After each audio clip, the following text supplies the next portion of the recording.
bipartisan problem. I am a Republican. I am a supporter of Donald Trump. But this is a bipartisan problem. I don't care if the president is a Republican or a Democrat. I don't want to live under emergency rule. I don't want to live where my representatives cannot speak for me and have a check and balance on power. One person can make a mistake. And guess what? Tariffs are a terrible mistake. They don't work. They will lead to higher prices. They are a tax, and they have historically been bad for our economy.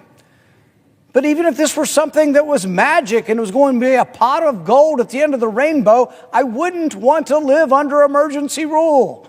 I would want to live in a constitutional republic where there are checks and balances against the excesses of both sides, right or left. If one person rules, that person could make a horrible mistake. On things so important as war, it's the same thing. We don't want a president just to go to war because a president might get angry with some country or have a vendetta. We're supposed to vote. That's why declaration of war. War originates also in Congress. But we have lost so many of these things, and so much of this, it's Congress's fault for giving it. Over the last 70 years, there's probably a dozen pieces of legislation where Congress said to the president, here, take this power. Create emergencies, put on tariffs, negotiate for us because we're too feeble-minded to do it ourselves. But the thing is, the Constitution doesn't let us give our power away. There's something called the non-delegation clause, and it says that we're not allowed to give power away. We can't just say, here, Mr. President, take it. In this particular case, it's even worse. The rule of law, the IEPA is the acronym for it, has never been used for tariffs before and doesn't mention the word tariff. So this isn't something that was targeted in times of need. The president can have the power to put on tariffs. Never says that. This will be an extraordinary use of something never intended to be a way to have unilateral, one single person invoke a tax on the people. With regard to tariffs, let's be very clear. Tariffs are simply taxes. Tariffs don't punish foreign governments, they punish American families. When we tax imports, we raise the price of everything, from groceries to smartphones to washing machines to prescription drugs. Every dollar collected in tariff revenue comes straight out of the pockets of American consumers. Conservatives used to understand that tariffs are taxes on the American people. Conservatives used to be uniformly opposed to raising taxes because we wanted the private marketplace, the private individuals, to keep more of their income, so we were always for lower taxes. And yet now the mantra that's coming is we want higher taxes. What happened? Did we all of a sudden give up all the things we used to believe in as conservatives? I, for one, haven't. I still think more taxes is bad for the economy. More money taking out of the productive sector, the private sector, and giving to the government is a mistake. To those who still call themselves conservatives, but now support tariffs, let me remind them that Milton Friedman said, tariffs raise prices to consumers and waste our resources. To those who still have a fond memory of Ronald Reagan on my side, Ronald Reagan said, protectionism costs consumers billions of dollars, damages the overall economy, and destroys jobs. Ronald Reagan's vision for America can be seen in our trading relationships with Canada. In 1986, President Reagan said, our trade policy rests firmly on the foundation of free and open markets. I recognize the inescapable conclusion that all history has taught. The freer the flow of world trade, the stronger the tides of human progress and peace among nations. And it's absolutely true. If you look at a chart or a graph of world trade over the last 70 years, it's gone like this. We've been trading more with each other. If you look at a world map of prosperity, it's the same curve. It's a hockey stick. It's going up exponentially. If you look at a curve of poverty, 100,000 people are escaping poverty every day around the world, and it's because of international trade. Trade is good, not bad. Think about it. If you buy something, you are trading.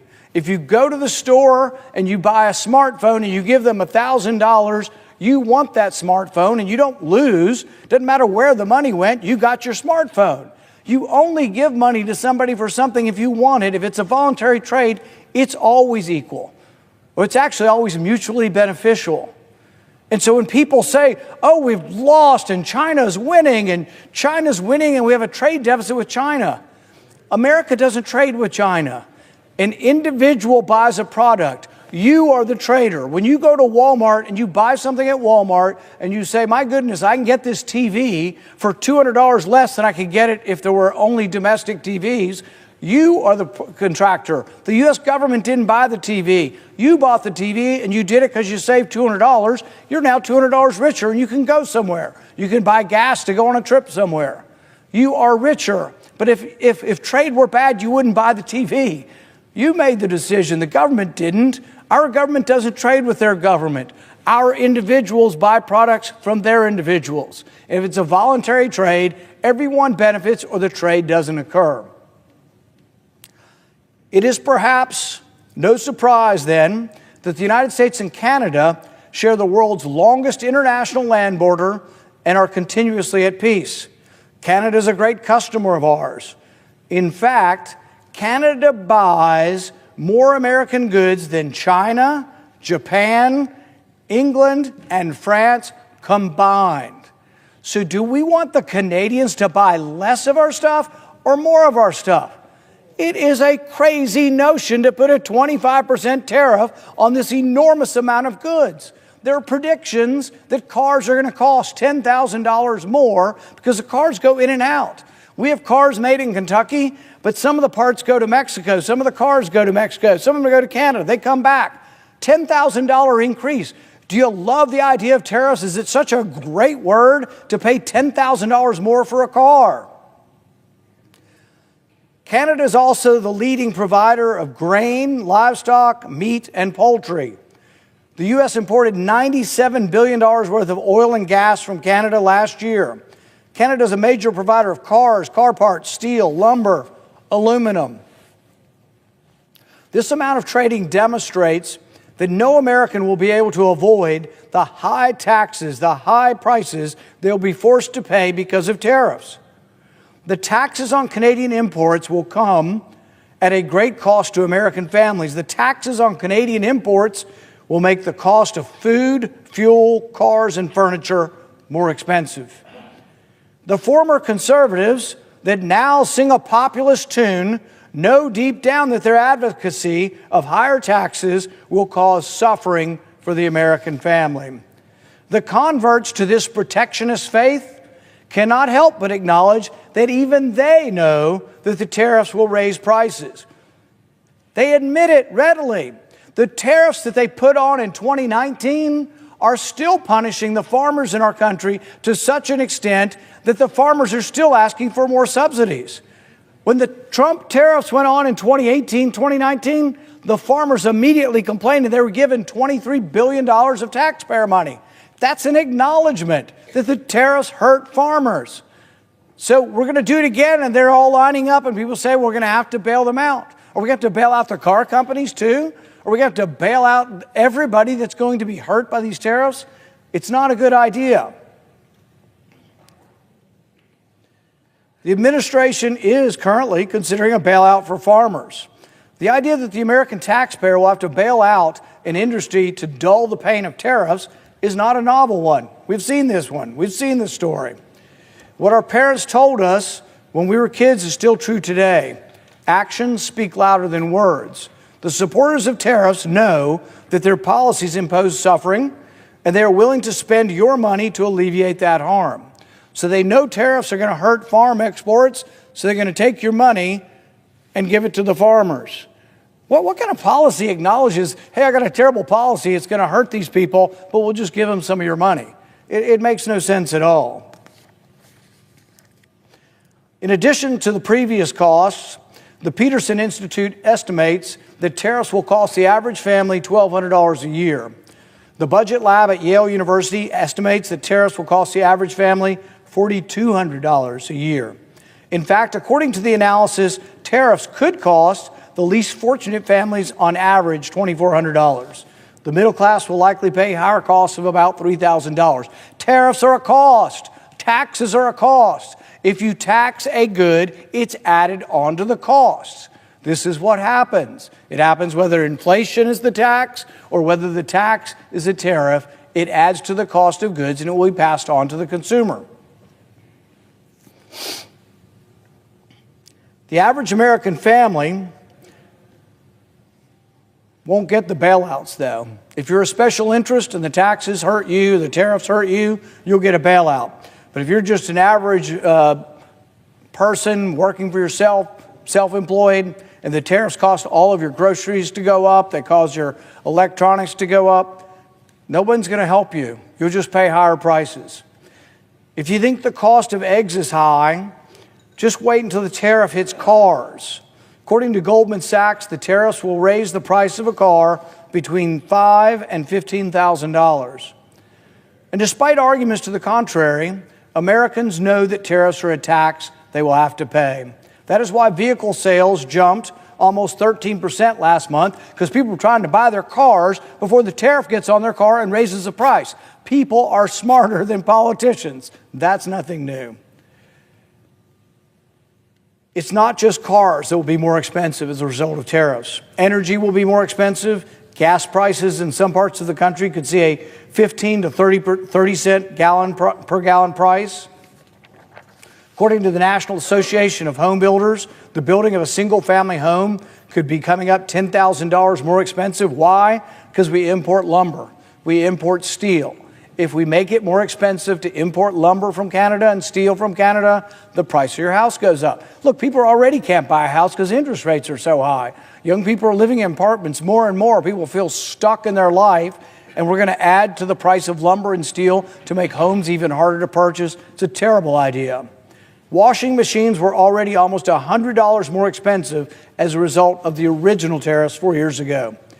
And here's really bad news. Even beer could become more expensive.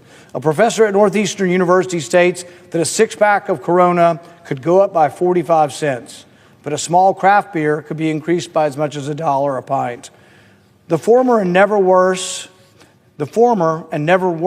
conservatives who try to sell tariffs as anything other than a tax cannot fool the American people, who know that their purchasing power will be weakened with every new protectionist measure unilaterally imposed by the White House.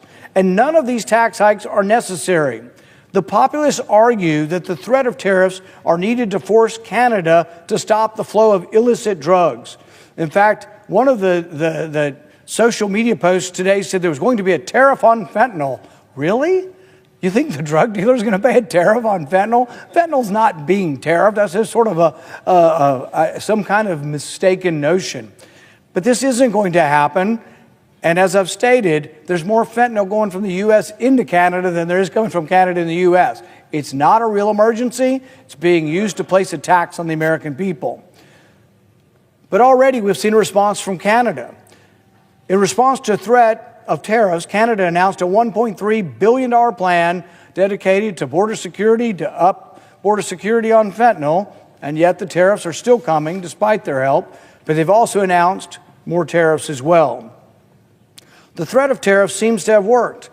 We need to not make Canada and America go through this when they've already responded to our requests.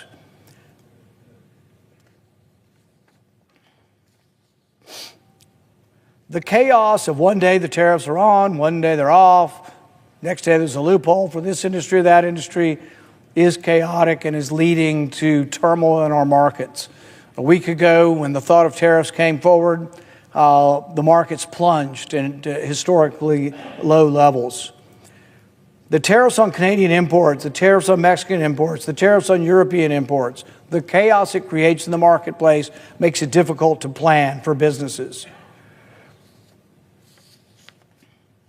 The interesting thing also about the tariffs is some have said, well, you know, the people will see that we're standing up for them with tariffs and we're for America first. And yet, when we put tariffs on historically, it has been Republicans. In 1890, McKinley put tariffs on. He was all for it, and still there are people lauding McKinley. 1890, the big McKinley tariff goes on. Do you know what happens in 1892? Of 170 Republicans, they lost 100 seats because prices went up with tariffs. Has this ever happened before? Yep, it happened in the 1840s when they put on the tariff of abominations under John Quincy. He signed it. Once again, the ruling party lost seats. When's the last time this happened in dramatic fashion? Well, if you study history and you want to know when the Republicans went to their lowest ebb in the entire history of our country, it came after the Hart-Smalley tariff in the early 1930s. Hoover was the president, a Republican. Republicans controlled Congress. They passed this dramatic tariff, which most historians and most economists now say prolonged the Depression for 10 years and caused the worst part of the Depression to actually be in 1937, 7 years after the tariff and nearly 8 years after the stock market crash. Do you know what happened to the Republicans in 1932? The Democrats won the presidency. They won the House. Do you know when Republicans got back in charge after 1932? 1994 in the House and in the 80s in the Senate. They went 50, 60 years into the desert because tariffs were such a turmoil to the country that the country rejected Republicans for nearly half a century. The emergency declaration we're considering today is unprecedented. By declaring an emergency, the president invoked the International Emergency Economic Powers Act. They call it IEPA. It's an acronym. Don't get me started about government acronyms. But anyway, it's a law that's been used to put sanctions on like Iran. That's what it was intended for, but it was never intended for tariffs, and the words tariffs don't appear in the law. Using this bill to impose tariffs is attractive to a president. He doesn't have to work with the messiness of democracy, the messiness of Congress. But you know what? That messiness is a check and a balance on power. Unlike most of our trade laws that require several procedural hurdles, IEPA just says declare an emergency, and it becomes very hard for Congress to overturn this. When the Trump administration first implemented tariffs on China, it took 11 months before the tariffs could take effect. By using IEPA, the technique now, the tariffs have an almost immediate effect. But we're not at war with Canada. I don't even think we have real disagreements with Canada. They're an ally that buys more of our stuff than almost any other country in the world. Expediency is not the same as legality, though. As legal scholars have pointed out, there's reason to believe that this bill, this IEPA, this emergency bill, does not authorize the president to impose tariffs for at least two reasons. First, despite broad powers conferred to the president by this act, the plain, simple text does not mention the ability to impose a tax, tariff, or duty. It runs counter to Congress's habit of clearly referencing tariff authorities in other trade statutes. This may explain why no previous president has attempted to use emergency powers to raise tariffs. Second, it's difficult to see how using this emergency power, this IEPA Act, and a national emergency to post tariffs would comport with something called the major doctrines question, or major questions doctrine. Under this doctrine, the Supreme Court will reject claims of an executive on issues of vast economic and political significance. It's hard to imagine that a 25% tax on everything from Canada would not be considered to be of vast economic significance. Congress has not clearly empowered this administration. I think it's hard to even argue that it's ambiguous. The power was never granted. This question is ripe, and this power is ripe to be rejected by the Supreme Court. Hundreds of billions of dollars worth of imports from Canada are at issue here. Clearly, this is a major economic question. Yet Congress has not expressly delegated the authority to impose tariffs to the president. We need to return to constitutional government. We used to abide by the ancient principle of no taxation without representation. One of the first acts enacted into the law was the Tariff Act of 1789, which sought to generate by placing a 5% tax on all imported goods, and was signed into law after passage by Congress by George Washington. Alexander Hamilton's report on manufacturers is well known, and according to Professor Douglas Irwin of Dartmouth, virtually every tariff recommendation put forth in the report was adopted by Congress in 1792. But simply voting on tariffs does not convert them into a good idea. It could make them constitutional. It could make this legal if Congress voted on it. It would still be economically a bad idea. As we move forward in this debate, you'll see that there are people on both sides of the aisle who question really whether we should be ruled by one person or whether the power should be separated. To me, this is not a partisan question. Some will try to make it a partisan question. To me, it makes no difference whether the president is Republican or Democrat. This is about the distribution of power. This is about the separation of power. This is about the admonition that Montesquieu gave us, that when the executive power and the legislative power are united in one person, there can be no liberty. Our founding fathers all believed that. They so feared the power of taxation that they gave it only to Congress. They so feared the power of taxation that they gave it specifically to originate in the House before it came to the Senate, because the House was closer to the people with elections every 2 years. This goes against the traditions of our country. I stand to speak against these tariffs. I stand to speak against these emergencies. I stand against the idea of skipping democracy, of skipping the constitutional republic, of rejecting our founding principles, not because I have any animus towards the president. I do this because I love my country and I want to see the division of power enabled such that it protects us all from the amalgamation of power into one person such that it can be abused. Another name for emergency rule is martial law. Who would want to live under one person? That's the thing we all object to in all the countries around the world that we object to is the idea that they don't have democratic rule. We should vote. This is a tax, plain and simple. Taxes should not be enacted by one person. So I will vote today to end the emergency. I will vote today to try to reclaim the power of taxation, the power of the tariff, to where the Constitution designated it should properly be, and that is in Congress. Thank you, Madam President. Madam President. The Senator from Louisiana. Thank you, Madam President. I want to spend a few minutes first, Madam President, talking about Russia.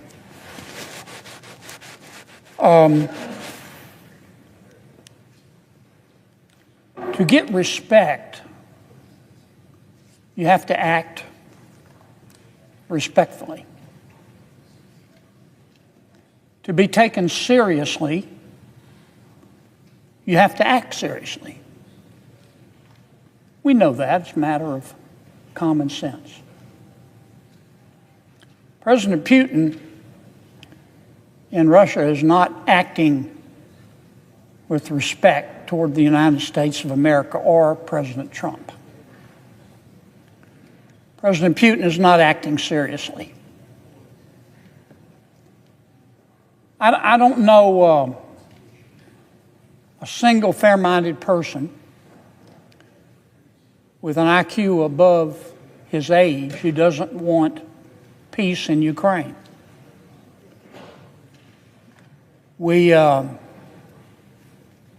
Could we have order, Madam President? Thank you, Madam President. We all want to see peace in Ukraine. President Zelensky wants to see peace in Ukraine. President Trump wants to see peace in Ukraine. I thought President Putin did. I'm beginning to wonder. President Trump, who is leading these negotiations, first asked for a ceasefire. He said for 30 days, maybe 45, 60 days, I'm asking both Russia and Ukraine to lay down their arms. President Putin said, no, I won't agree to a blanket ceasefire, but I will stop bombing infrastructure in Ukraine.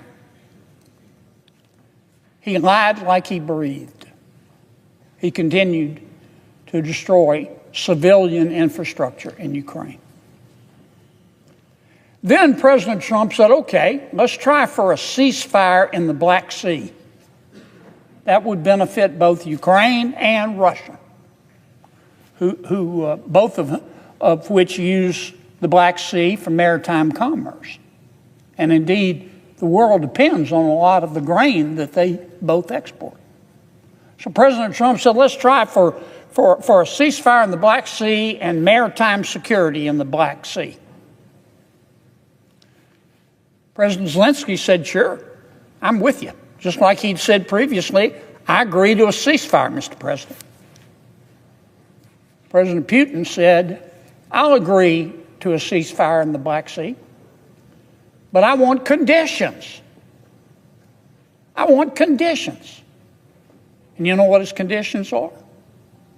To have the United States of America remove the sanctions on the Russian economy. And then, to make matters worse, President Putin said, oh, by the way, I have one other condition.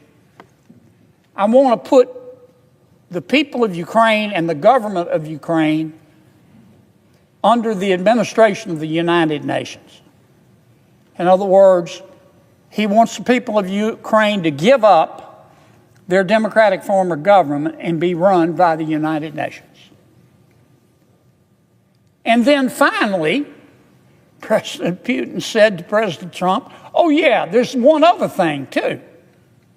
Before I'll agree to a ceasefire in the Black Sea, or a ceasefire generally, I don't want to just negotiate with you, President Trump, President Putin said. He said, I want China to be part of the negotiations, and India, and Brazil, and South Africa. And get this will curdle your lunch, North Korea.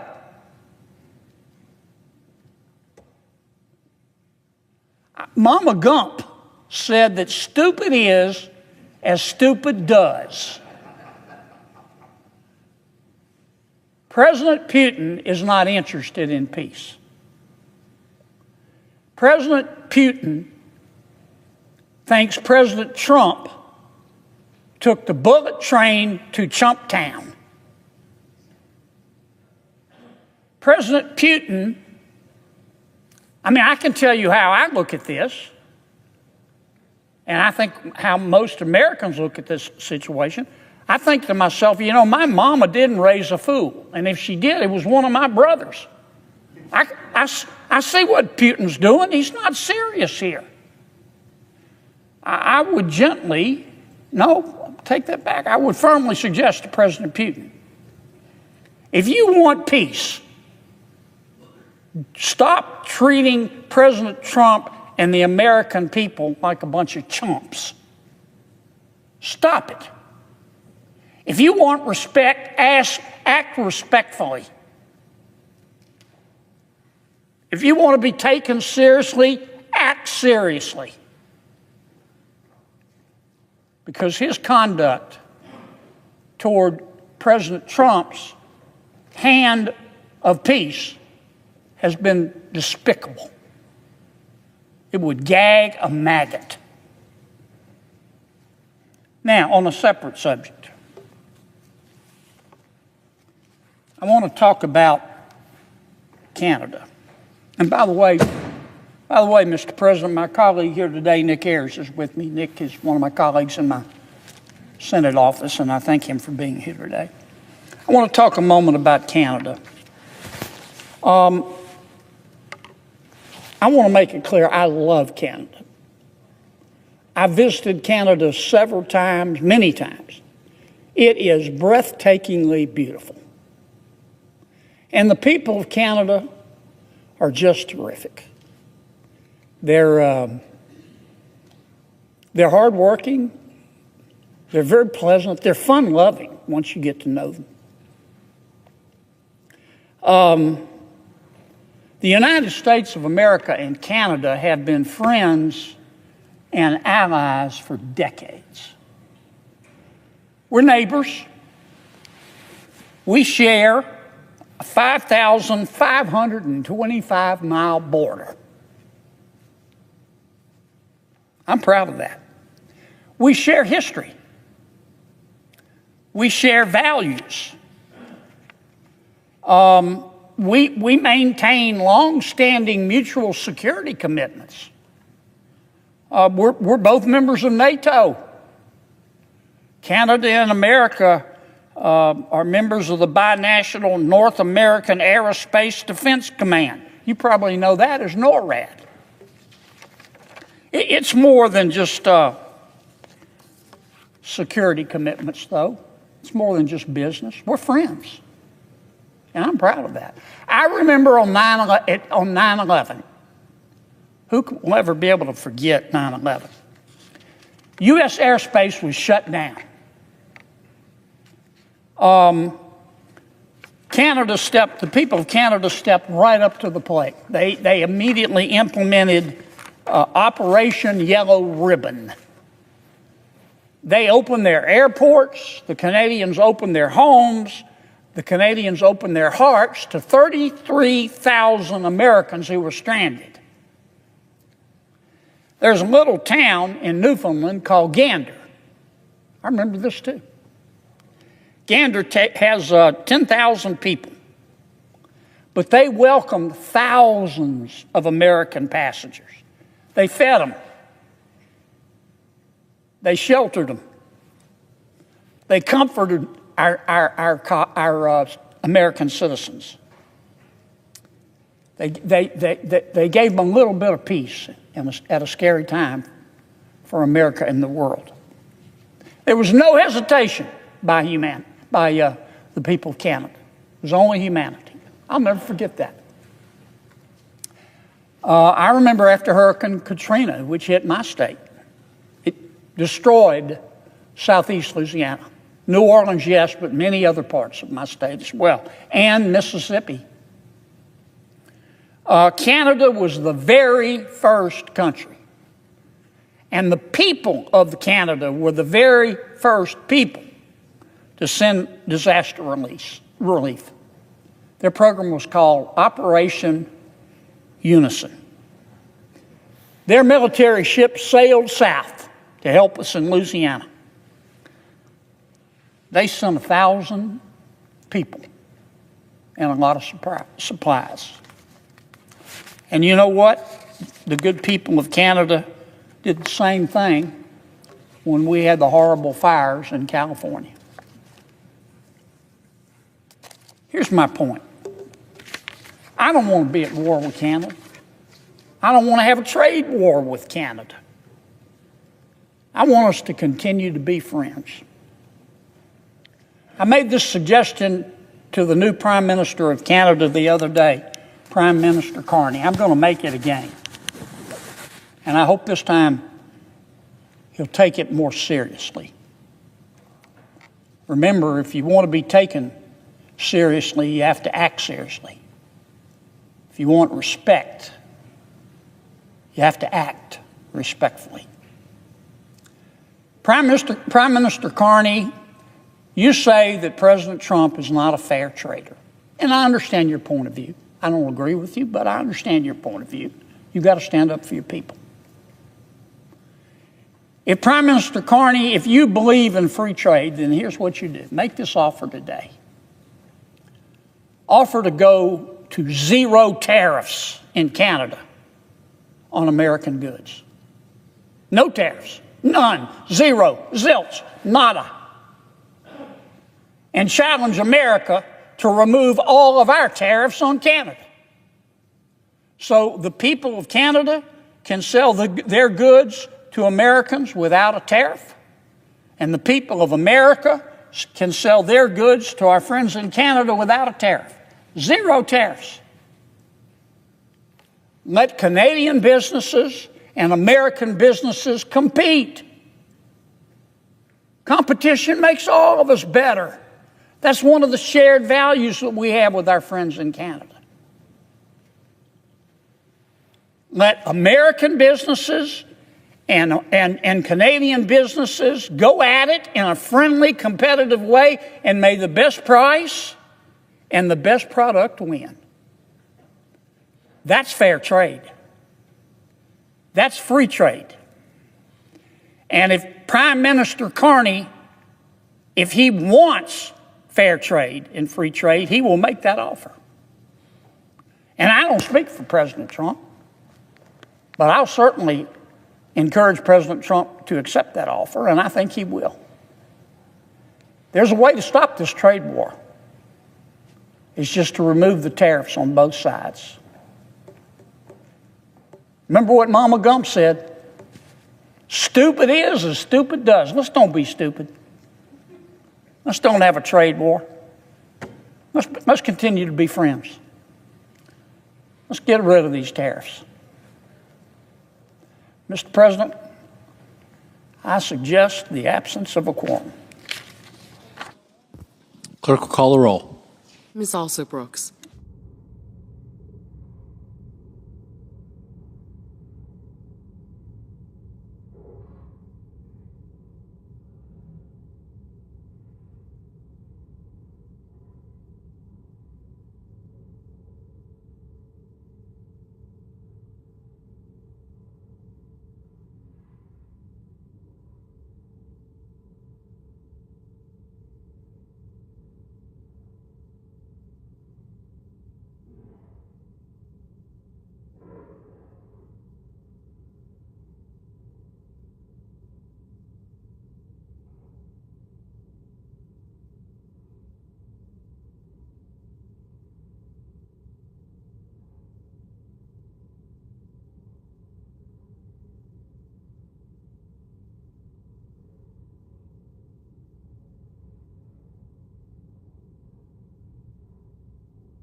Mr. President.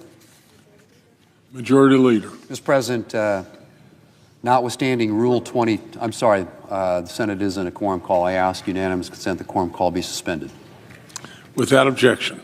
Mr. President, notwithstanding Rule 22, I ask unanimous consent that confirmation of the Sauer and Dillon nominations be at a time to be determined by the Majority Leader in consultation with the Democratic Leader during Thursday's session of the Senate. Without objection. Mr. President, I have 9 requests for committees to meet during today's session of the Senate. They have the approval of the majority and minority leaders. Duly noted. Mr. President, just over 2 weeks ago, the Senate passed the Halt Fentanyl Act with bipartisan support. As I said at the time, this bill joins other efforts to combat the fentanyl crisis that is taking so many lives in our country. But now Democrats seem to want to take a step backward in that fight. They want to end the emergency that President Trump declared that addresses the flow of fentanyl across the northern border from Canada. Mr. President, fentanyl moves in a sophisticated supply chain. Precursor chemicals are shipped from China to North America, landing in Mexico, Canada, and the United States.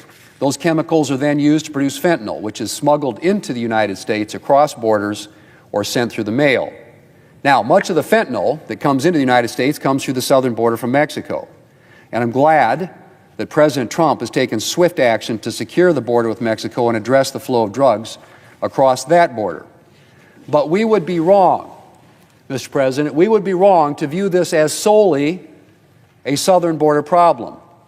The reality is that fentanyl production is growing in Canada.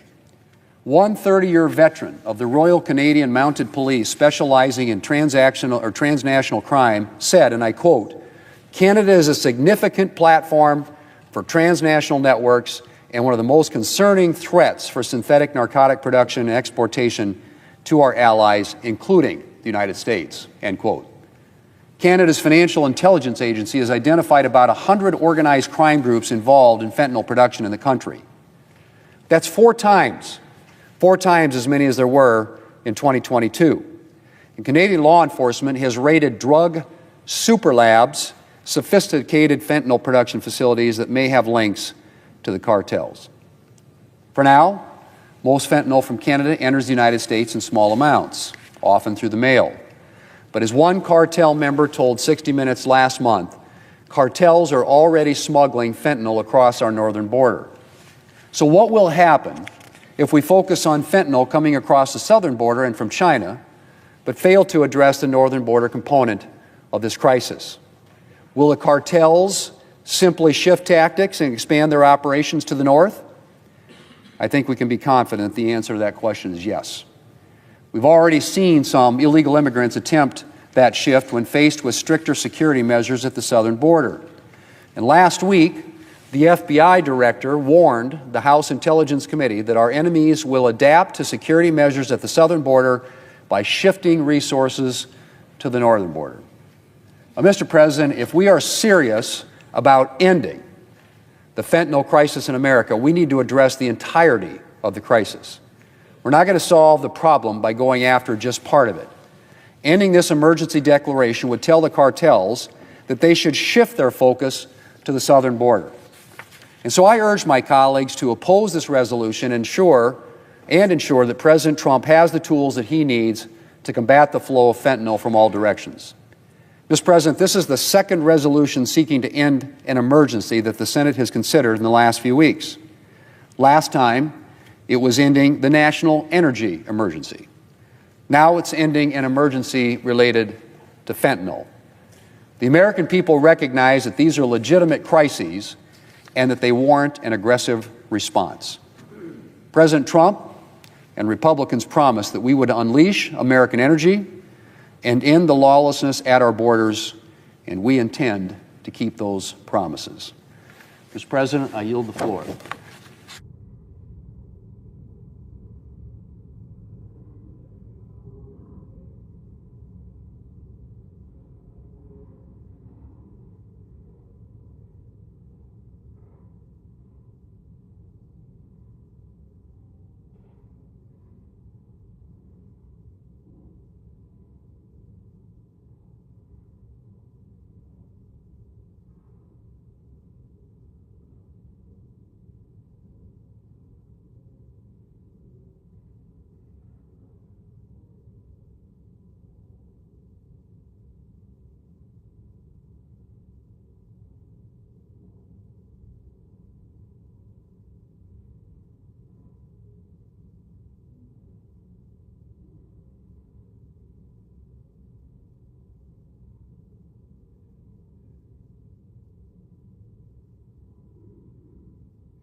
The senator from Maryland.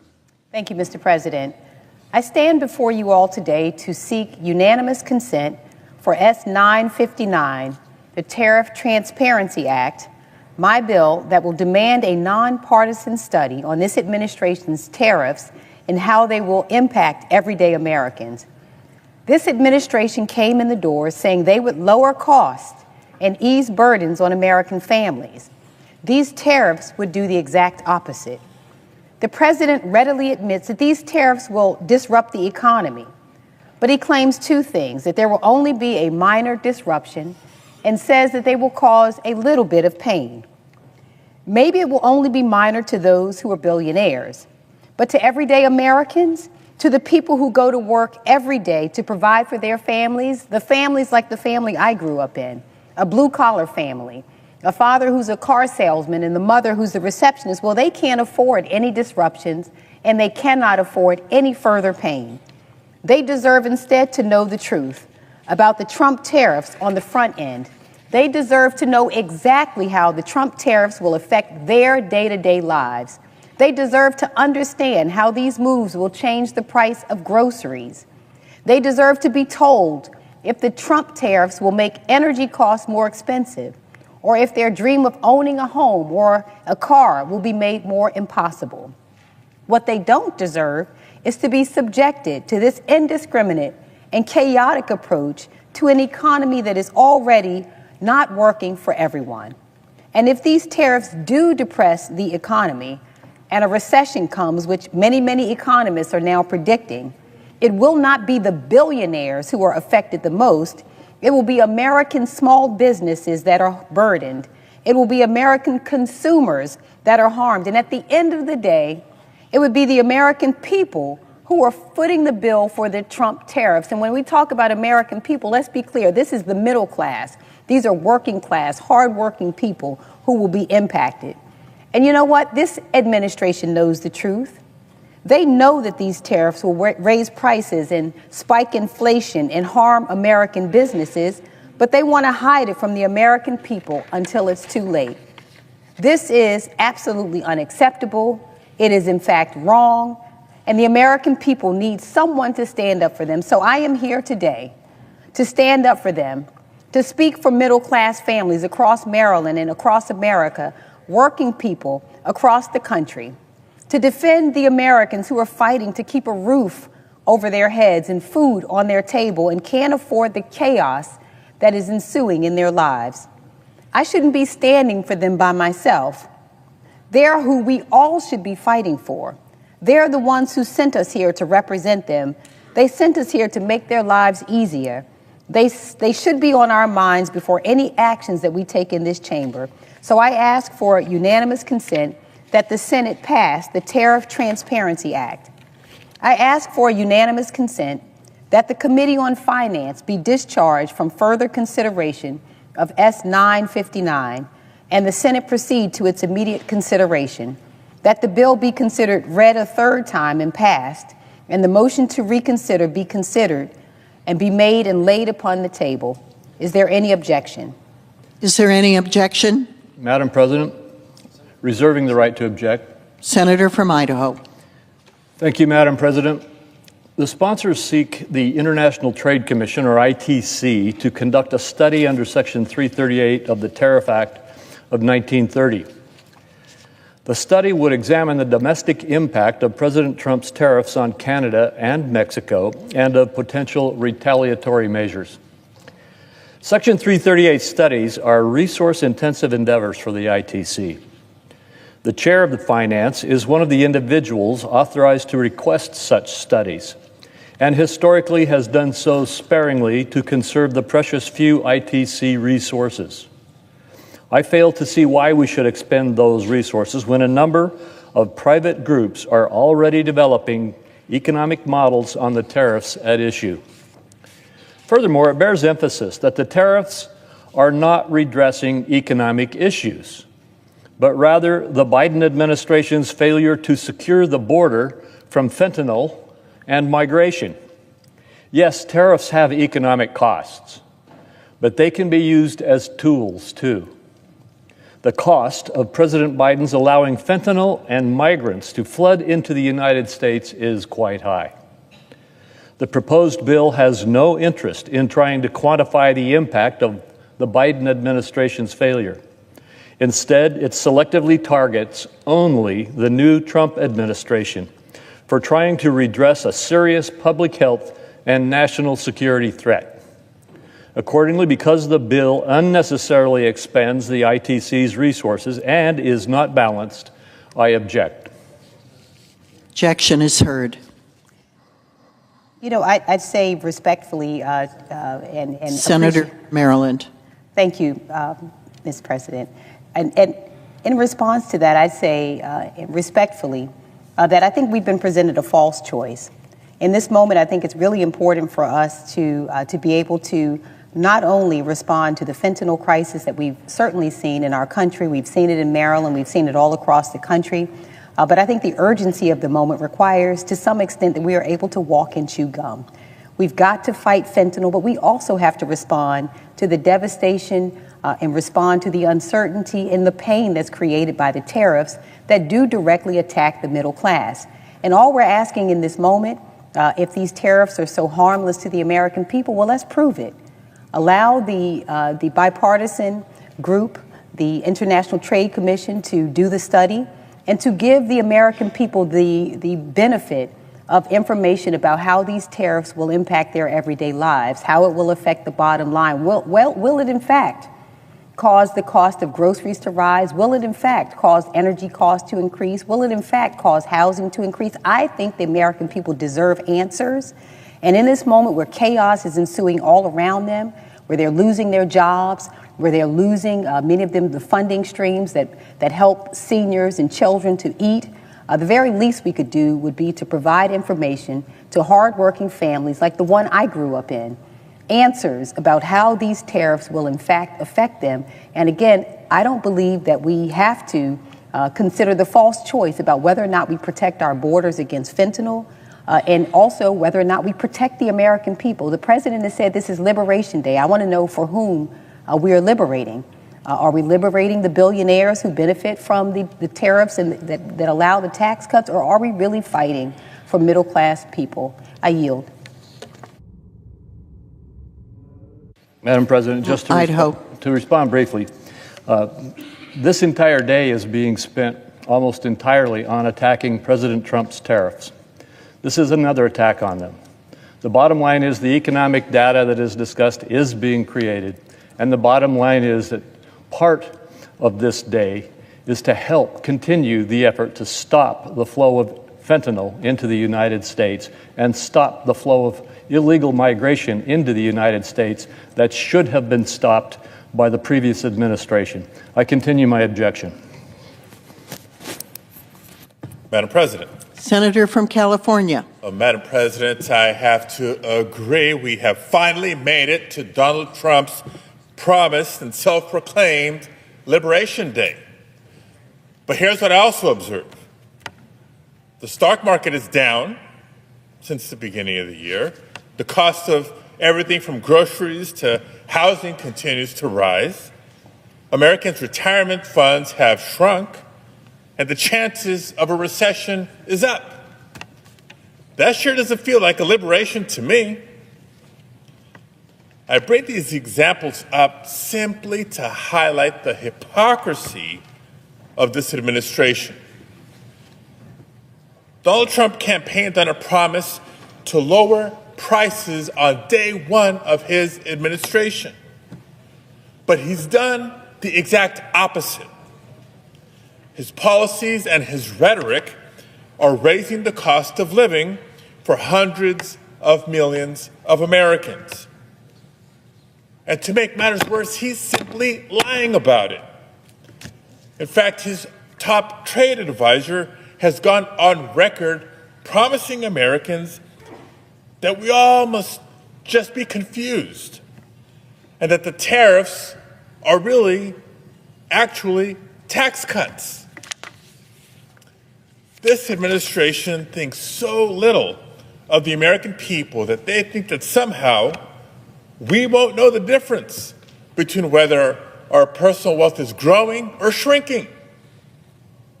So let's be clear. A tariff is a tax on the American people, plain and simple. Trump's tariffs equate to the biggest tax hike on Americans in decades. Because the way tariffs work is this: American companies will have to pay more to import goods, and in turn, the American people will have to pay more to buy those products. Donald Trump knows this. It's not that he doesn't know, it's that he doesn't care. And those aren't my words, they're his. Just this past weekend, he was asked about the effects that his tariffs will have on the price of cars, as one example. And he said, quote, "I couldn't care less if they raised prices," end quote. He followed up by saying, quote, "I hope they raise prices," end quote. Again, those aren't my words, those are the words from President Trump. Well, colleagues, maybe the richest president in history doesn't care when the cost of a new car, or the cost of a new home, or the cost of groceries goes up. But for the people that I represent in my home state of California, and the working class neighborhoods like the one I grew up in, this is not a game. And here's what's most concerning to me. It seems like Republicans in Congress simply want to double down on this agenda of making the working class pay more in order to pass even more tax breaks for the wealthiest Americans. The latest number, as the proposals continue to evolve, is $5.3 trillion in tax breaks for the wealthy. It's clearly the number one priority for Republicans. Well, to do that, to pay for that, working families are just going to have to work harder. These same Republicans who want to give the tax breaks to the wealthy are also the ones supposedly concerned about our nation's growing deficit. And they're trying to tell us that, well, we have to make cuts to Medicaid or other important programs in the federal government. They say we have to make cuts to nutrition assistance programs. They say we have to make cuts to public education. They're going one further. They're trying to eliminate the Department of Education. I grant them this, Madam President.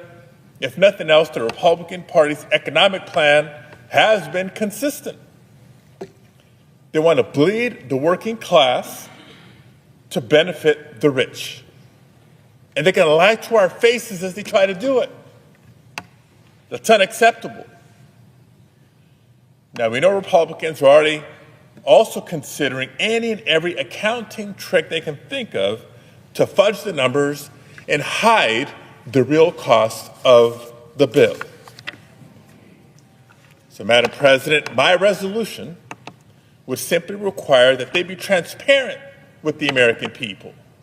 It would require that any tariff used to offset tax cuts for the wealthy must be explicitly written into the text of the Republican reconciliation bill. If Republicans want to increase prices on hardworking Americans to give handouts to billionaires, then own it. You should not be allowed to hide behind President Trump as you do it. Be transparent. Be honest. Put these price increases into the bill. Tell the American people what you really stand for. Because when Americans wonder why their grocery bills and their energy bills and all their other bills go up, they deserve to know why. And they deserve to know who caused it. And then we'll see who's really on the side of the working class.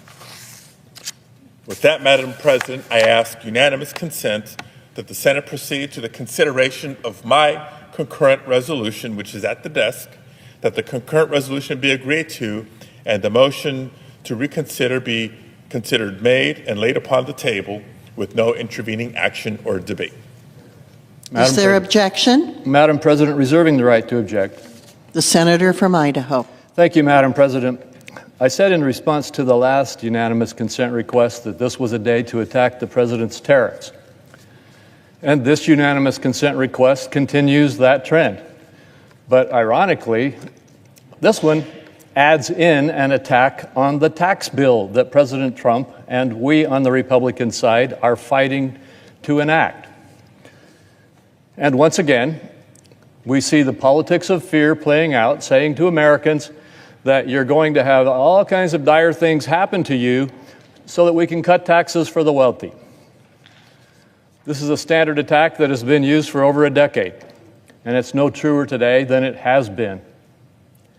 The reality is, and I think most Americans are starting to understand this, that the very tax bill that we put into place 10 years ago, which gave us the strongest economy we've had in years, reduced the deficit dramatically, helped us to create more jobs than we've historically seen, particularly for lower income individuals, and made a capital formation explosion in the United States, stopping all of those large companies from moving their assets out of the United States and moving their jobs out of the United States, and made America once again the place where capital is, where people come from the world to form, where America is the place where people come from the world to form capital.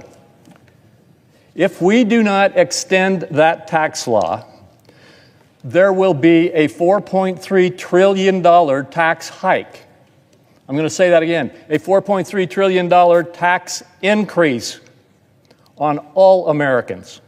The average American household will see over $2,500 go up in their tax bill. $2.6 trillion of that tax will go to people making less than $400,000 per year, and another $600,000 will go to small businesses, tax hikes hitting small businesses. What we're fighting to do is to reduce taxes, to keep them stable rather than letting them go up. That's what this battle is about. So this unanimous consent request says we can't use revenue from tariffs to offset the costs of saving and protecting those tax increases. The issue is whether there will be any tariffs in the reconciliation bill, and that's not settled. We don't even know whether that will be done. But the rules of math have been settled. When someone pays an import tariff, they have paid an amount that is deposited in the United States Treasury and adds to the total of our Treasury funds. That's mathematical truth. That basic arithmetic is settled and is consistent with how we calculate and estimate America's revenue. Indeed, the Congressional Budget Office's June 2024 report notes that revenue from existing tariffs from 2024 to 2034 could total $872 billion. We can debate whether tariff rates should be higher or lower to bring that total number up or down, but we cannot change the fact that money entering the Treasury, pursuant to law, should be counted as money entering the Treasury. And do it in the name of trying to stop tax increases, when what we are doing is stopping the tax increases. Those fighting this are trying to let that bill expire so that everybody in America's taxes can go up, so that we can have more spending. This is the old tax and spend debate with the spin of the politics of fear on it. And because of that, I reject this unanimous consent and I object to it. The objection's heard. President. Gentleman from California. So I thank my colleague for his response, but I take issue with some items that I do believe need to be addressed and clarified. He makes the claim that the tax reforms from about a decade ago, I believe it was 2017 to be more precise, was good for the economy. It begs the question, good for whose economy? Good for whose pocketbook? The breaks were disproportionately for the most wealthy in America, and average working families didn't benefit nearly as much. That's where we should be focusing relief, number one. Number two, he argues that the math has been settled because when tariffs are imposed, those are revenues going into the U.S. Treasury. I repeat, when the costs go up by American companies importing products, they're going to pass along that increased cost to American consumers. So it is a tax by another name. And the last point I'll make is this, because it was relevant in the Environment and Public Works Committee hearing earlier today when Transportation Secretary Duffy talked about the concern the administration has about the increased costs and budgets of a lot of transportation projects compared to the cost of projects 4 years ago, 8 years ago, et cetera. It begs the question, what will be the impact of these tariffs, whether it's on transportation projects, on water infrastructure projects, on energy infrastructure projects, when the cost of materials goes up? It's going to increase costs, it's going to delay projects, and once again, who pays the price? Working families across America. Madam President, I yield. Madam President, just a quick response. Gentleman from Idaho. We've had this debate for 10 years. The facts are out. The biggest beneficiaries were the lower, middle, and upper middle income families in America. The biggest hit, if we don't extend these tax cuts, will be the lower, middle, and upper middle income families in America. Under that bill, we had more jobs, higher wages, higher benefits. The average family's net wealth went up to historic highs, and that's what's at stake right now.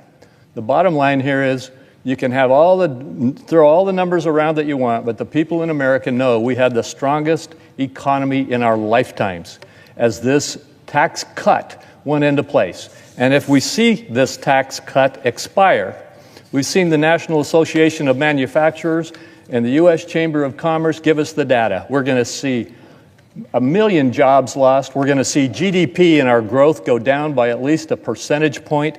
And the same kind of negative impacts on the economy will happen every time we have a massive tax increase in this country. This battle, no matter how you want to characterize it, is over whether we should have another massive $4.3 trillion tax increase. And I object. Mr. President, Madam President. The gentlewoman from Minnesota. Madam President, I rise today in strong support of the bipartisan resolution led by my colleague who is here today, Senator Tim Kaine, which I co-lead with him and Senator Warner, to restore stability to our trade with one of our greatest allies, greatest friends, and that is the country of Canada. This resolution does one thing, and it does it clearly. It terminates the President's declaration related to the Canadian border that he is using as an excuse to impose across-the-board tariffs, which are in fact taxes, on Canadian imports under the International Emergency Economic Powers Act. Passing this resolution just became even more urgent because of the President's announcement of even more across-the-board tariffs this afternoon, including a minimum 10% tax on all imports and even higher tariffs on certain countries, including our friends and allies. This is a country that has thrived on the fact, and our economy has grown because we do business with the world. And already with the President's announcement, which he calls Liberation Day, I call it a national sales tax day, because the estimates are that these tariffs will result in about $5,000 in taxes. That's right, on the average family in America every single year. What has happened? Well, the stock market's closed, but the futures are tanking. They are tanking. And that is because people get that this is not going to work for our American economy. They don't want a national sales tax.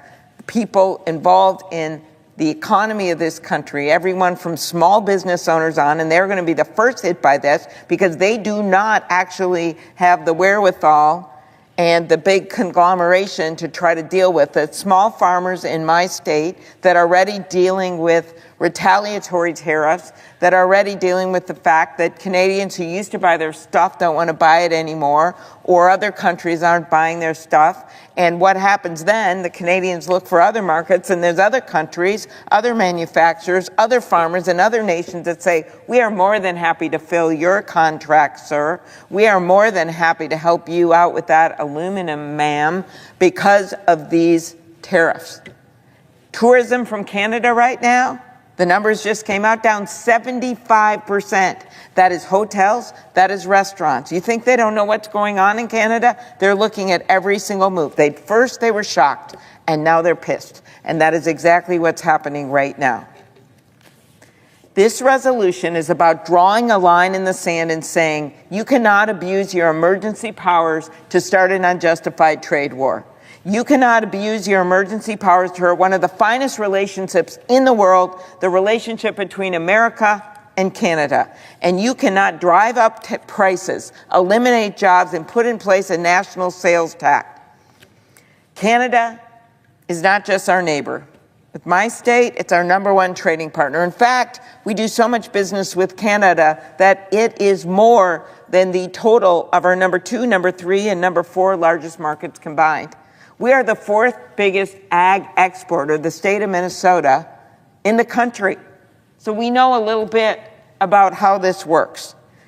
In 2023 alone, our state exported $7 billion in goods to Canada, including ag products, machinery, and medical devices. That's a major hit for the retaliatory tariffs that we're going to see.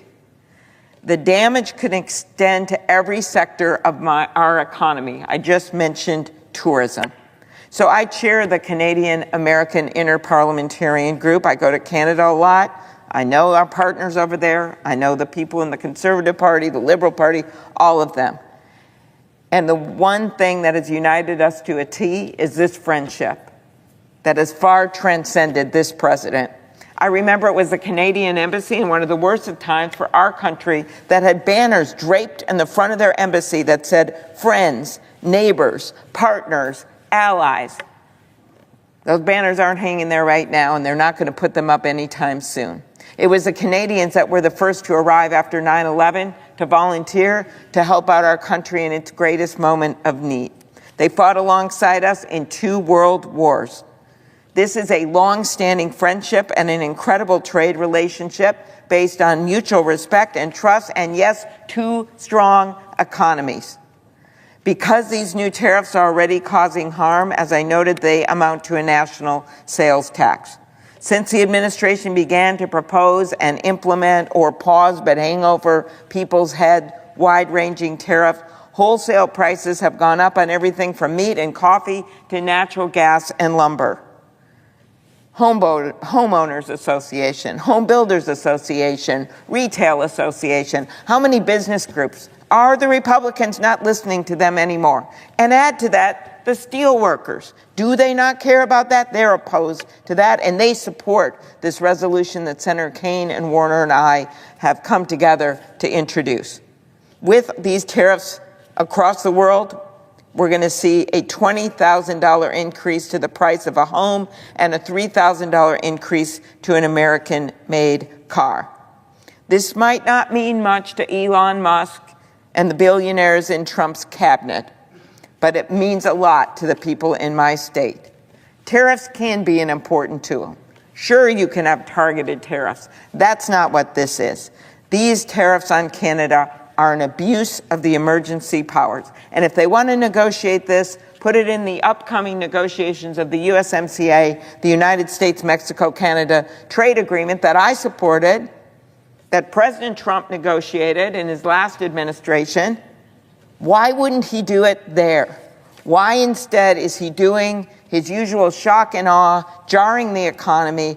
This is going to be a blanket permission slip for tariff wars.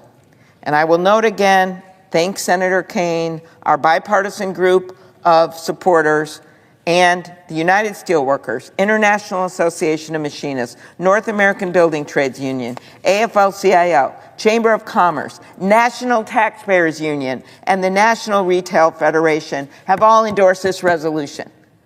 Maybe we don't care about all those businesses and all those workers, but maybe we should listen to them.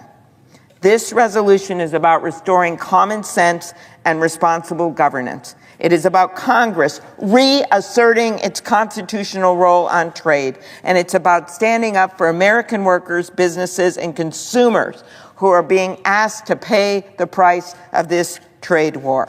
Let's change course before the damage becomes even more permanent. I urge my colleagues to support this resolution. Thank you. President. Gentleman from Vermont. I fully support the resolution of Senator Kaine. And I want to make 3 points. Number one, should Congress continue to abdicate its constitutional responsibility, ceding it to the executive? Number two, I want to talk about the total fantasy world that the Trump economic agenda is grounded in, if you can use the word grounded. And then third, I want to talk about how these tariffs will be a dagger in the heart of the Vermont economy. Now, first of all, the question for this institution is, will we, as the United States Senate, accept the responsibility that each and every one of us as senators has to stand up for the independent authority and responsibility of this institution?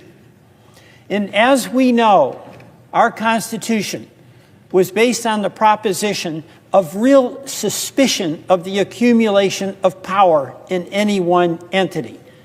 And what was told to us in the Federalist Papers is what we know. If you have the concentration of power in any institution, that concentration of power leads inevitably to the abuse of power. And the design of our Constitution was to have equal and independent branches. And what I'm seeing is a lawless rampage on the part of the executive being accommodated by an appeasing Congress, not standing up for its authority in many different areas, and then also an attack on the judiciary as though the judges who disagree with an executive position should be impeached. But our authority over the budget is being advocated, as we saw in the CR. But another area of authority for the Congress is the tariff authority. And a couple of decades ago, this Congress gave and delegated some authority to the president in a national emergency to impose tariffs. That national emergency was given, that authority was given with the expectation, and rightly so in a mutually respectful civil society, that a president would use it for the intended purpose and with restraint, whether it was Republican or Democrat. And the national security had the connotation and implication of a military threat to our country, where there needed to be immediate executive action to protect the citizens of this country. What President Trump has done is run roughshod over that, showing no restraint and using that delegation of authority, not for a national emergency, but for whatever his latest policy idea is and whatever leverage he wants to extract. We cannot allow that to happen and maintain the separation of powers that is absolutely so fundamental to the long-term well-being of our country. So Senator Kaine is absolutely right. This is not a partisan question. It's an institutional question. Do we see our role? Do we see our responsibility for maintaining that system of checks and balances? I do. That's the heart of this matter, and it is as important as even the outcome of what this tariff policy may be. Second, where does this tariff policy come from? It comes from the president, who's claiming that it'll be a new golden age if we impose these tariffs. And by the way, these are astonishing tariffs, okay? South Korea, 25%, Vietnam, 46%, Taiwan, 32%, Switzerland, 31%, Malaysia, 24%, Cambodia, 49%. Do we realistically think there'll be no retaliation against America for these tariffs? We know there will be. Yet what the president seems to think, and this literally is a fantasy, that the golden age of America was when we had the tariff policy that he says caused the Great Depression, but where all economic historians, what all economic historians say caused the Depression, he says that if we had had tariff policy then, we wouldn't have had the Depression. There is literally no support for this. So the president has come up with this fiction, and what he's good at is sales. He says it over and over again. He cloaks it in an appealing objective. We want to have jobs back in America, and that is certainly something all of us share. But this fantasy that he has, and it is a fantasy, that high tariffs are going to, quote, make us rich and be paid for by other countries instead of our consumers. Just ask anybody who goes to Target or Walmart how that's going to work out for them. Ask anybody who's going to be wanting to build a house or buy a house where the prices are going to go up probably $25,000 in Vermont for a house. The third thing I want to talk about is very concretely in Vermont. This is devastating for us in Vermont. You know, our farmers get most of their fertilizer from Canada, 25% increase. And our farmers are on the margin. They are operating on such a thin margin that a 25% increase raises the existential question of whether they stay in business. Our maple sugar producers, they get their equipment largely from Canada. 25% increase in the expense of buying an evaporator.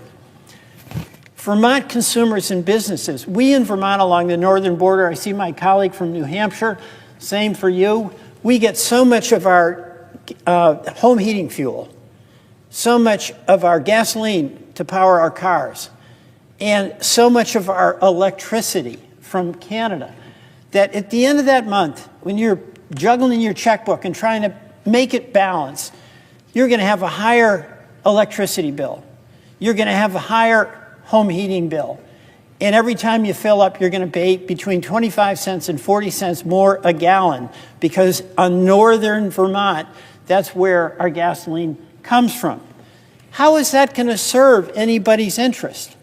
How is that going to help the people who are working hard every day to try to make ends meet?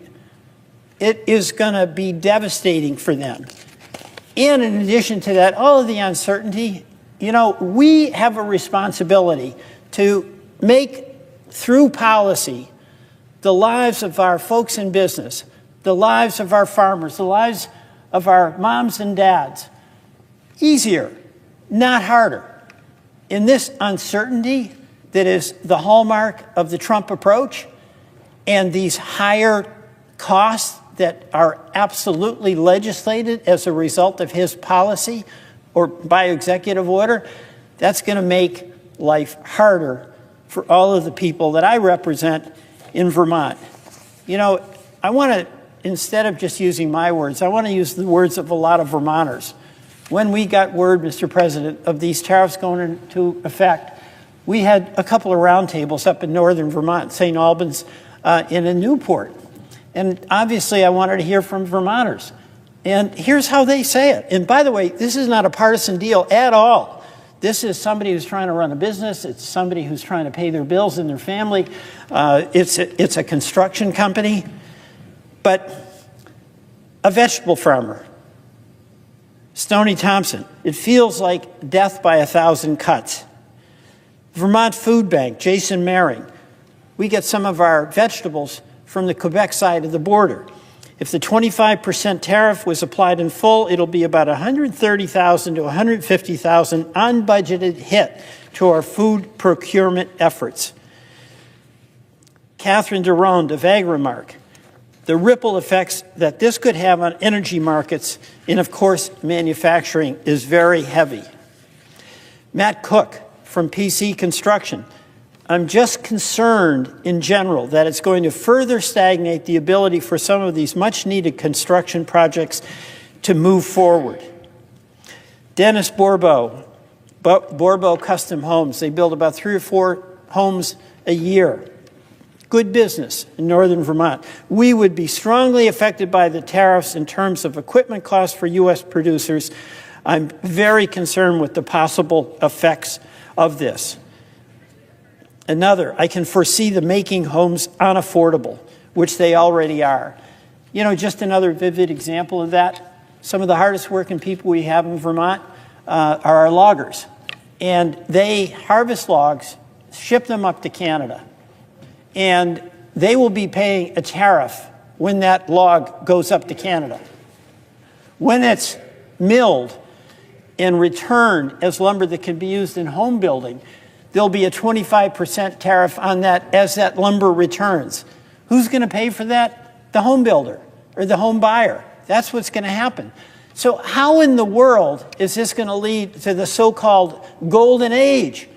The golden age is as much a fantasy as is the fantasy that tariffs were the visionary economic policy that will bring us to the promised land. These tariffs, number one, are the authority of Congress if we exercise our authority. They are not the authority of the executive. And Congress should stand up for itself and assert its authority and protect the constitutional promise of separation of powers, because we know that the concentration of power leads to the abuse of power. And by the way, that's exactly what's happening right now.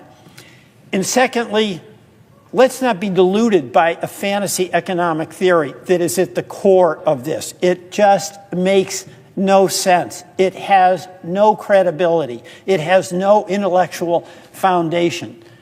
Who knows how President Trump came to believe in this so much that he asserts it.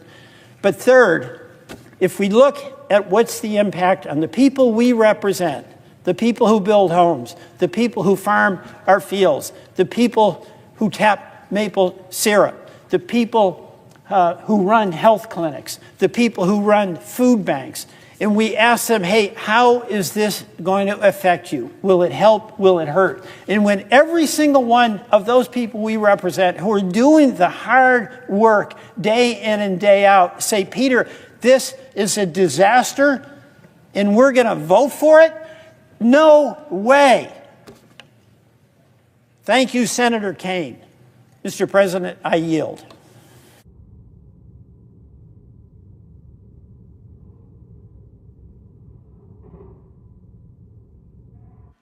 I recognize the senator from New Hampshire. Thank you, Mr. President. I came to the floor to join my colleagues because I am so concerned about the damaging impact of President Trump's tariff taxes, and I call them taxes because that's what they really are. But those tariffs, particularly on Canada, although we heard today that he's announced a number of others. On Monday, I've been hearing from a lot of small businesses in New Hampshire, but on Monday I visited a bakery in Derry, New Hampshire, that may have to go out of business due to what President Trump is proposing on tariffs on Canada. Now, the owner of Shatila's Bakery moved to the United States 36 years ago. He's a cardiologist, and with his brother, a PhD scientist, they were from Lebanon. He became a citizen, he raised his family, sent his daughter to college, and he and his brother got interested in sugar-free desserts and candies because their mother was diabetic. So he spent the last 36 years building his business, and now he might have to sell his factory because of the trade war that President Trump has started with Canada. Shatila's Bakery makes sugar-free desserts. They get some of their ingredients from Canada. All of those ingredients are now more expensive, and while I was there, he showed me a fuel bill he had just gotten that said that because of the tariffs, his fuel bill was going up. But more important than that, 85% of his business comes from exporting to Canadian customers. Most of his sales contracts in Canada were canceled after these tariffs went into effect last month. So he says he's going to lose between $400,000 and $500,000 this year in the business. Now, President Trump says he's worried about trade imbalances and that he wants to support exporters. Well, here's an American small business and an exporter. And because of what this president is doing with his reckless trade war, this small business owner might go out of business. So Mr. Shatila said to me, and I quote, "When I came, this was the American dream, which is why we built it. But now you see it in front of your eyes. It's just melted like ice." And I asked him what he would like to ask President Trump if he had the opportunity. And he said, his question was to the president, "What do you want me to do? If you really care about your country, why don't you support small businesses, which are the backbone of every community?" I think that said it about as well as anybody I've heard. And we know, sadly, that his business is not the only one. Many of our small businesses in New Hampshire are reliant on travel and tourism. I've heard from businesses across our state about Canadian tourists canceling plans already, about bookings that they rely on that are not going to come through. Last week, we saw that airline tickets for travelers coming from Canada this summer are down more than 70% from this time last year. That represents lost business for my constituents and for businesses and communities across this country. All of this will put their businesses at risk, and it will do so when they are also facing higher costs for inputs because of these tariff taxes. 2 weeks ago, I visited a bus company, runs bus lines between the seacoast of New Hampshire and Boston and New York. They're facing $500,000 in added costs because of these tariffs. And now on top of that, he stands to lose business because fewer people are visiting the United States. He also goes between the seacoast and Logan Airport. All of that because the president has damaged the relationship we have with one of our closest allies. It doesn't make sense to me. What is the logic of antagonizing those allies and partners that we rely on? And lest anyone forget, the president is claiming that the flow of fentanyl from Canada justifies all this. Well, fentanyl and other drugs are serious issues, and I've spent much of my time in the Senate doing what I can to help stop those drugs from entering the United States and to getting help for those who need it.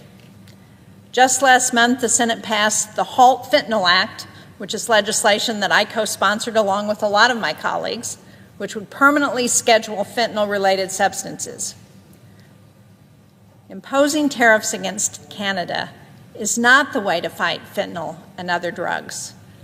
This kind of legislation, like the Halt Fentanyl Act, is something that is going to have much more of an impact. CBP statistics show that all the fentanyl seized along the northern border from the beginning of 2022 until now is 71 pounds. Now, that's a lot of fentanyl, and that could kill a lot of people. So I don't endorse that by any means. But you compare that with the 67,966 pounds that have been seized along the U.S.-Mexico border for the same period of time. Wouldn't it make more sense to focus on where most of this fentanyl is coming from? Instead of imposing tariffs, we should be working cooperatively with our allies and partners. And Canada has taken a number of steps to crack down and to stop drugs from coming into the United States. The tariffs that are in place before today are likely to raise costs by nearly $2,000 for the average household. That's money many families in New Hampshire and across this country can't afford to pay when they're trying to cover the cost of groceries, of housing, of childcare, of energy, all of those things that President Trump, when he was running for president, said he was going to address. I've heard from many New Hampshire families about how these tariffs will raise prices for keeping their homes warm, for putting gas in their cars. And now the Trump administration has reportedly fired the entire staff of the LIHEAP program that helps families and seniors heat their homes when they can't afford to pay. The message to the American people from this administration is increasingly clear. They do not care about you and what your needs are. So, voting for Senator Kaine's resolution presents an opportunity for Congress to help Americans who are worried about higher costs. I intend to vote for this resolution to end the tariffs on Canada, to lower costs for Americans, and to help our small businesses. And I hope all my colleagues will do the same. Now, I just want to add that in the last hour, President Trump announced a new tax of 10% on everything Americans import, with far higher taxes on many countries. Everything from the EU will now face a 20% tax, Japan and South Korea 25%. I mean, again, the rationale for why we are going after our allies and partners makes no sense. And this is a tremendous tax increase on American business and families, likely the largest peacetime tax increase in U.S. history. This new Trump tariff tax will add at least another $3,000 to the costs of an average household. And again, this president promised he was going to lower costs for families. This does nothing to do that. He is taxing all of the goods that people buy every day. And what he doesn't tell you is that the reason he's doing this is so that he can give more money to provide tax cuts for the top 1% of the income earners in the country, so the billionaires. I don't think this tax increase is going to help the small business owner I visited on Monday, or the families in my state and across this country who are trying to afford groceries. And I intend to vote to end those tariffs on Canada today when I have the opportunity. I hope my colleagues will join me. Thank you, Mr. President. Mr. President. I recognize the senator from Virginia. Thank you, Mr. President. I'm rise to join with my colleagues who are in support of Senator Kaine's, I think, thoughtful approach on how we put an end to this tariff war with Canada. And I got to tell you, one of the things about working with Tim Kaine for 40 years is he always keeps a hugely optimistic view of things. And boy, do I need a dose of Tim Kaine optimism today. Because we've seen in our national security domain reckless disregard for classified information, and no one so far held accountable. And the message that sends to our allies, to the men and women who work in our military or intelligence, because if they did the same behavior that the so-called Signal Gate, they'd be fired.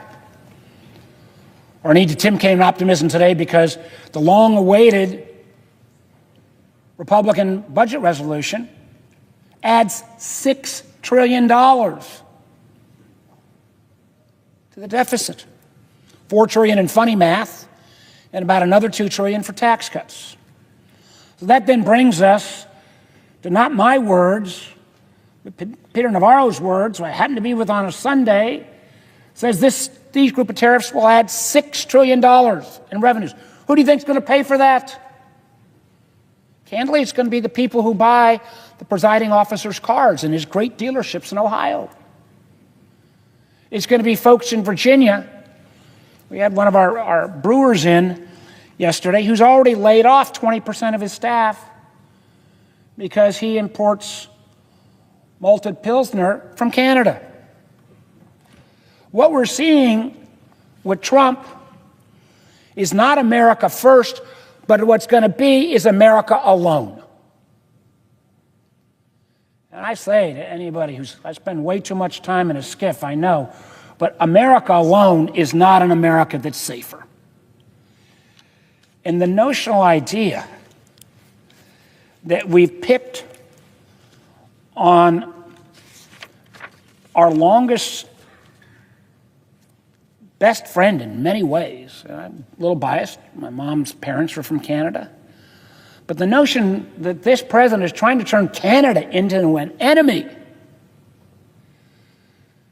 is beyond belief. You know, I talked to a senior Canadian leader just the other day. He said, Mark, even if tomorrow Trump says, never mind, as he's gone back and forth a dozen times, say no harm, no foul, the damage we have done to the relationship between America and Canada will take years to recover. Senator Sheen just mentioned airplane flights down 75%. Americans' national anthem booed at hockey games. We had another person in who ships whiskey, Virginia bourbon, up to Canada. All the tariffs are off tomorrow, which they're not. It will be years, if ever, that Canadians will be buying American bourbon again. So, in dreamland, $6 trillion of tariffs, it's the largest tax increase in American history. I believe it actually goes beyond World War I. And the so-called Liberation Day, the only thing that is liberating is this administration's liberating Americans from their savings because the market's down. They're liberating businesses from their supply chains because of so much disruption. And they're liberating consumers from their hard-earned money because this is going to translate into increased costs. This isn't partisan. This isn't Democrat, Republican. This is math. And no matter how much the president wants to strut on the South Lawn, and glad to see at least the South Lawn was being used for an announcement today as opposed to another day of a Tesla show lot, who's going to bear the brunt of this? It's going to be Americans, it's going to be Canadians, it's going to be people around the world. I'm sure my friend has already mentioned this, particularly from Virginia's standpoint. Canada is our second biggest trading partner, Virginia. Virginia businesses export approximately $3.3 billion for the products of Canada. We import about $3.2 billion. Virginia farmers sell about $430 million of goods to Canada. A lot of Virginia peanuts go to Canada. They're not going to be going. That is going to hurt our economy. Matter of fact, in Virginia, 280,000 jobs in Virginia depend on trade and investment with Canada. I know as governor, I went. I know Senator Kaine, as governor, you went because Canada's one of our best partners. What would the reception be tomorrow if we showed up in Ottawa? This is not going to be just another economic policy. This is at the lifeblood of the Canadian economy, and combined with the so-called reciprocal tariffs around the world, it is the lifeblood of the American economy. So I know Senator Van Hollen's going to say a lot of the same things that I was going to say. I would just say to the presiding officer again, I know you sell great cars, but I'm not sure even folks in Ohio are going to be able to afford $2,000 or $5,000 more per car just because of ill-suited tariffs. So I hope that folks on both sides of the aisle will actually stand up for America first. Reject this misguided tariff strategy.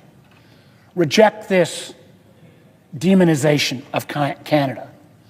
Recognize that America first doesn't have to be America alone.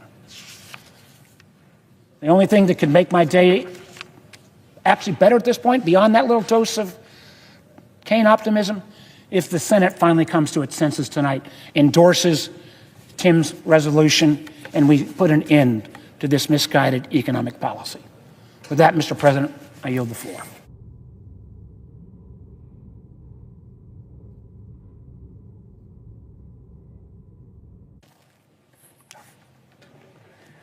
Mr. President. I recognize the senator from Maryland. Thank you, Mr. President. I want to start by thanking our colleagues from Virginia, starting with Senator Kaine, who brought us to this debate here on the Senate floor today on a very important question. And to my other colleague from across the Potomac River from Maryland, Senator Warner. And We sometimes disagree on various issues. On this, we have solidarity across the Potomac River. And that unity comes from a very simple result, which is we are here to sound the alarm about the trade war that Donald Trump just unleashed today. He calls it Liberation Day. If he had made this announcement yesterday on April Fool's Day, people would have thought it was an April Fool's joke.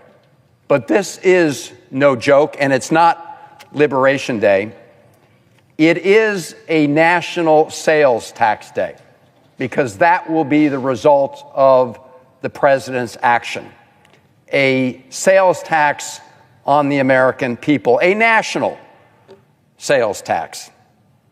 Because today, the president announced he was levying massive across-the-board tariffs on countless goods, making big promises, but at the end of the day, betraying the American people who are going to be hit hard by rising prices.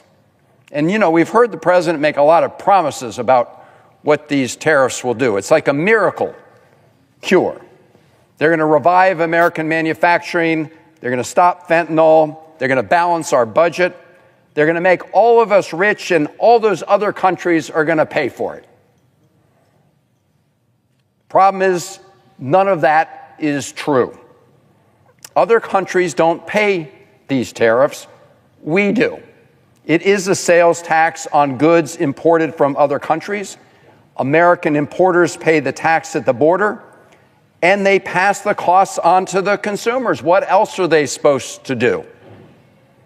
And American manufacturers that put together products here in the United States but import some of the parts they use in those products will face higher costs, higher prices on the parts that they import.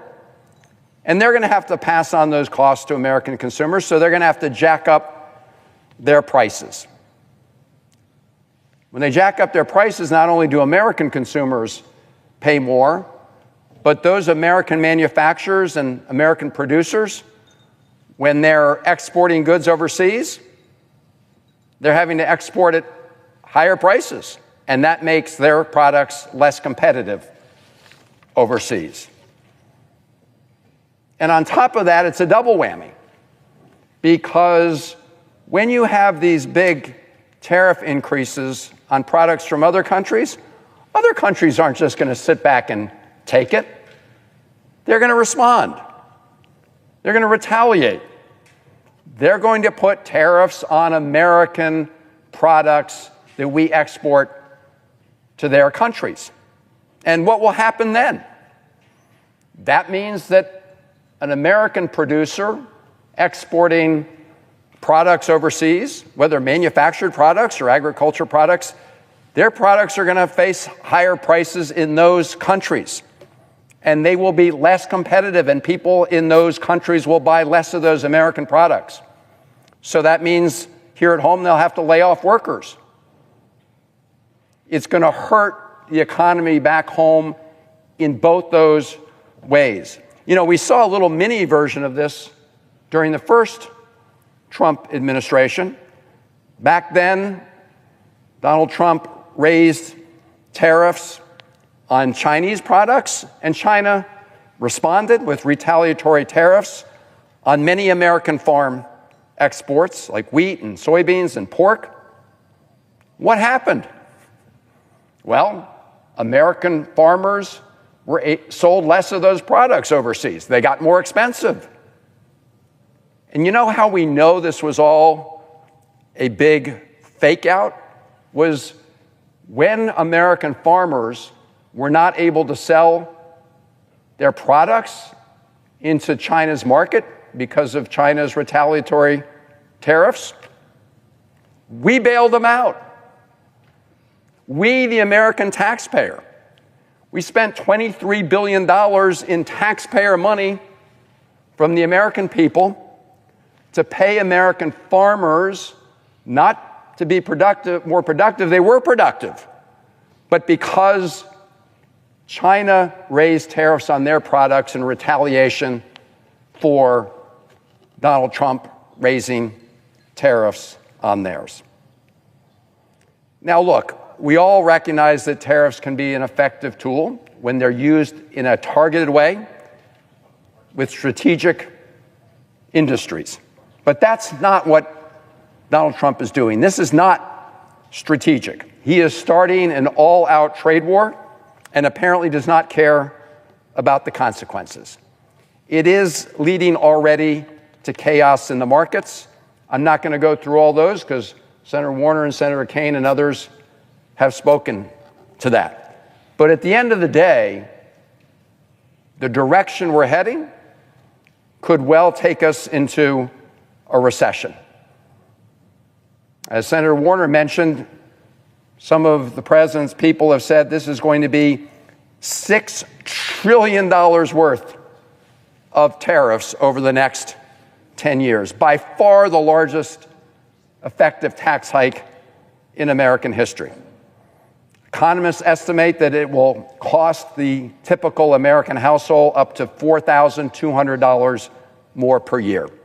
That's a whopping sales tax. The National Association of Home Builders says that tariffs will make new homes cost up to $10,000 more at a time when we're already facing an affordable housing crisis. The North America's building trade unions sent a letter opposing these tariffs, saying, and I quote, "We are seeing construction projects slowing down, infrastructure investments being delayed, and economic momentum weakening, resulting in smaller paychecks, fewer jobs, and shrinking opportunities for skilled building trades and workers," unquote. A researcher at Cornell University says a new car could cost up to $20,000 more because of all the back and forth across borders and all the additional tariffs that apply each time a border is crossed. U.S. made cars are estimated to increase by at least $3,000 or up to $3,000. So buying a house, buying a car, these are all things that families save towards. So what this comes down to is a tax on the American dream. And these increased costs may not mean a lot to the billionaires in the president's cabinet. After all, we had Secretary of Commerce say recently with respect to Social Security benefits that, hey, if Americans didn't get their Social Security benefits one week, nobody would notice except the fraudsters. That's the kind of attitude we have from this administration when it comes to increasing prices that we will all experience as a result of these tariffs. They think people won't notice, but they will. Finally, Mr. President, I do want to talk to the other part of this issue. And I'm not going to belabor the point because others have spoken to it eloquently, especially the chief sponsor of this effort, Senator Kaine, which is that President Trump he's abusing the International Economic Emergency Powers Act to apply these tariffs to Canada. That's a law aimed at protecting our national security. It's a law that we have used against adversaries like Iran, Sudan, North Korea, Russia. But here, President Trump is using it to target our longtime friend, our longtime ally, Canada. He's declared a phony emergency on our northern border to target our friends there. Now, he claims that these punitive tariffs will somehow address the fentanyl crisis. And of course, we should be addressing the fentanyl crisis in the United States of America. And this Congress has done a lot, needs to do a lot more. But in the fight against fentanyl, Canadian people are, number one, they're our allies, and number two, they're not the ones that are causing the problem. 0.2% of fentanyl trafficked in the United States comes across the U.S. Canadian border, and Canada is right now putting together a $1.3 billion plan to strengthen that border security and stop it altogether. So this is a fake emergency declared by the president, putting on these massive tariffs, and I'll close with why. And we're going to find out more about this in the next couple days. I heard the chairman of the Finance Committee speaking a little bit earlier about how the proceeds from collecting tariffs might be counted and used to offset tax cuts, which are going to be aimed at the very, very wealthy in this country. Tax relief for the wealthy, paid for in part by a national sales tax on all the other Americans in the country.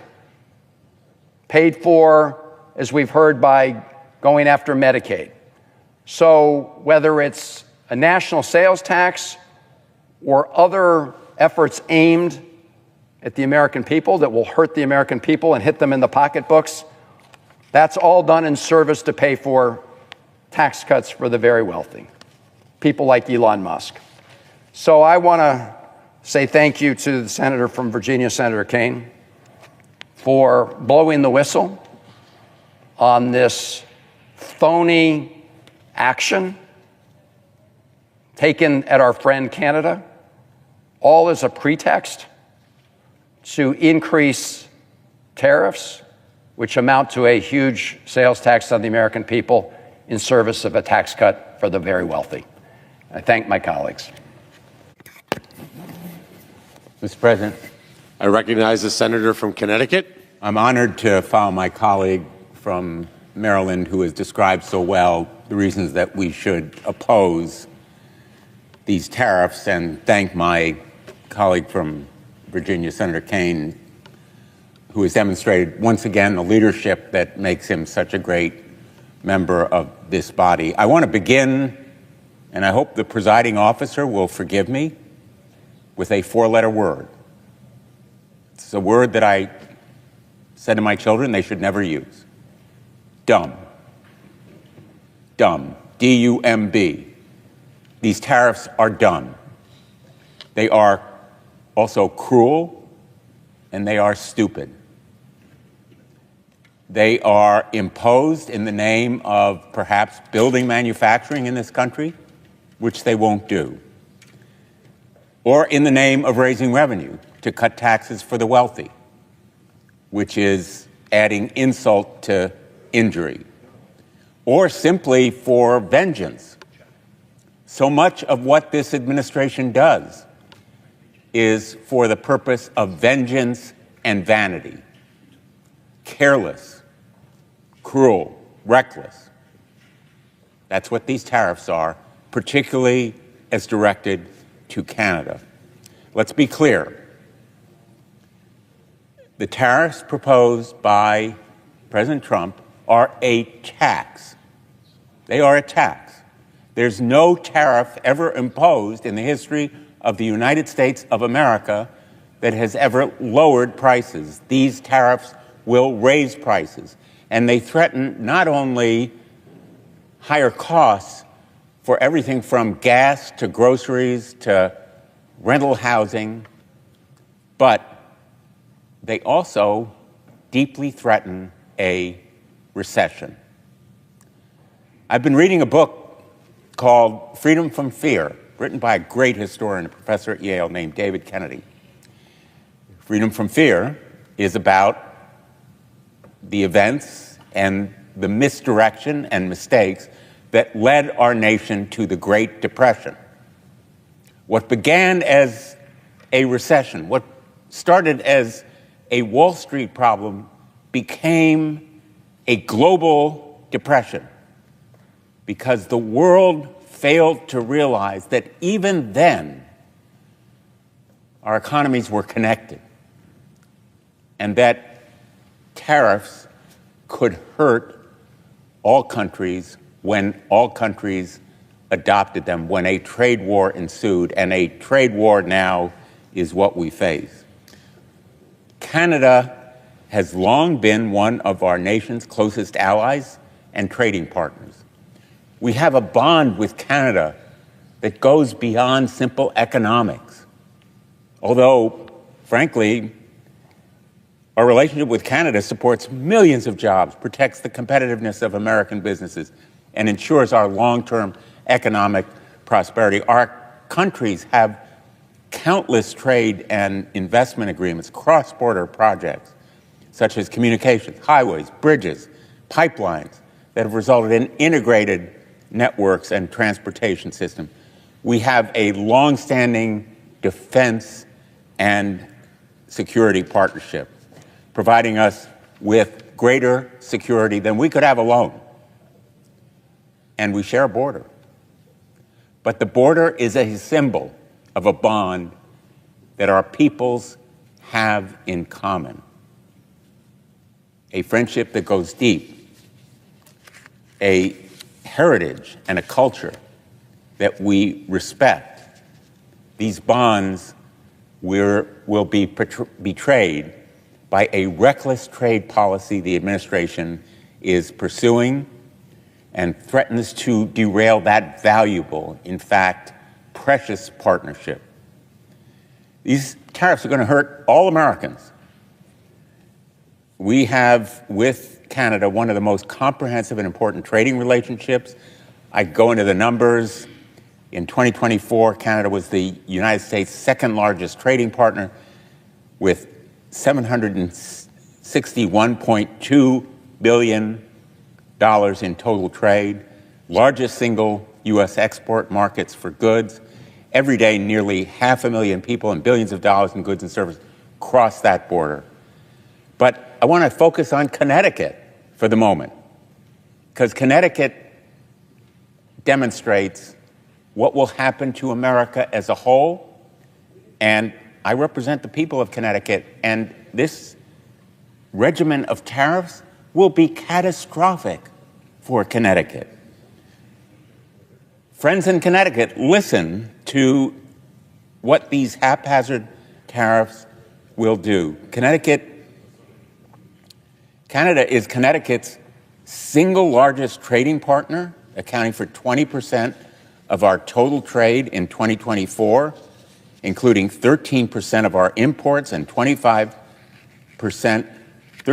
of our exports and 25% of our imports.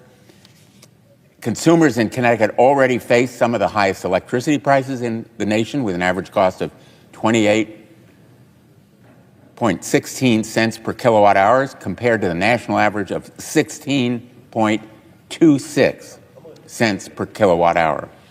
Connecticut and New York as a whole get a significant share of our electricity from cheaper Eastern Canadian hydropower. The 10% tariffs proposed on energy resources from Canada will directly impact and drastically increase those electricity costs. ISO New England has estimated that this tax would add $66 million in annual consumer costs.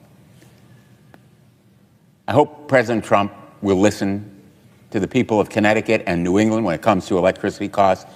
Do not impose these tariffs. And the harm to Connecticut is far from limited to just energy prices. Some of the largest state industries, including aerospace, defense, advanced manufacturing, medical devices, all rely on trade with Canada to remain profitable. These industries source key production imports from Canada, including aerospace parts, critical minerals and metals, basic chemicals and petroleum and coal products.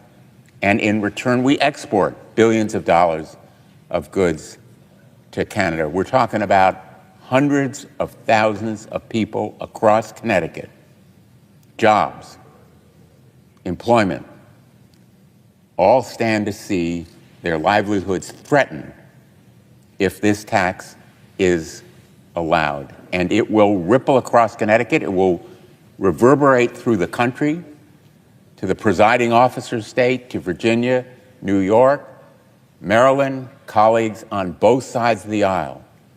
The cost of living in Connecticut will rise drastically. We already have one of the highest costs of living in the country.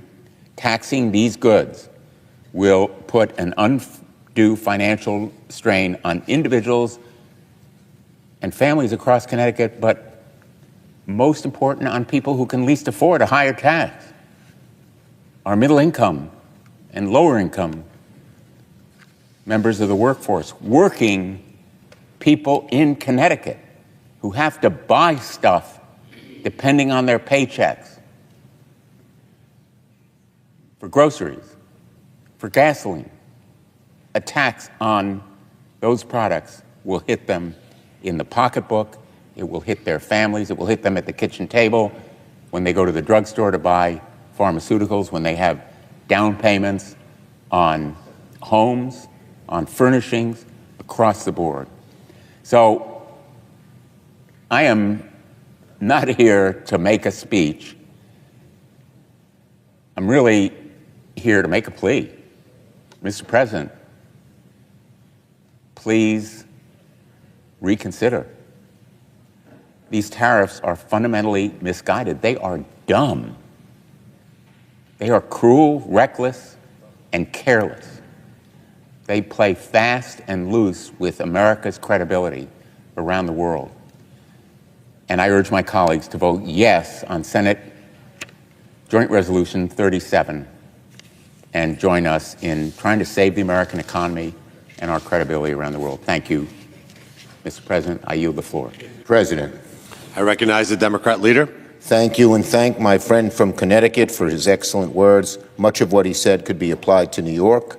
I want to thank Senator Kaine for his seeing around the curve, seeing how important this was months ago, and persisting and persisting and persisting in getting us to this place. Now, Mr. President, President Trump just announced his new tariff package a few hours ago, and it's even worse than we thought.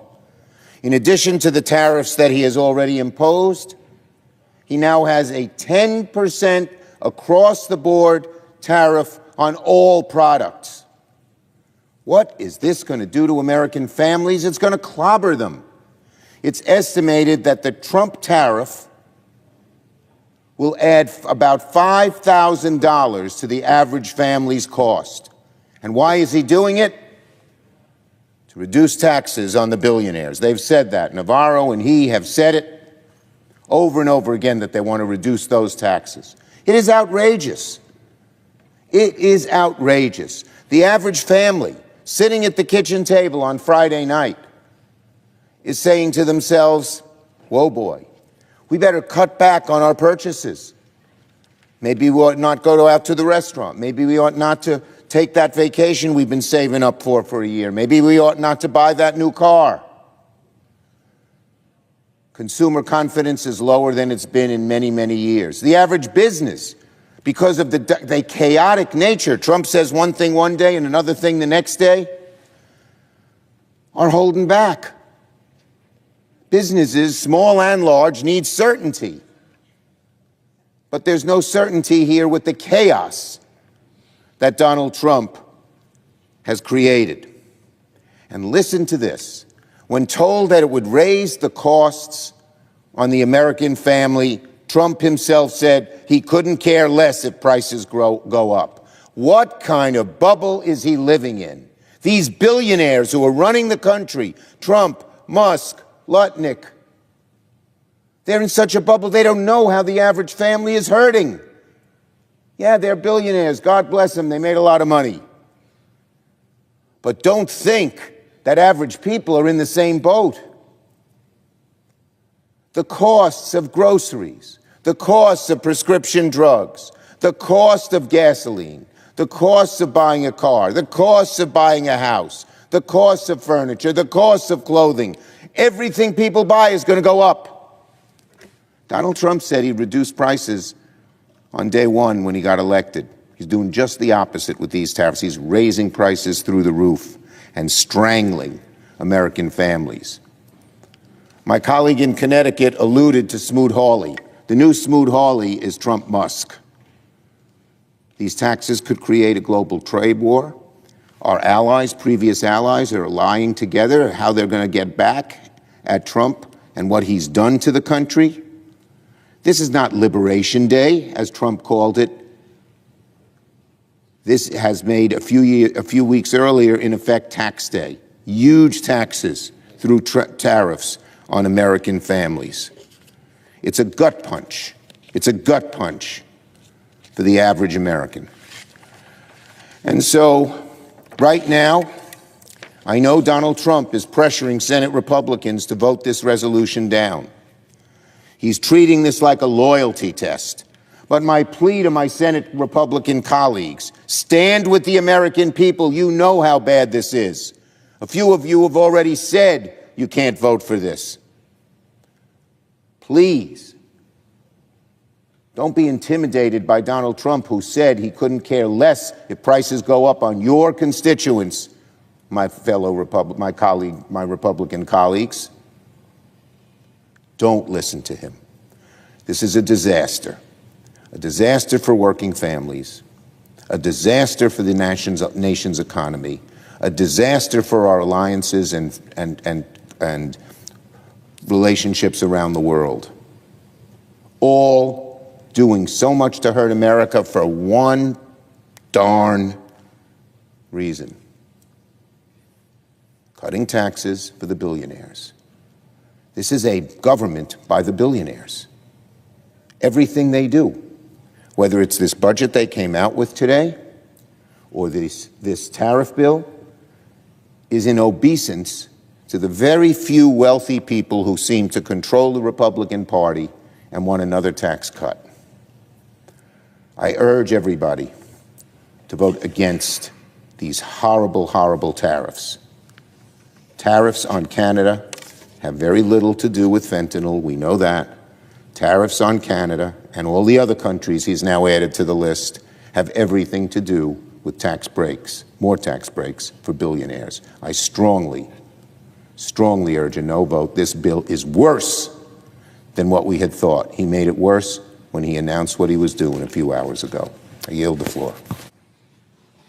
Mr. President.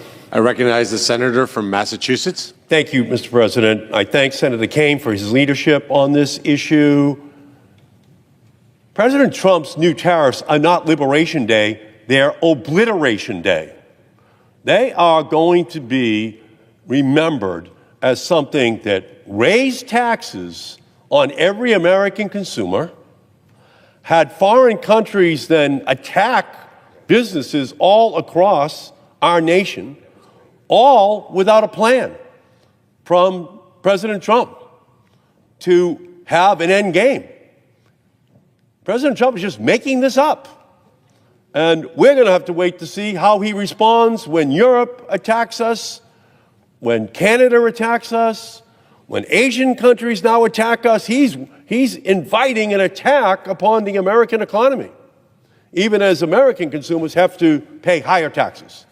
So we're at just the dawn of the equivalent of an all-out war, trade war, with every other country in the world. And who's going to pay the price? American workers and American taxpayers. They're the ones who are going to pay the price. So, Mr. President, I rise tonight to speak about the outrageous calls we have been hearing to impeach federal judges who have ruled against Donald Trump. And that's right. Donald Trump and his extremist MAGA supporters think that if a federal judge dares to rule against the president, that judge should be impeached. Recently, Trump tweeted that Judge James Boasberg, the chief judge of the federal district court here in Washington, D.C., should be impeached because he ruled against Trump's use of the Alien Enemies Act to deport alleged Venezuelan gang members to El Salvador without any due process. Elon Musk, whose Department of Government Efficiency has been on the losing side of several recent judicial decisions, has referred to federal judges as evil and called for, quote, a wave of judicial impeachments. In the other body, MAGA extremists have taken up the cudgel and filed articles of impeachment against federal judges who have ruled against the president, and then they receive political contributions from Elon Musk for doing so. And just last week, Speaker Johnson even suggested eliminating entire federal courts because their judges have dared to rule against Donald Trump. These calls for the impeachment of judges and elimination of courts are just the latest salvos in a broad attack on the courts, on lawyers, on the rule of law by the president and by his allies.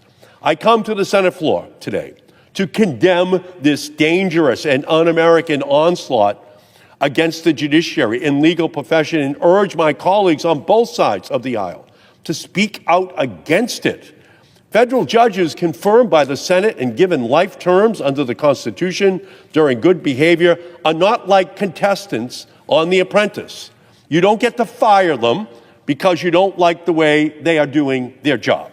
The president and his acolytes don't seem to understand this. With each call to impeach judges, they disregard and disrespect the Constitution, its separation of powers, its checks and balances, and its establishment of three co-equal branches of government, one of which is a judiciary whose principal job, as the Supreme Court explained more than 200 years ago in Marbury versus Madison, is to, quote, say what the law is, to say what is constitutional. And that is precisely what the courts have been doing. Since retaking office, Donald Trump has issued a series of executive orders that are blatantly, patently, and obviously unconstitutional and illegal. Trump's illegal belief that he can supersede the Constitution and the laws passed by Congress with an executive order has spawned more than 100 lawsuits against his administration. And federal judges across the country, judges appointed by Democrat and Republican presidents alike, including Donald Trump himself, are doing the same job that judges have done in our country for centuries. They are interpreting statutes, making legal determinations, and upholding the Constitution of the United States. They are moving swiftly to hear cases and, for now, preventing some of the most egregiously unlawful Trump policies from taking effect. Revoking birthright citizenship? Blocked. Freezing all federal funding? Blocked. Pulling down public health websites? Blocked. Capping funding for critical health research at the National Institutes of Health? Blocked. Denying gender-affirming health care to transgender youth? Blocked. Allowing Musk to unbridled access to Social Security data? Blocked. Clawing back funds appropriated by Congress and obligated to my National Climate Bank? Blocked by a federal district court judge. And the list goes on and on and on and on. Blocked, blocked, blocked, blocked. In these cases, like any others, if the losing party disagrees with the judge's decision on what the law is, they can appeal it. What they shouldn't do is to call for the extraordinary step of impeaching the presiding judge.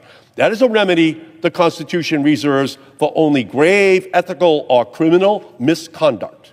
And that's why John Roberts, the Chief Justice of the United States, was compelled to issue a rare public statement after President Trump called for the impeachment of Judge Boasberg.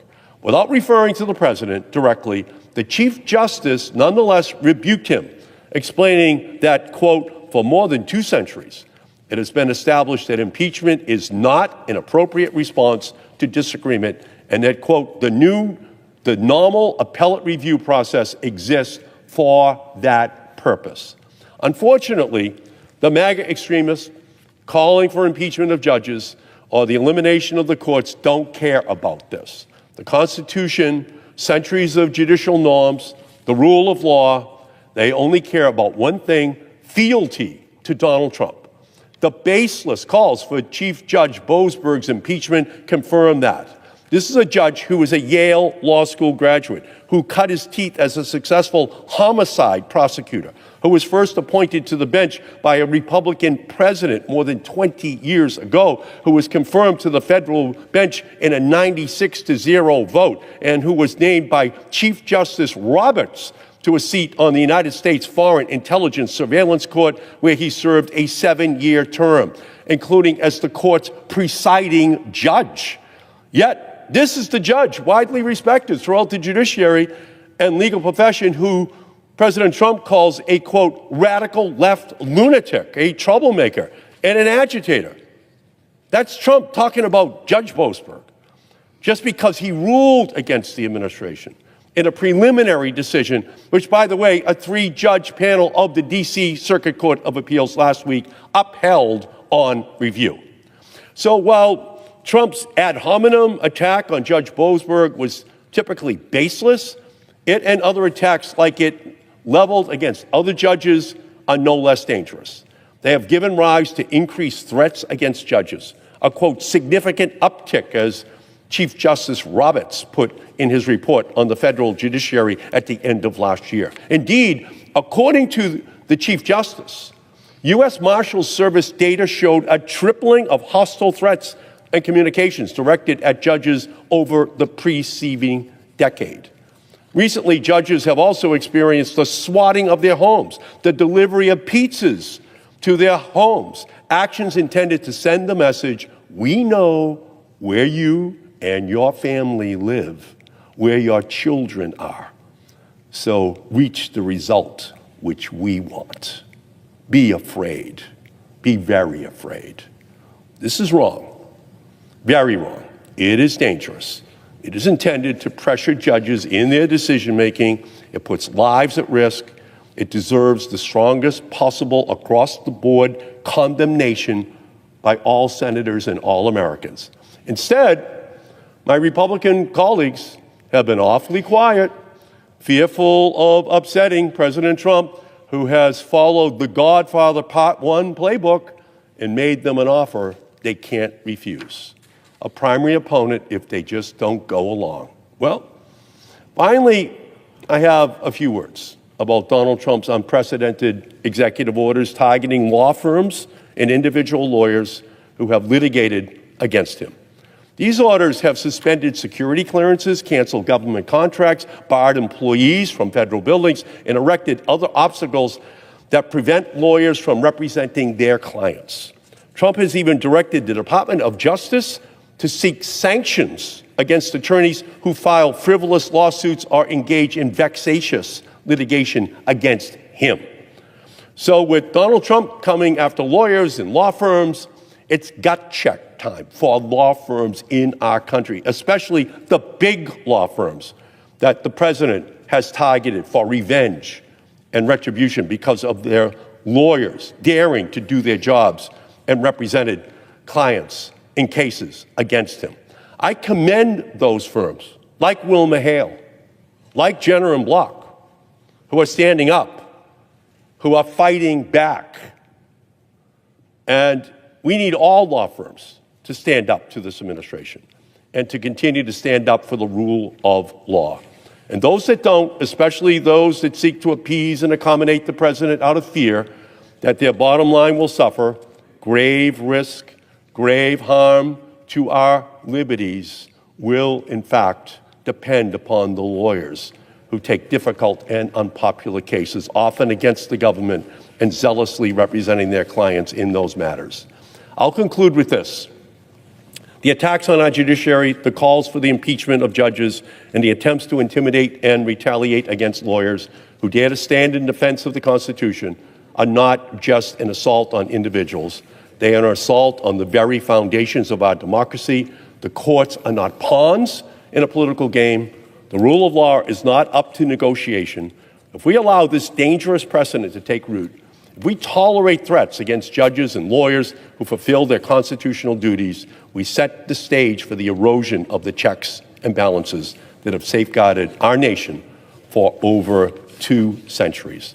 This is not about protecting one man, This is about protecting the principles that ensure justice and fairness for all Americans. It is time for all of us as a nation to rise above partisan interests and defend what makes us strong, our commitment to the Constitution, to the independence of the judiciary, and to the rule of law. And I urge my colleagues, all of my colleagues, and every American to stand in defending these sacred institutions, not for our political health, but for the health of our democracy itself. I thank you, and I yield back, Mr. President. I recognize the senator from Rhode Island.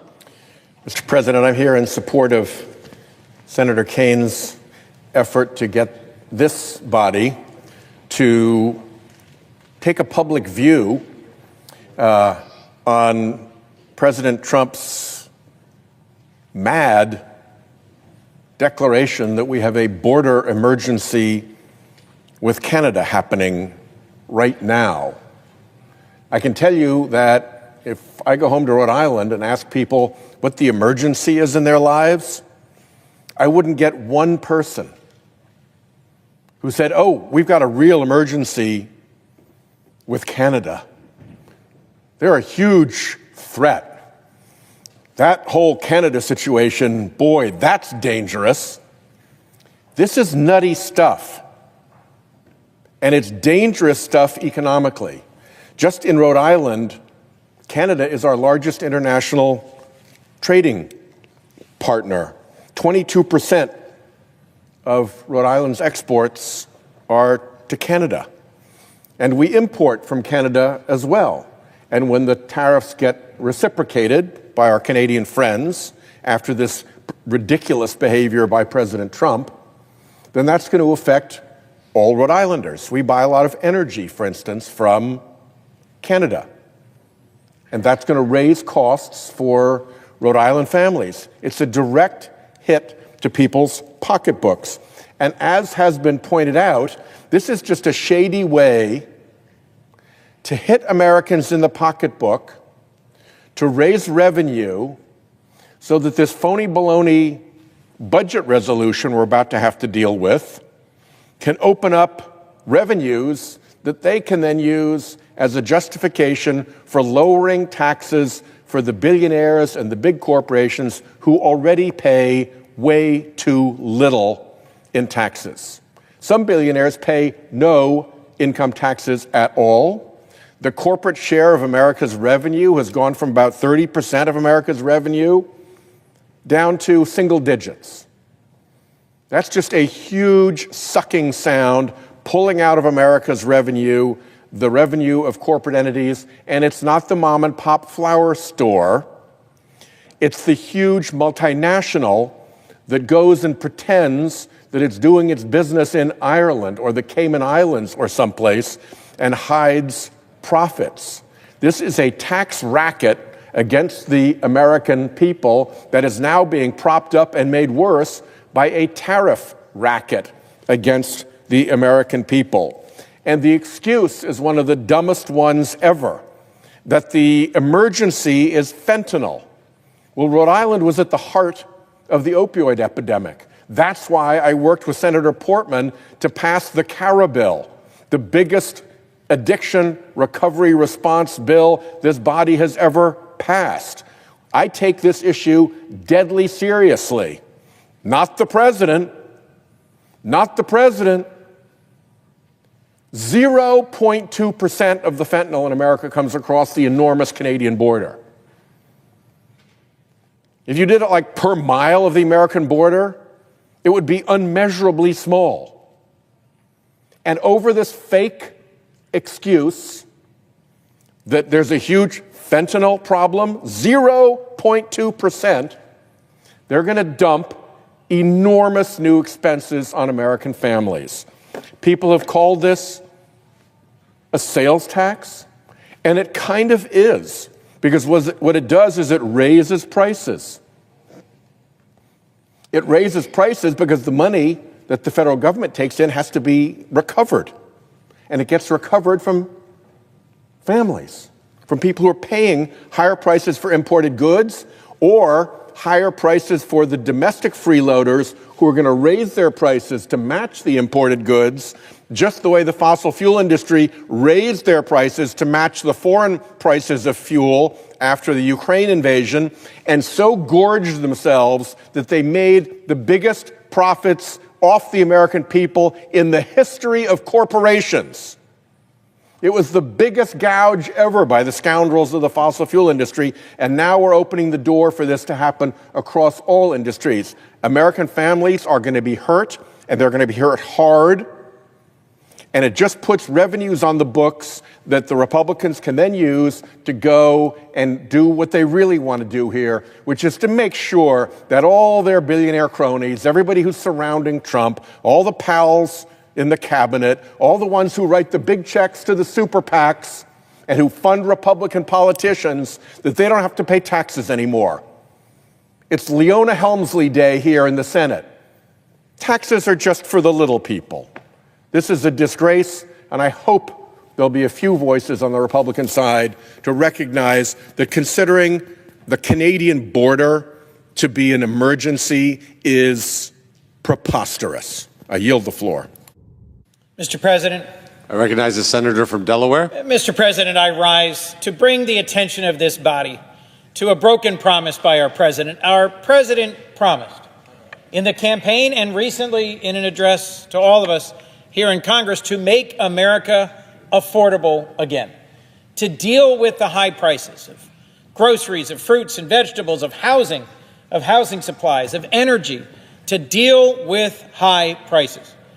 Millions of Americans who voted for President Trump said they did so out of frustration about high prices. Well, today, President Trump has announced he is going to impose tariffs on virtually every trading partner we have. And I rise in support of a piece of legislation we're about to vote on here in the Senate that gives us a chance to do something. So to my colleagues, if you've heard as I have, from your constituents calling with concern and alarm about how much prices have not gone down but have gone up, I recommend you think about one country, one of our most trusted and loyal allies, some of the nicest people on the planet. Who doesn't like Canadians? Canadians have served alongside us in virtually every war we've ever fought. They are a NATO ally and partner. And for my small but mighty state of Delaware, our major export destination and the nation from which we import the most. And yet, because of an emergency at our border, which I think is wholly unjustified by the data of how little fentanyl actually comes into our country across the northern border, President Trump is moving ahead with slapping tariffs on Canada. Tonight you have a chance, I say to my colleagues, to vote to undo the declaration of an emergency on our northern border. You can vote to undo the harm to businesses, to small families, to retirement accounts. Don't look at your 401k. If you want to know tomorrow the consequences of indiscriminately slapping tariffs on every one of our major trading partners. This is not Liberation Day, but Tax Day, a new national sales tax that will harm the imports we buy from virtually every country, and because of the countervailing tariffs, harm our exports. A tariff is a tax. And tonight we will take a vote, and I hope some of my colleagues on the other side of the aisle will join with Senator Kaine and many of us in recognizing it is ludicrous to use the special emergency powers that Congress gave to the president, assuming he would only do so in a case of war or active open hostility, not in the case of one of our trusted and loyal partners and allies, the great and kind people of Canada. In recent meetings with Canadian leaders, they've said, don't make us do it. Don't make us impose tariffs on you. But tonight, the Trump administration has imposed tariffs on dozens and dozens of our trading partners. To my friends and colleagues, let's vote to undo this phony crisis and vote to undo the tariffs on U.S. Canada trade. Thank you.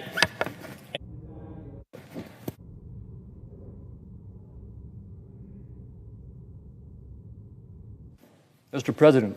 I recognize the senator from Idaho. Thank you, Mr. President. I rise today to speak in opposition to the resolution. Senator Kaine and his fellow co-sponsors want a strong trade relationship with Canada. So do I. I consider, like President Reagan, Canadians to be not just friends and neighbors and allies, but kin, who together with us have built the most productive relationship between any two countries in the world today. By the way, I would note that the tariffs that President Trump announced today did not get applied to Canada. What we're talking about here today, however, in Senator Kaine's resolution, is not about our trading relationship. It is about the emergency stemming from fentanyl and illegal immigration. Senator Kaine and the other co-sponsors are challenging the how, meaning the means of what President Trump is doing, the threat of tariffs, through which President Trump addresses a national emergency. The Senate, however, is set up to vote on this proposal, however, today, on the why, whether an emergency exists. Under President Biden's watch, the number of people arrested on the northern border rose more than tenfold from 2022 to 2024.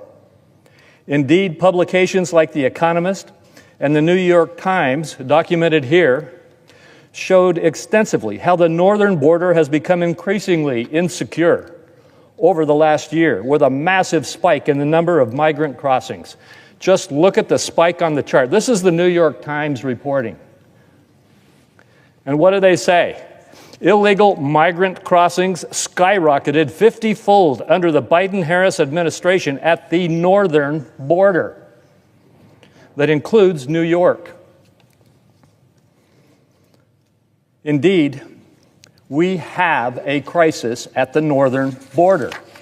It is a fentanyl crisis and a migration crisis. In considering these figures, I want to emphasize, I don't blame Canada. I blame President Biden. President Biden repeatedly refused to prioritize border security. Indeed, when President Biden's nominee for the Commissioner of Customs and Border Protection came through the Finance Committee, I asked him if he would at least admit that there was a border emergency, including on the southern border as well as the northern border. He, like President Biden himself, refused to take it seriously, with dire consequences for our communities in America. When President Biden and Prime Minister Trudeau met last year, the Biden administration's top priorities included encouraging both countries to increase climate spending and advance diversity and inclusion. But when it came to common priorities that Americans actually wanted to see progress on, like combating illegal immigration, President Biden's view was that we should both, Canada and the United States, should both expand pathways to allow more migrants into the country and to promote Canada accepting 15,000 migrants. President Trump is right to change this trajectory, precisely because Canadians also are victims of illegal immigration and fentanyl. We must both prioritize these threats to our citizens.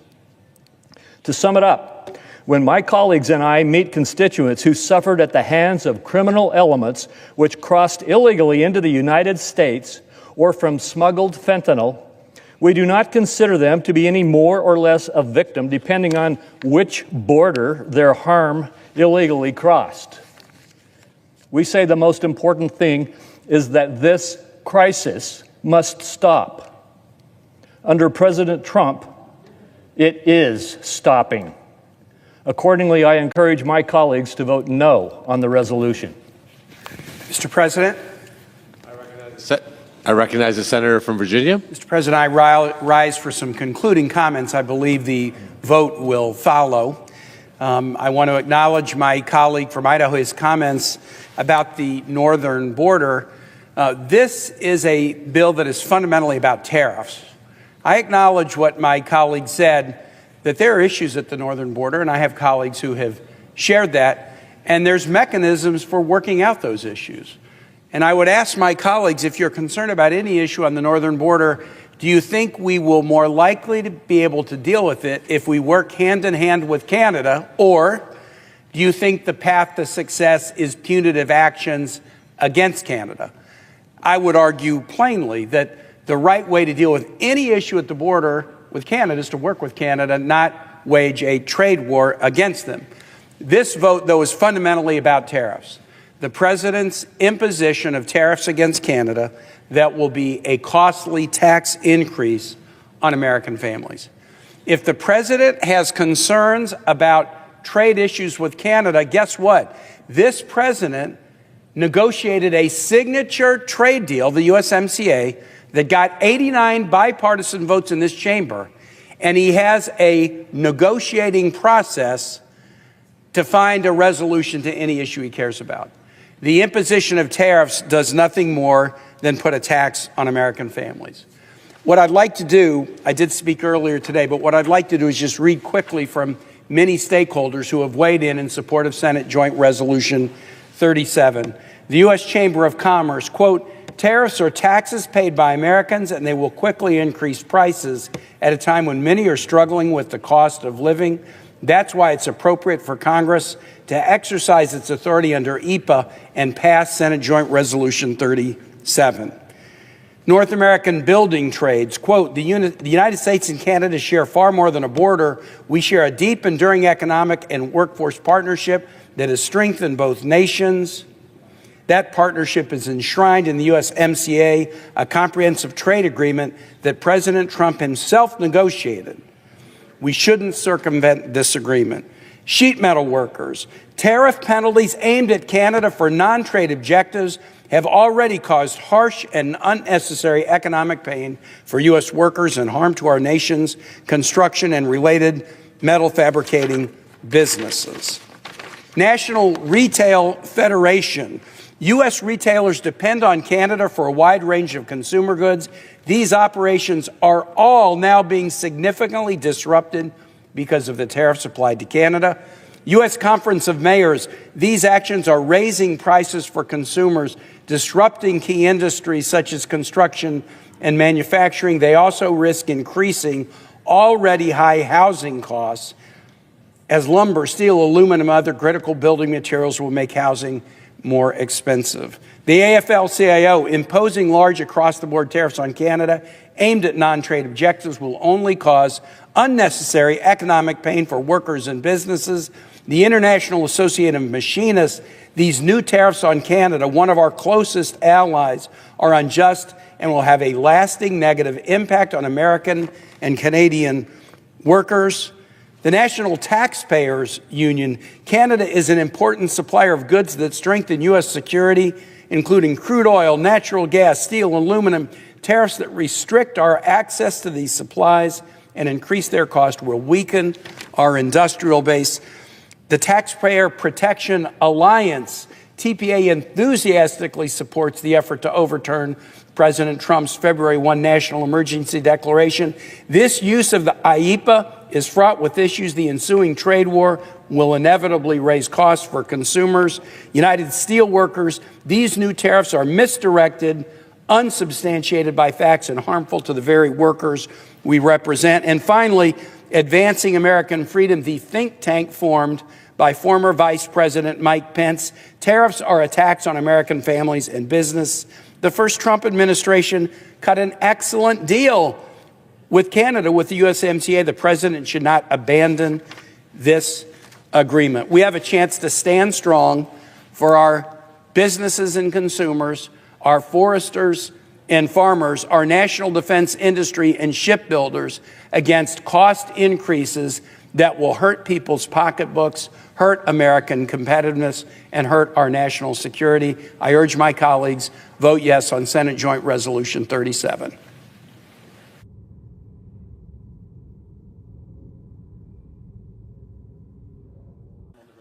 I will yield back all time on the resolution. All time is yielded back. Under the previous order, the clerk will read the title of the joint resolution a third time.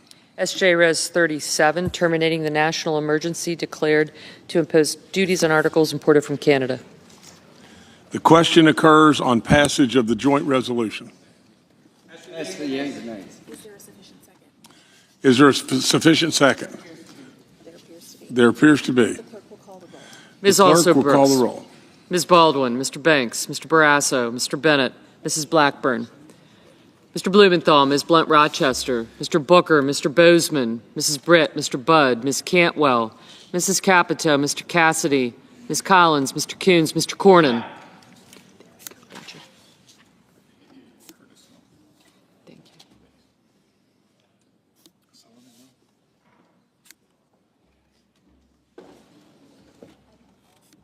Ms. Cortez Masto, Mr. Cotton, Mr. Kramer, Mr. Crapo,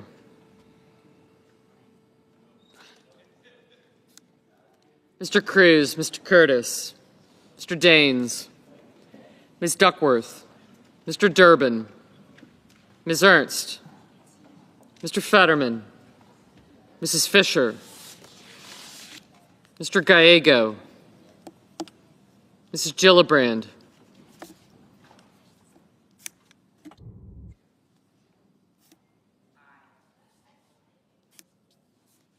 Mr. Graham, Mr. Grassley, Mr. Haggerty,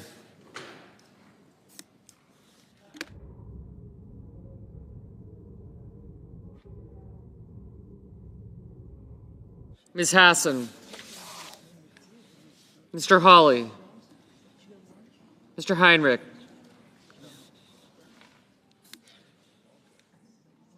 Ms. Hirono,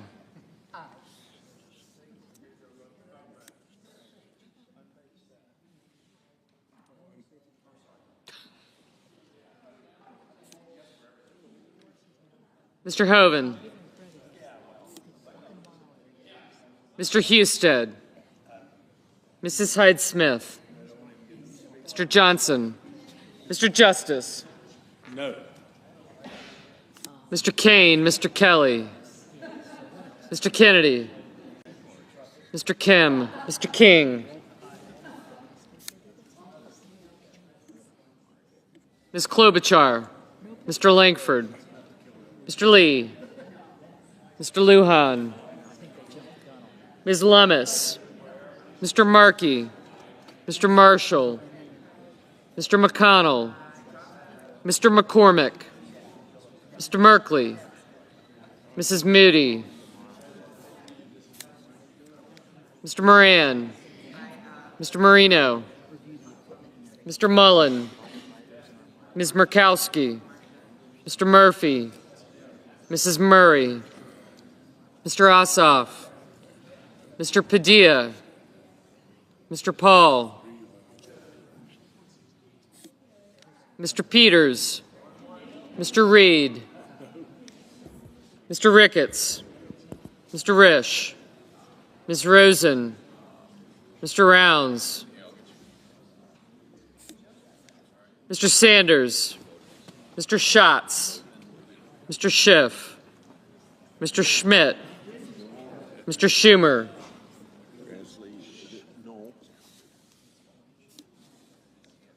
Mr. Scott of Florida, Mr. Scott of South Carolina, Mrs. Shaheen, Mr. Sheehy, Ms. Slotkin, Ms. Smith, Mr. Sullivan, Mr. Thune, Mr. Tillis, Mr. Tuberville, Mr. Van Hollen, Mr. Warner, Mr. Warnock,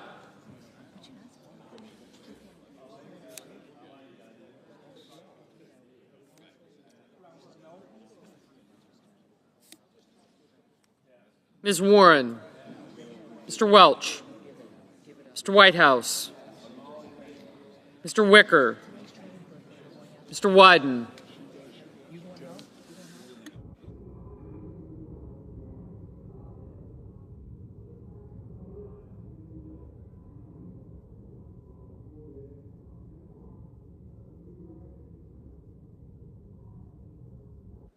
Mr. Young,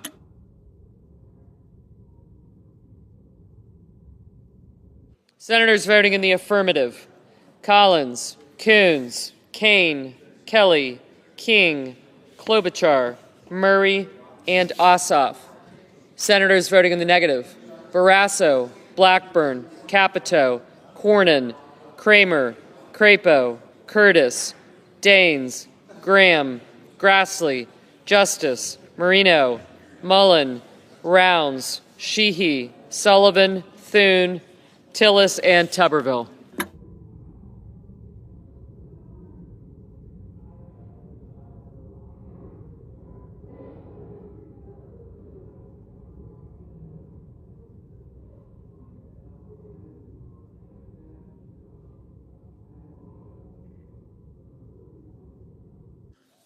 Mr. Cotton, no.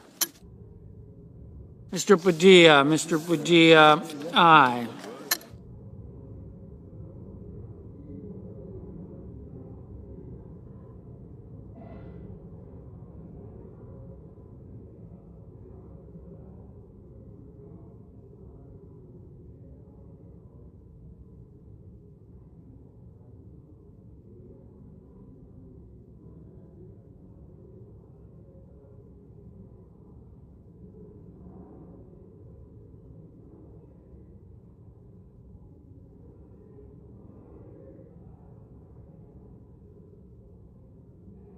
Mr. Kim, aye. Ms. Smith, aye.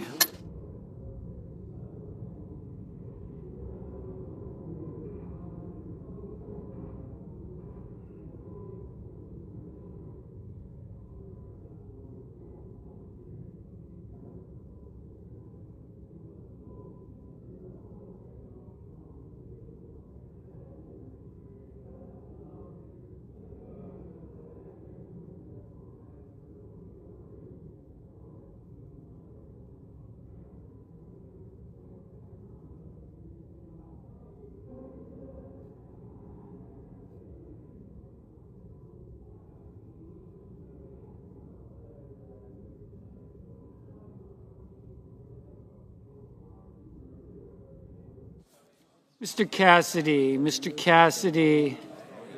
no.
Mr. Ricketts, no.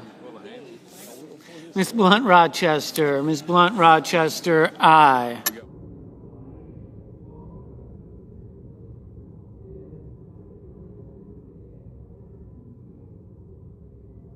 Ms. Cortez Masto, aye.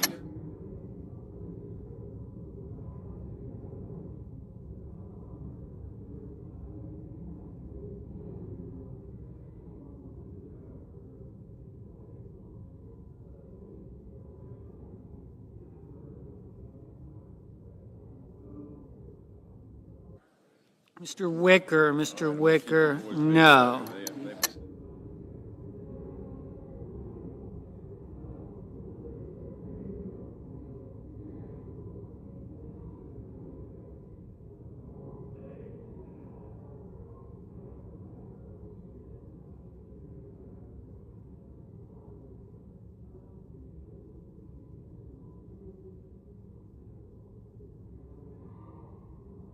Ms. Cantwell, aye.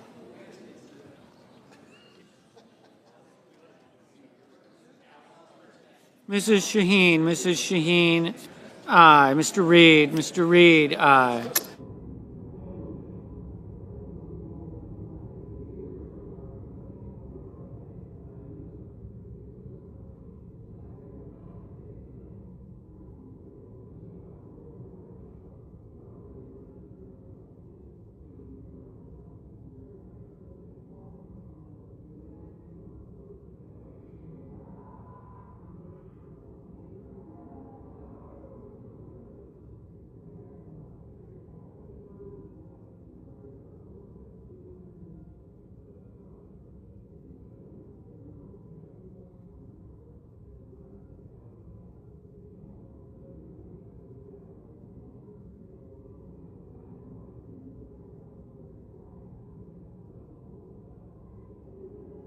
Mr. Bozeman,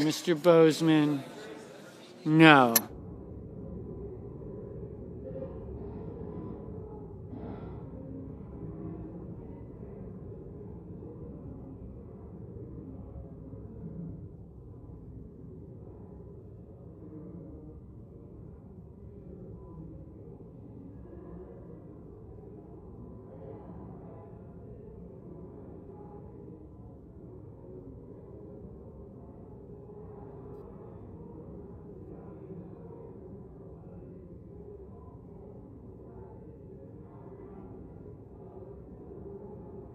Mr. Gallego, aye. Miss Ernst, no.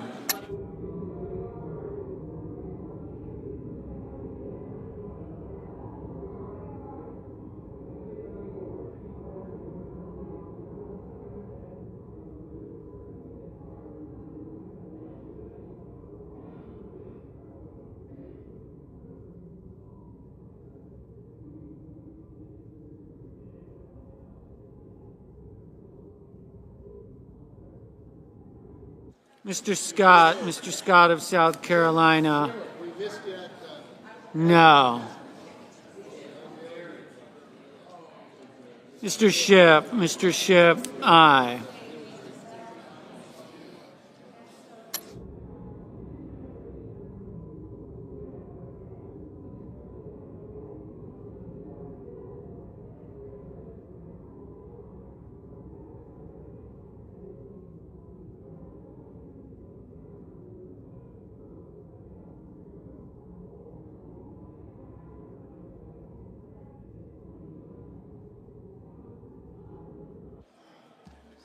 Mrs. Brett, no. Mr. Young, no.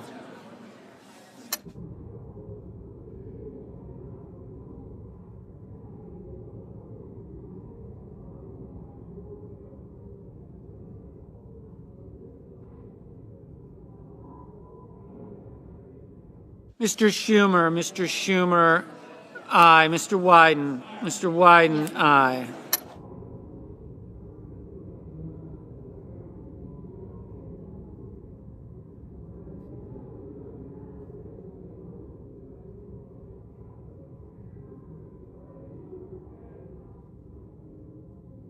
Mr. Durbin, aye. Miss Rosen, aye.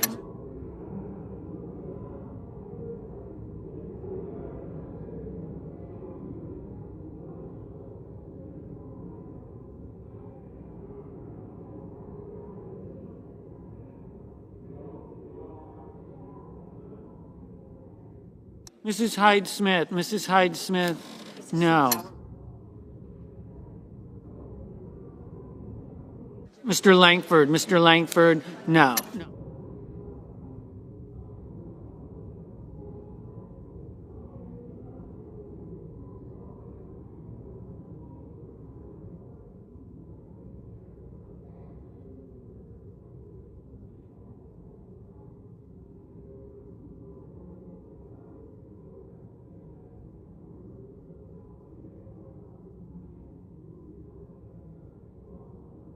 Mrs. Gillibrand, aye.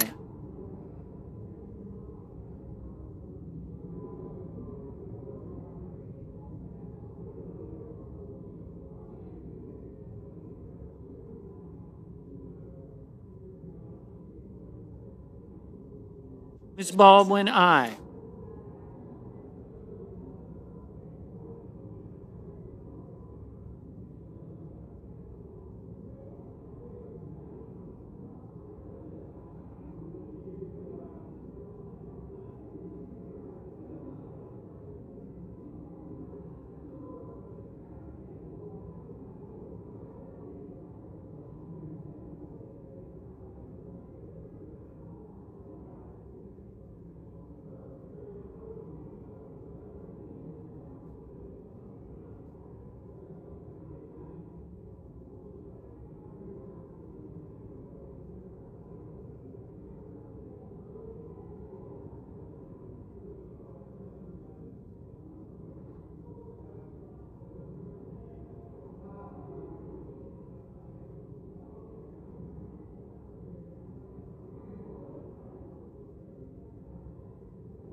Mr. Husted, no. Mr. Schmidt, no.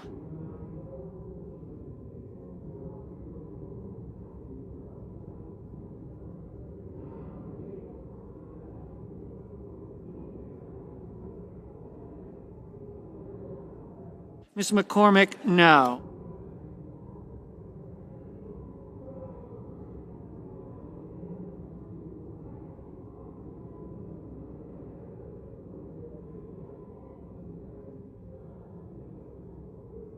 Mr. Warnock, aye.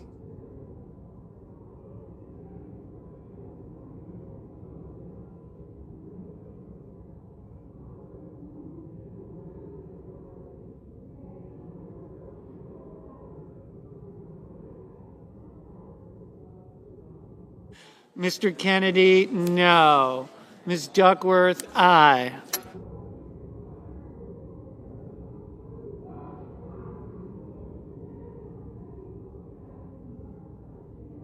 Mr. Hawley, no. Mr. Rono, aye.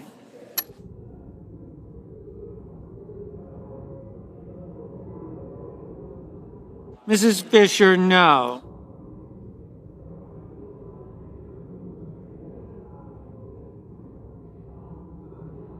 Mr. Schatz, aye. Mr. Peters, aye.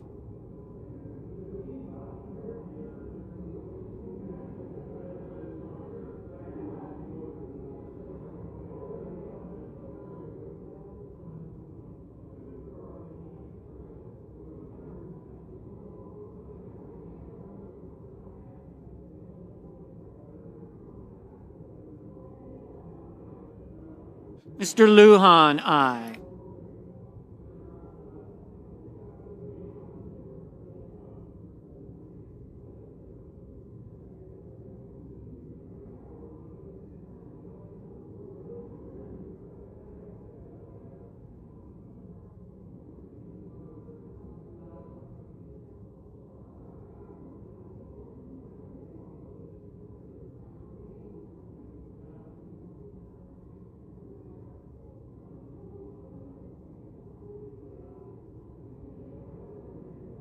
Mr. Whitehouse, aye. Mr. Risch, no.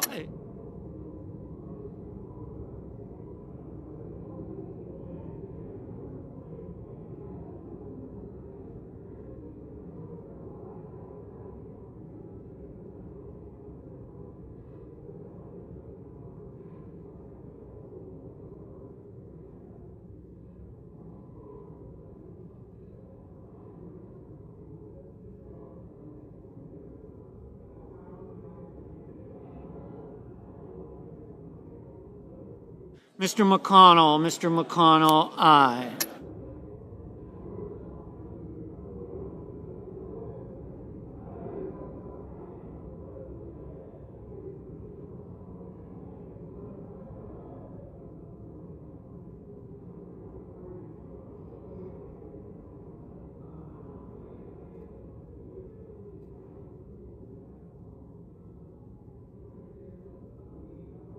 Ms. Lummis, no. Mr. Blumenthal, aye.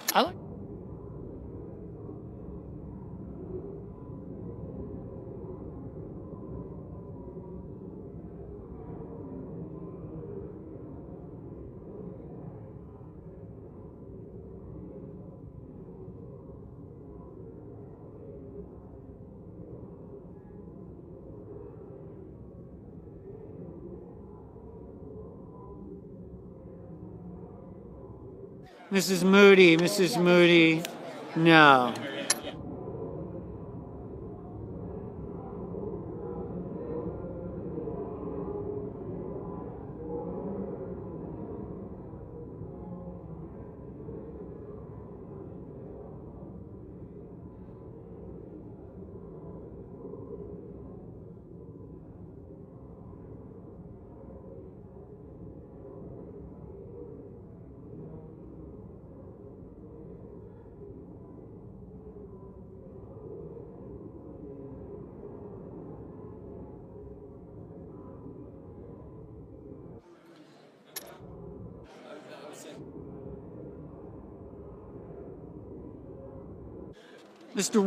Mr. Welch, No. aye.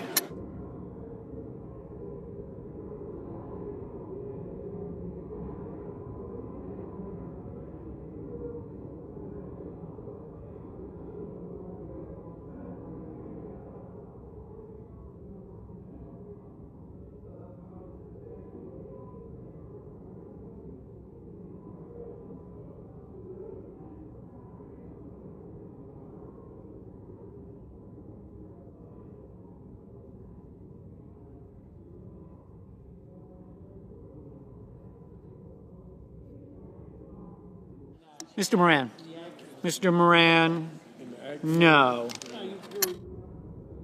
Mr. Budd, no. All from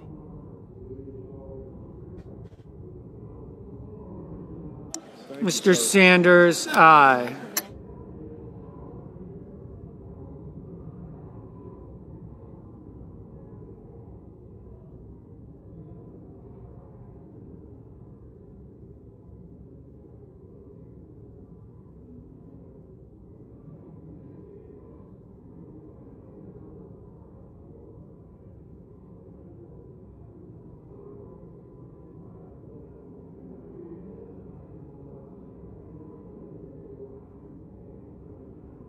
Mr.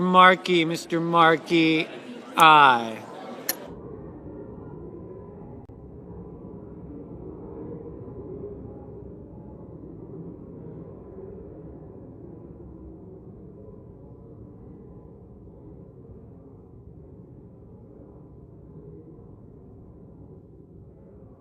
Mr. Johnson, no. Mr.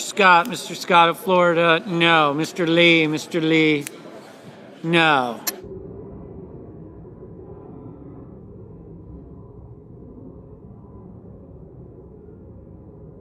Mr. Murphy, aye. Yeah.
Mr. Fetterman, aye.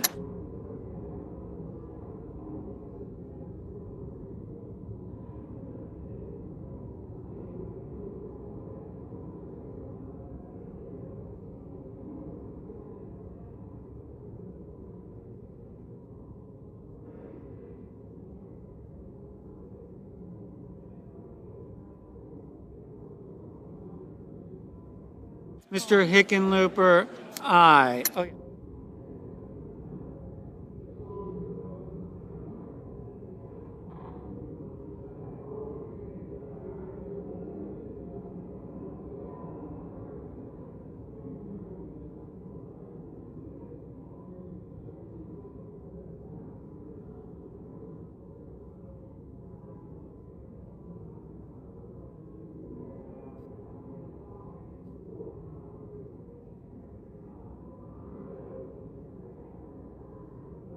Mr. Heinrich, aye. Mr. Hoven, no.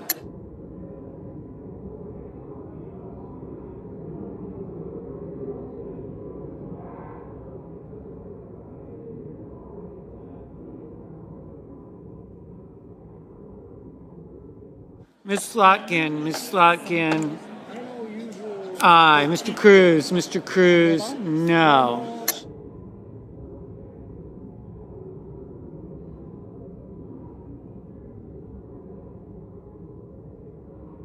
Mr. Booker, aye. Ms. Murkowski, aye.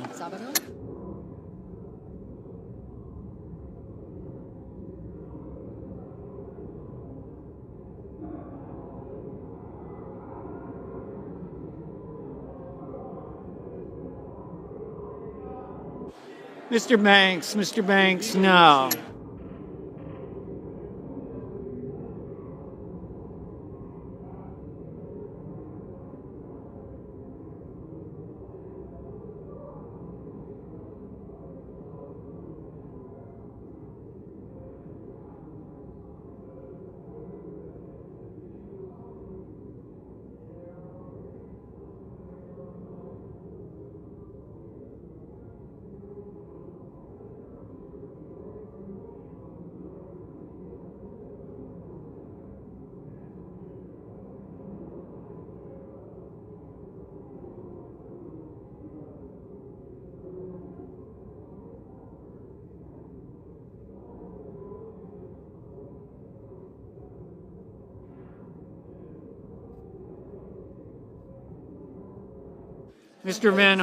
Mr. Van Hollen, aye. Mr. Haggerty, no.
Mr. Warner, aye.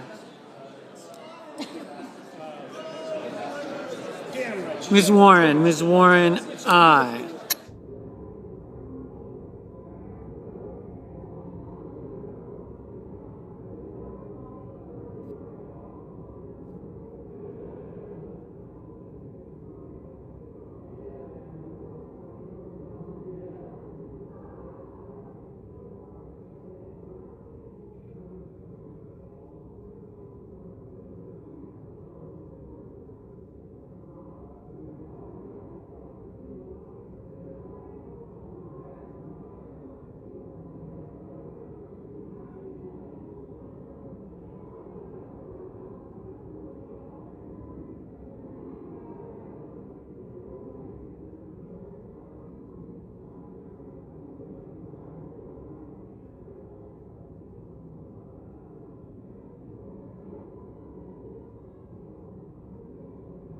Mr. Bennett, aye.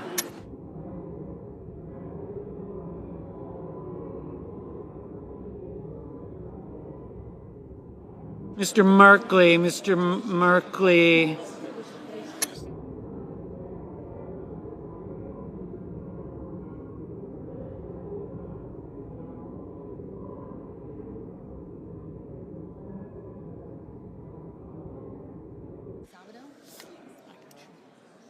Merkley, aye. Ms. Also Brooks, aye.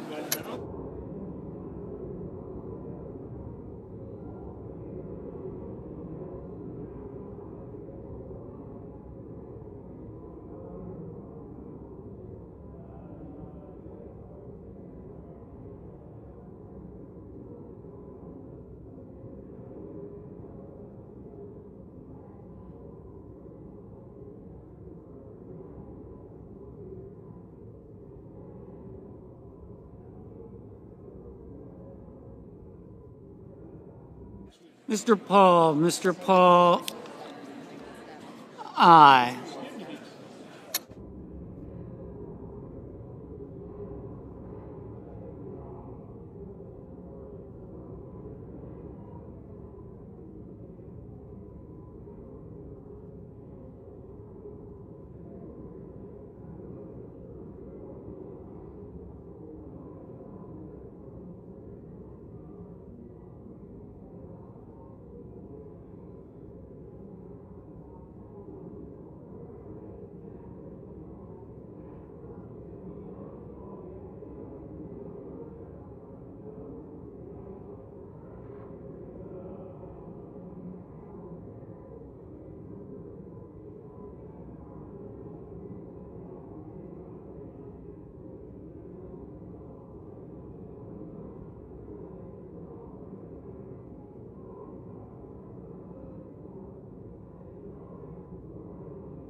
Ms. Hassan, aye.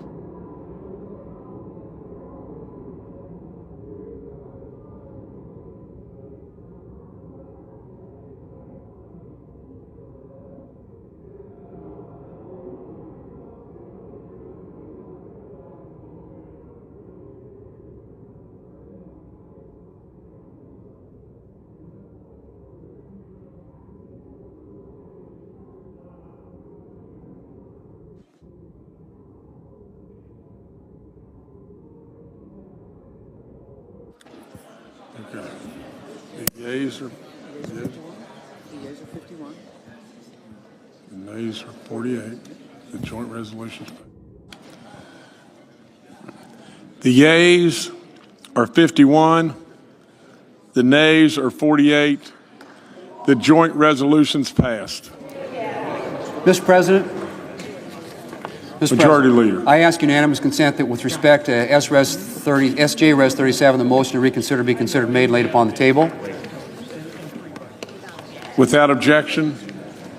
Mr. President, I ask unanimous consent that when the Senate completes its business today, it stand adjourned until 10 a.m. on Thursday, April 3rd, that following the prayer and pledge, the morning hour be deemed expired, the journal proceedings be approved to date, the time for the two leaders be reserved for their use later in the day, morning business be closed, and notwithstanding Rule 22, the Senate resume consideration of SJ Res 24, that all time be expired on the joint resolution at 11 a.m., and the Senate vote on passage of the joint resolution.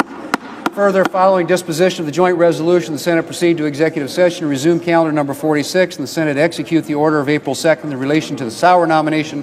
And following disposition of the Sauer nomination, the Senate vote on the motion to invoke cloture on calendar number 53. Amendment ayes. Further, notwithstanding Rule 22, it be in order for Senator Sanders to make two motions, discharge SJ Res 33 and SJ Res 26, and the Senate vote on the motions to discharge in the order listed if made at 2:30 p.m. Further, following disposition of the motion to discharge SJ Res 26, if cloture is invoked on the Oz nomination, the Senate vote on confirmation of the nomination, and following confirmation, the Senate execute the order of April 2nd in relation to the Dillon nomination. Finally, if any nominations are confirmed during Thursday's session, the motion to reconsider be considered made and laid upon the table, and the President be immediately notified of the Senate's action. Without objection, so ordered. Mr. President, if there's no further business to come before the Senate, I ask that it stand adjourned under the previous order following the roll call vote on the motion to proceed to SJ Res 24. Without objection. I understand the Senate has received HA Res 24 from the House. The leader is correct. The leader is correct. I move to proceed to HA Res 24. The clerk will report. Motion to proceed to HJ Res 24, joint resolution providing for congressional disapproval under Chapter 8 of Title 5, United States Code, and so forth. Nays. Is there a sufficient second? There is. There is. There is. The clerk will call the roll. The clerk will call the roll. Ms. Alsobrooks. Ms. Baldwin.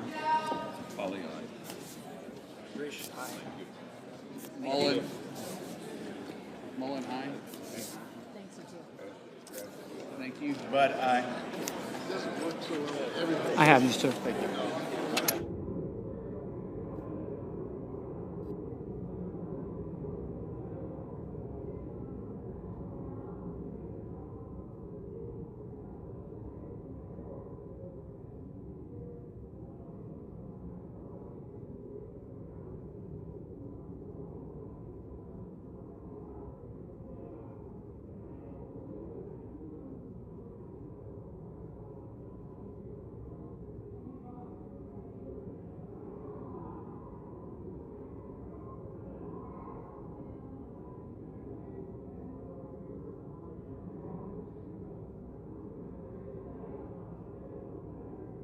Howells village of Derby Line, Vermont, and the town of Stansted, Quebec. The entrance to the imposing brick style and stone building is on the U.S. side, but an informal agreement between the two countries has allowed Canadians to enter the library without a passport. Canadians cross the border on a sidewalk leading directly to the library that is monitored by the U.S. CBP. The nearest border checkpoint is not within eyesight of the building. Inside the library, there's a line on the floor marking the international border, though residents of both countries have been able to move freely among the stacks. But since Tuesday, the only Canadian visitors able to enter on the U.S. side have been card holders and library staff. All others have had to use an emergency exit. On the Canadian side, starting October 1, all Canadians will have to enter from their side of the border or pass through a security checkpoint on the U.S. side. It's a big change from the honor system arrangement the two countries have always used, users of the library said. This feels like one more step building a chasm between these nations, said Howell, who described the library as really special and a real symbol of international cooperation. Derby Line is a village of 700 people within the town of Derby, located in the rural Northeast Kingdom section of Vermont. Stansted is a town of about 3,000 residents. Like many rural border communities in the U.S. and Canada, their economies and cultures are linked, but the ties have become strained under President Trump who has advanced tariffs and tightened border protections in some communities that rely upon one another. Why do this? Why do this? Like President Trump, I think it's right to say America first. But I don't want America alone. I don't want an America pushing aside its long-standing allies who have stood with us. Canada stood with us at 9/11. Canada has stood side by side with U.S. troops in every war we have been in. They have fought with our troops. They've bled with our troops. They've died with our troops in every war since the War of 1812. And yet we're going to treat them like an enemy. And we're going to make them come through an emergency exit into a library. This calls up to mind memories that I have of a South when I was born, where certain kind of people couldn't go in the same door as other kind of people. This is no way to treat an ally. This is no way to treat a friend. Mr. President, as I conclude, I see other colleagues here ready to speak. I'm happy to say that the Senate Joint Resolution 37 has picked up the support of a whole lot of people that I think are pretty important people outside this chamber. This morning, the U.S. Chamber of Commerce weighed in support of SJ Res 37. I'm going to read from the letter that they have sent to senators. The tariffs being imposed on imports from Canada and Mexico, America's top two trading partners, are inflicting real harm on American workers, companies, and farmers. Tariffs are taxes paid by Americans, and they will quickly increase prices at a time when many are struggling with the cost of living. These import taxes are also harming U.S. manufacturers and drawing retaliatory duties, worsening their impact on the economy. Further, these tariffs are at odds with the commitments the United States made in the landmark USMCA, which was negotiated by the first Trump administration. The U.S. Chamber of Commerce supports Senate Joint Resolution 37, and they join a number of other organizations.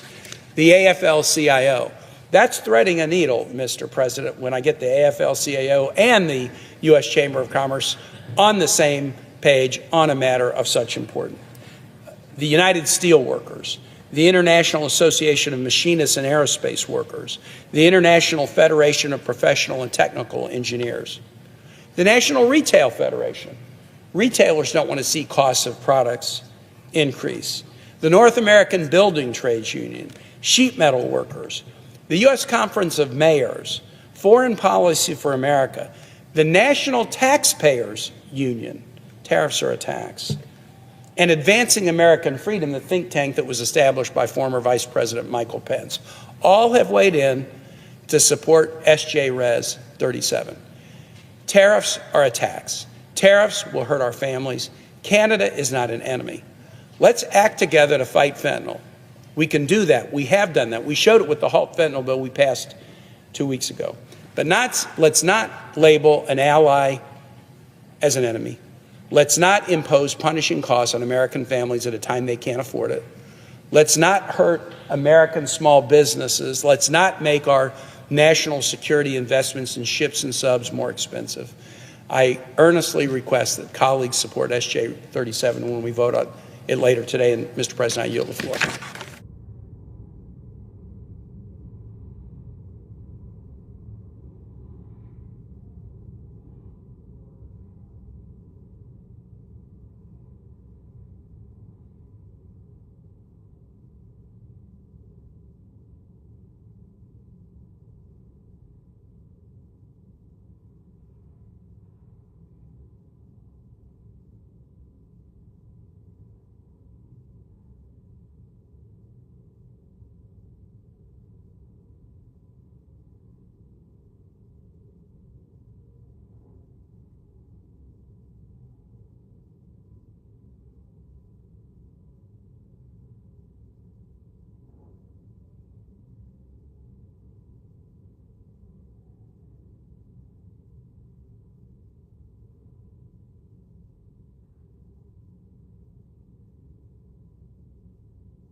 Mr. President.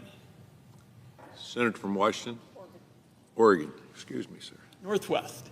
Northwest. Thank you, Mr. Chairman. Mr. President. I rise to support my colleague Senator Kaine's joint resolution to terminate the Trump order placing blanket tariffs on products Americans buy from Canada.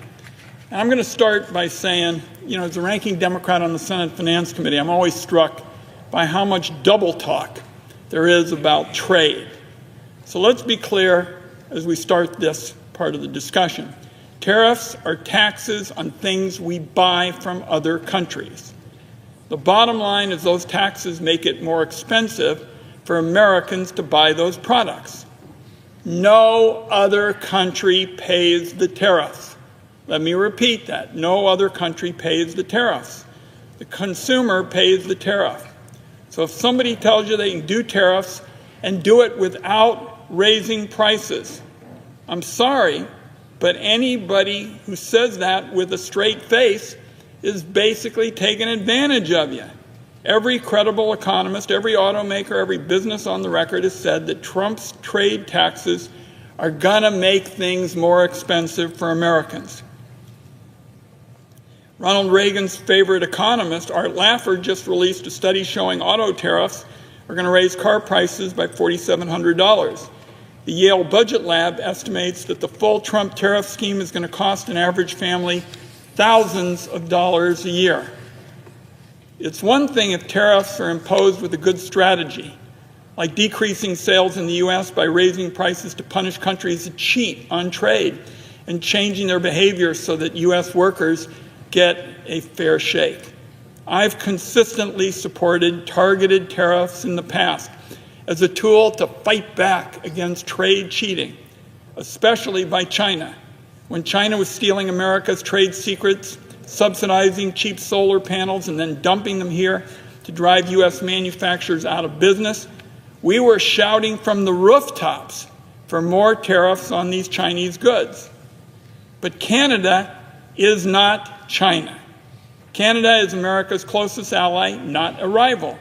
Making everything Americans buy from Canada more expensive for some bogus reason is, in the words of the Wall Street Journal, quote, the dumbest trade war in history. There are 8 million American jobs that depend on trade with Canada. Canada is the biggest export market for 32 states. It provides raw materials that so often farmers need to grow their crops. U.S. farmers can't replace 90% of that material that comes from Canada. Definitely not overnight. The only choice is higher prices. Again, Mr. President, higher prices paid for by Americans. So the stuff we buy from Canada gets more expensive. And on top of that, in response, Canada's already slapped tariffs on a whole host of crops. Ag products, dairy, alcohol, manufactured goods, the list goes on and on. Canadian grocery stores pull U.S. products off the shelves. Our small businesses and farmers are losing sales as we speak because of the weird obsession in the Trump administration with attacking our northern neighbor. Mr. President, plunging our economy into recession because of the Trump desire to annex Canada is just bizarre. Bizarre even by Washington, D.C. standards. Congress has delegated far too much of its authority to the executive branch, and it's far past time for the Congress to take it back. In 1962 and 1974, Congress passed laws handing the President major portions of our constitutional power over tariffs. It is time to reverse that trend. Those dates I mentioned, Mr. President, were before my time, but I want everybody to know on our watch, I think this has got to be a bipartisan concern, and we got to take these powers back, because if Republicans say it's not their fault that Trump's destroying our economy, why not do something like this to restore the power of Congress to set tariffs? I'm going to close by addressing the bogus claim of the Trump administration that tariffs are actually intended to stop fentanyl trafficking from Canada. Let me be clear, our immigration system needs reform, and the fentanyl crisis is a serious issue. Oregon is no stranger to the devastating effects it's wreaked on our communities. But reality is there is no crisis at the northern border. Less than 0.1% of fentanyl entering the United States comes from Canada. Fentanyl seizures at the northern border are down over 97% from July 2024. I think almost everybody understands that Canada is not the issue here. So instead of coming up with real solutions to get fentanyl off the street and out of our communities, Donald Trump has decided he would rather make threats and tariff our closest allies. So now, Mr. President, my colleague from Alabama is on the floor, and we're going to have a little bit of a discussion. We just talked about how we're going to handle it. But I want to be clear. If Donald Trump and the Republicans wanted to address fentanyl in an effective way, they would pass my bill to limit the millions of low-value packages that come into the United States from China and elsewhere. Getting a handle on these so-called de minimis imports will help our border agents detect the illicit imports of things like fentanyl and pill presses before they reach communities in the United States. So with that, Mr. President, as if in legislative session, I ask unanimous consent that the Committee on Finance be discharged from further consideration of S1185 and the Senate proceed to its immediate consideration. The bill be considered read a third time and passed, and the motion to reconsider be considered made and laid upon the table.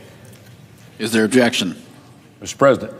Senator from Alabama. Reserving the right to object. The media, for some reason, is in full meltdown mode after President Trump declared today Liberation Day. Only my Democratic colleagues and the media, globalist media, would find a reason to be mad about that.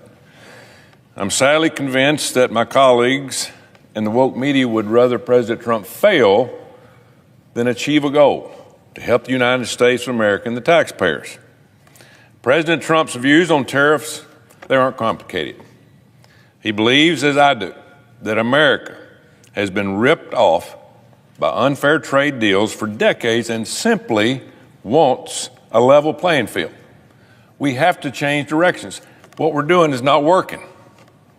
U.S. catfish and shrimp producers have faced some of the worst blows. For example, Vietnam is dumping billions, I repeat, billions of pounds of catfish, and India is dumping billions of pounds of shrimp every year into U.S. markets, flooding the markets, and reducing the price for our quality domestic products. It's devastating. We need to put a reciprocal tariff on these countries to protect our American producers. I get calls every day, whether it's cabinets, whether it's produce, whether it's fish, it makes no difference. Our people are going broke. Now, I recognize that tariff actions may cause reciprocal tariffs from other countries.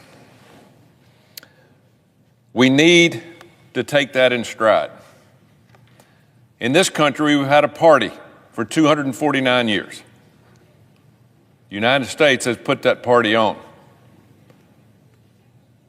The party needs to continue, but all the other countries that have been built off the American taxpayers, such as the Middle East, such as Europe, such as China, they need to start bringing gifts to the party because the American taxpayer can't afford it any longer. We're $37 trillion in debt. And the only way to pay that down is to force other people to help us. The American taxpayer can't afford it. As a result, American jobs have been sent overseas because of all the domestic problems that we're having for labor, for things that stand out for our manufacturing. We have to get manufacturing back in this country. The days are over. President Trump is 100% committed, folks, 100%. He's going to do whatever it takes to usher in a golden age for the American economy. And by the way, just the threat of President Trump's tariffs has already led India, Vietnam, and Israel to proactively drop significantly and lower tariffs against the United States before it's really even started. And it doesn't matter if you're a Republican or Democrat.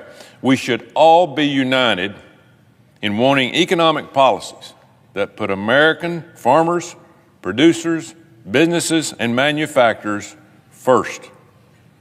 So, Mr. President, for that reason, I object. Mr. President. Objection is heard. Senator from Oregon. So I listened very carefully to my colleague from Alabama, and I don't believe my colleague used the word fentanyl. And that's what we're concerned about in the Pacific Northwest. We're concerned that this fentanyl has hit our country and our region like a wrecking ball. And so maybe when this all gets sorted out, he'll support my bill to crack down on fentanyl everywhere through reforms of this de minimis kind of area. And I would just say, for purposes of our discussion now, what I understand, and we all await the announcement, I gather, sometime late this afternoon, the Trump administration only is going to address de minimis shipments from China and nowhere else. And we got to make this comprehensive. My colleague serving as president knows what it's like in the West with fentanyl hitting us so hard. If you just do it with China, Chinese companies are going to circumvent the rules and transship through other countries. That's why I felt so strongly about a comprehensive solution to get at this fentanyl, this poison that has hit us so hard. Because if you just go to one country, what you're going to have is something called merchandise laundering, Mr. President. We saw it when we did an investigation in the committee. A Chinese company ships its product through an intermediary in Vietnam or another third country. The intermediary then slaps a made in Vietnam sticker on the Chinese product and falsely labels the product, and they can easily evade the Chinese product restrictions. And with millions of shipments coming in from China, there's no way for Customs and Border Protection to police Chinese products transshipped through third countries. This is not a new gimmick. Chinese companies have been circumventing tariffs all this time with products like steel and solar panels. I've been bird-dogging this issue since I passed the Enforce and Protect Act nearly a year ago. My de minimis bill that I hope will get bipartisan support for would stop the flood of low-value packages from all countries on a global scale. That is the only way to deal with this problem, not create, as my colleague from Alabama would do, a gigantic game of whack-a-mole. So I hope we'll be back on this floor doing something comprehensive to fight the scourge of fentanyl, and I proposed it with legislation. Mr. President, I yield the floor.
Mr. President, Democratic Whip. are we on a quorum call? We are not. Thank you, Mr. President. Mr. President, since taking office 72 days ago, the Trump administration has created chaos in our economy. The president, if you'll remember, campaigned on lowering prices for American families. Unfortunately, his policies and actions have done the opposite. Many families are worse off today than when he was sworn in. In February, egg prices, which has become a political standard bearer, hit a new all-time high in the United States. Just last week, a typical U.S. homeowner's monthly mortgage payment also reached an all-time high. And now, Donald Trump's ill-conceived, foolish trade war with one of our top allies is the latest example of his continued pain for America's wallets. On February 1st, the president announced he was imposing a 10% tariff on energy imports from Canada, as well as 25% tariff on all other goods. Unsurprisingly, Canada answered and announced retaliatory tariffs. And just like that, a trade war with our second largest trading partner and closest ally is underway. So how did the president justify such an unprecedented, counterproductive, and harmful move? He cited the International Economy Emergency Powers Act to declare an emergency at our northern border, stating that fentanyl and undocumented migration constituted a national emergency in our relationship with Canada that justified the use of tariffs. The only problem? The justification just doesn't hold water. This International Economic Emergency Powers Act is intended for use in extraordinary cases related to foreign threats, such as placing sanctions on dictators. Trump's executive order declared a so-called emergency at our Canadian border and tied it to Canada's failure to prevent illicit drugs from being trafficked across the border. But Canada is openly willing to address this shared challenge and has cooperated with the United States. Let me be clear, preventing the trafficking of fentanyl is a bipartisan priority, but the fact remains that less than 1% of fentanyl intercepted at the U.S. border comes from Canada. Less than 1%. And Canada has made it clear long ago they're willing to work with us to reduce that amount. The president's use of IEPA to attempt to justify these tariffs is a shoddy excuse to ram through an unpopular agenda and bully yet another close ally of the United States. The president is manufacturing a fake emergency as a guise to enact billions of dollars in taxes on American consumers to fund massive tax cuts for his billionaire buddies. That is unacceptable. The consequences of this trade war will be painful and avoidable. Everyday Americans will feel it. If fully enacted, Trump's trade war will cause price hikes on nearly all basic goods. A new mother buying formula for a baby, parents buying groceries, young person saving up for a car, every American's going to feel it. This tariff policy of President Trump is going to be painful for American families. The impact on farmers, workers, consumers, and businesses across my state of Illinois, sadly, is going to be devastating. Canada is Illinois' largest export market. Illinois exports to Canada totaled $20 billion in 2023. Illinois ranks 5th among 50 U.S. states in exports to Canada, 1st in imports. And states across the nation are going to feel a similar impact. So it's no surprise the vast majority of Americans cannot understand what the president is trying to do when it comes to our relationship with a good friend, trusted ally, and historic partner, Canada. But President Trump recently said he couldn't care less. If car makers hike prices in response to tariffs, couldn't care less. Pushing forward with this plan that economists, experts, and even the White House itself admits is going to be painful for American families. The last election was all about the cost of living. This is going to raise the cost of living for families across the United States, this tariff war. How does unnecessarily tanking our economy, alienating our allies, and taking money out of the wallets of Americans make us great again? Right now, we should be focused on common sense ways to lower prices and fight inflation. We should be taking genuine steps to slow the flow of fentanyl across our borders, which Canada has made it clear they want to cooperate with us in achieving. We should be working with and not fighting against our closest allies like Canada, and these tariffs do none of that. That is why I'm supporting Senator Tim Kaine's resolution to block the president's abuse of emergency powers. I know Senate Democrats will stand up for American consumers. Can a few Republican colleagues join us? Or will they continue to let Donald Trump and Elon Musk enrich billionaires at the expense of hardworking American families? Mr. President, I ask that the following statement I'm making be placed in a separate part of the record. Without objection. Mr. President, one of the most important appointments of a President of the United States is a U.S. Attorney. All across the United States, some 90 U.S. attorneys represent the Department of Justice. They do critical work that is essential for the safety and security of America. And the announcement by this administration of Edward Robert Martin Jr. to serve as U.S. Attorney for the District of Columbia raises so many questions that I've come to the floor today. Prior to his appointment as an interim U.S. Attorney, Mr. Edward Robert Martin Jr. made stunning attacks on federal prosecutors and associated himself with individuals who present a threat to our nation. Mr. Martin was a leader of the so-called, quote, Stop the Steal movement, which illegally and from a ridiculous point of view pushed that the 2020 election was not determinative of who was elected president. Mr. Martin himself was on the grounds of the U.S. Capitol on January 6th and has repeatedly downplayed the violence perpetrated against law enforcement that day. That happens to be a crime scene which I'm familiar with as a member of the Senate because we were exposed to the crowd storming into the Capitol, storming into the floor of the Senate chamber. Mr. Martin posted the following on social media, quote, like Mardi Gras in D.C. today, love, faith, and joy, ignore fake news, close quote. That's Mr. Martin's description of what was happening in this Capitol building as 140 law enforcement officers were being attacked. Mr. Martin once labeled federal prosecutors in D.C. Mr. Martin once labeled federal prosecutors in D.C. employees of the very office he now seeks to lead as terrorists, quote unquote, for pursuing stiff sentence against violent January 6 rioters. Mr. Martin said, and get this, quote, oath keepers are all of us, in response to a Justice Department prosecution of the leader of this domestic violent extremist organization for seditious conspiracy. Mr. Martin called prosecutors' treatment of insurrectionist Christopher Worrell outrageous. This is a man seeking full-time position as U.S. Attorney, saying that the prosecution of Christopher Worrell was outrageous. He falsely claimed Mr. Worrell was only in the fray a bit, not much, but a bit.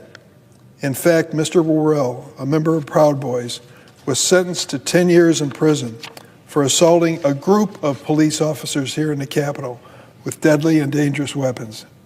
The very day that Mr. Martin called Mr. Worrell's treatment by prosecutors outrageous, Mr. Worrell was a fugitive from the law. He had cut off his GPS ankle monitor 4 days before his scheduled sentencing on August 14, 2023, and was not apprehended until 6 weeks later. Mr. Martin also has extensive ties to this man.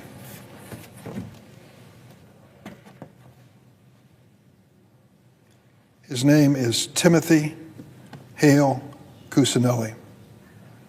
He was a January 6 rioter who prosecutors describe as a subscriber of, quote, white supremacist, Nazi sympathizer ideologies that drive his enthusiasm for another civil war, end of quote. At Mr. Hale Cuccinelli's sentencing hearing, Judge Trevor McFadden who was appointed by President Trump, said, quote, of Mr. Hale Cuccinelli before him, statements and actions like yours make Jewish people less safe and less confident they can participate as equal members of our society. Beyond inaccurately portraying Mr. Hale Cuccinelli as a victim of an unjust conviction, Mr. Martin has inexplicably praised Mr. Hale Cuccinelli's character and intellect, despite Mr. Hale Cuccinelli's extensive, well-known personal history of anti-Semitism, misogyny, and racism. According to one of his co-workers, Mr. Hale Cuccinelli once said, and I quote, "Hitler should have finished the job," close quote.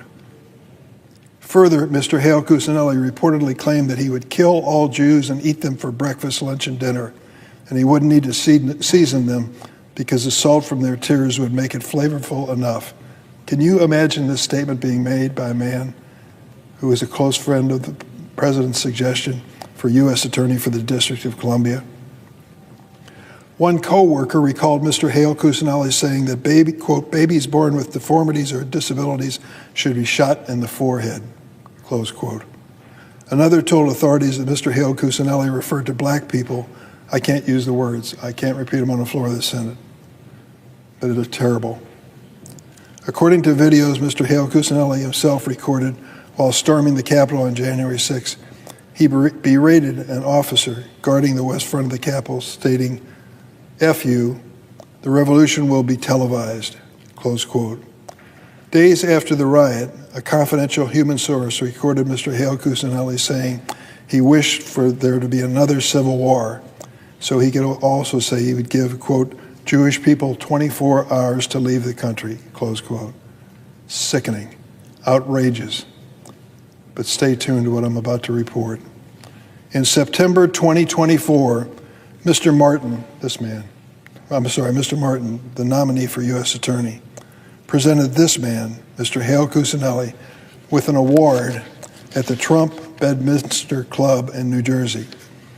Mr. Martin called Mr. Hale Cuccinelli, quote, an extraordinary man he is, an extraordinary leader.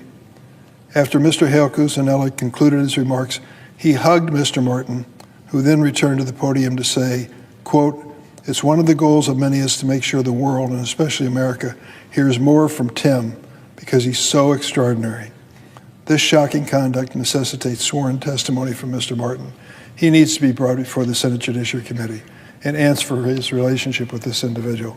How could anyone be taken seriously as a U.S. attorney with this in his background?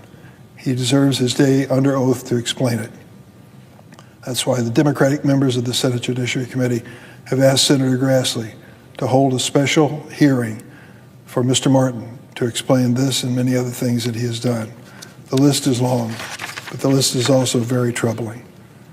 Mr. Martin has regularly threatened to prosecute various government employees, members of Congress, and press outlets in an apparent attempt to chill their lawful speech. On February 3rd, 2025, Mr. Martin informed Elon Musk that we will pursue any and all legal action against anybody who impedes your work. 4 days later, he followed up with Mr. Musk and stated, if people are discovered to have broken the law or even acted simply unethically, we will investigate them and we will chase them to the end of the earth to hold them accountable. On February 24th, Mr. Martin specifically targeted the Associated Press, writing, quote, as President Trump's lawyers, we are proud to fight to protect his leadership as our president, and we are vigilant in standing against entities like the Associated Press that refuse to put America first.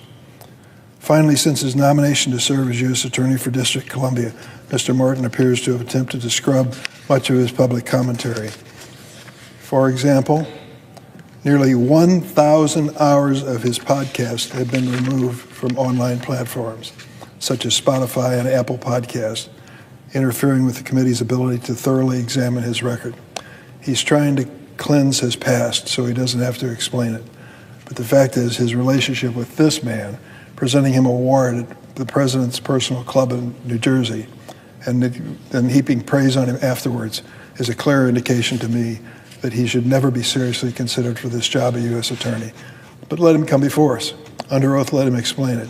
Let him try to tell us why this man is such an extraordinary leader an extraordinary person, and why this brand of anti-Semitism which he peddles should be tolerated by anyone, let alone the President of the United States. Mr. President, I yield the floor.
Mr. President. Senator from Florida. Good afternoon. I rise today in the Senate chamber for the very first time as a United States Senator to address a topic, unfortunately, that has become important to so many states, so many communities, so many families across this great nation. Before I became a United States Senator and one of your colleagues, I was the Florida Attorney General. For the past 6 years in that position, I made it my mission every day to fight against the opioid crisis and put poison peddlers that sought to do harm to our families behind bars. As many of you know, fentanyl now kills more Americans than any other drug by far, and it is the leading cause of death for working age and fighting age men and women. It is also the cause of death of infants and children that are exposed to this substance, and that number is increasing exponentially. Florida is no stranger to the opioid epidemic. We suffered from a pill mill crisis, and we had to address that by tightening our laws and making sure people had access to help. Following that, we saw a surge of fentanyl pouring into our country and people overdosing from that drug. Fentanyl now claims 70,000 lives a year. It is the deadliest drug our nation has ever encountered.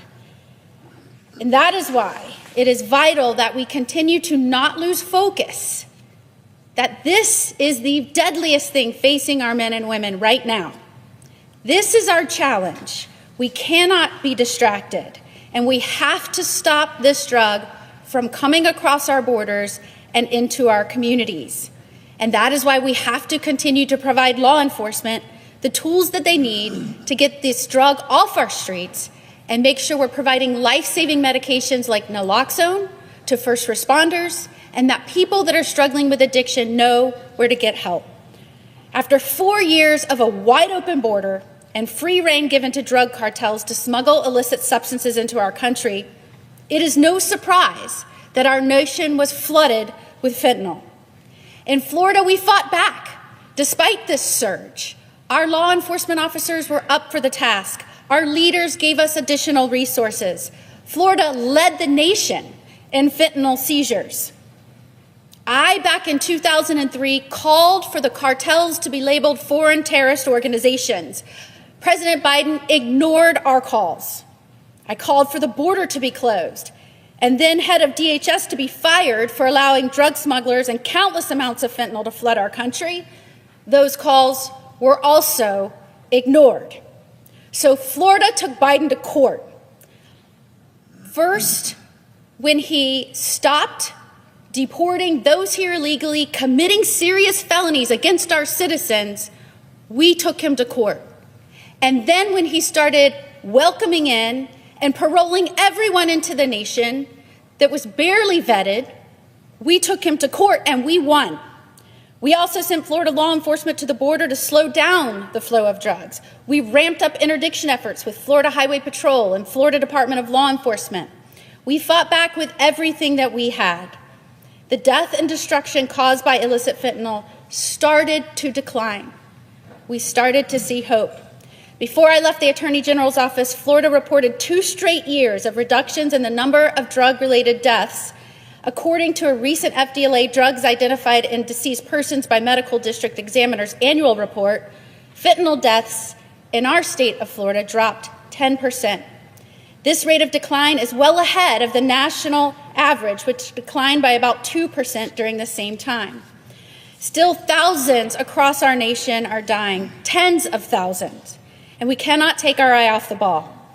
While we've had success in Florida, we must push forward across the rest of the nation to deliver accountability and protection to the American people. Florida has always been a leader in law and order, and we've understood the danger presented by fentanyl. We understand that many Americans take this deadly drug not even knowing that it is in something else they are ingesting within counterfeit pills. We classified as fentanyl as a Schedule I controlled substance back in 2017. This allows easier prosecutions for these types of cases. It is time that the federal government follow the requests and the pleas of national law enforcement organizations, including the DEA, that is calling for fentanyl and fentanyl-related substances to be scheduled permanently as Schedule I controlled substance. When I got to Washington, one of my first actions was to join the Halt Fentanyl Act as a co-sponsor. As Attorney General, I led other states in calling on Congress to pass this bill. And now, as Florida's newest United States Senator, I will work tirelessly to make sure this gets done. I'm so proud of my Senate colleagues. Last month, we passed the Halt Fentanyl Act through the Senate, and now it is in the hands of the U.S. House. This bill will ensure federal agents and prosecutors have the tools they need to send a strong message to drug traffickers. If they continue to bring poison into our country, they will be held accountable. That has always been the case in Florida, and I am so proud of my friend and predecessor, former Florida Attorney General Pam Bondi, who is taking this fight directly to the cartels. The American people gave our great president, President Trump, a mandate last November. That was to restore law and order, make sure people were held accountable for their crimes. We believe, as a Floridian, the first Floridian president in our nation's history, that he is going to take that approach that we've had in Florida to the rest of the nation. While my calls for a closed border and a declaration of drug cartels as foreign terrorist organizations fell on Biden's deaf ears, it is no surprise that President Trump immediately got to work on this. On day one, he closed the border. We've seen a 93% drop in illegal crossings since then. Turns out we didn't need a new law. We needed a new president. As one of his first acts, he declared the cartels foreign terrorist organizations. I am incredibly excited to work alongside my new U.S. Senate colleagues and President Trump as we begin to make America safe again. And this includes voting based on priorities that will make our communities and families safe. We have a great opportunity in Washington right now to fight this crisis instead of fueling it through unlawful immigration policies. Now we need to do our part. We need to urge the U.S. House to pass the Halt Fentanyl Act and get it to the President's desk as soon as possible. Mr. President, thank you, and I yield the floor. Senator from Nebraska. Thank you, Mr. President. I rise today to join my colleagues in talking about the fentanyl crisis that Joe Biden created in our country. Joe Biden had 4 years of open border policies. Millions of people crossed illegally into our country. But on top of that, we saw a surge of fentanyl coming into our country. Fentanyl that is killing our young people. My colleague from Florida just referenced 70,000 people dying from fentanyl. Fentanyl is the leading cause of death among our young people age 18 to 45. That fentanyl starts in communist China, where the precursors are made. And they get shipped to Mexico. The cartels turn it into that final product and bring it across the border.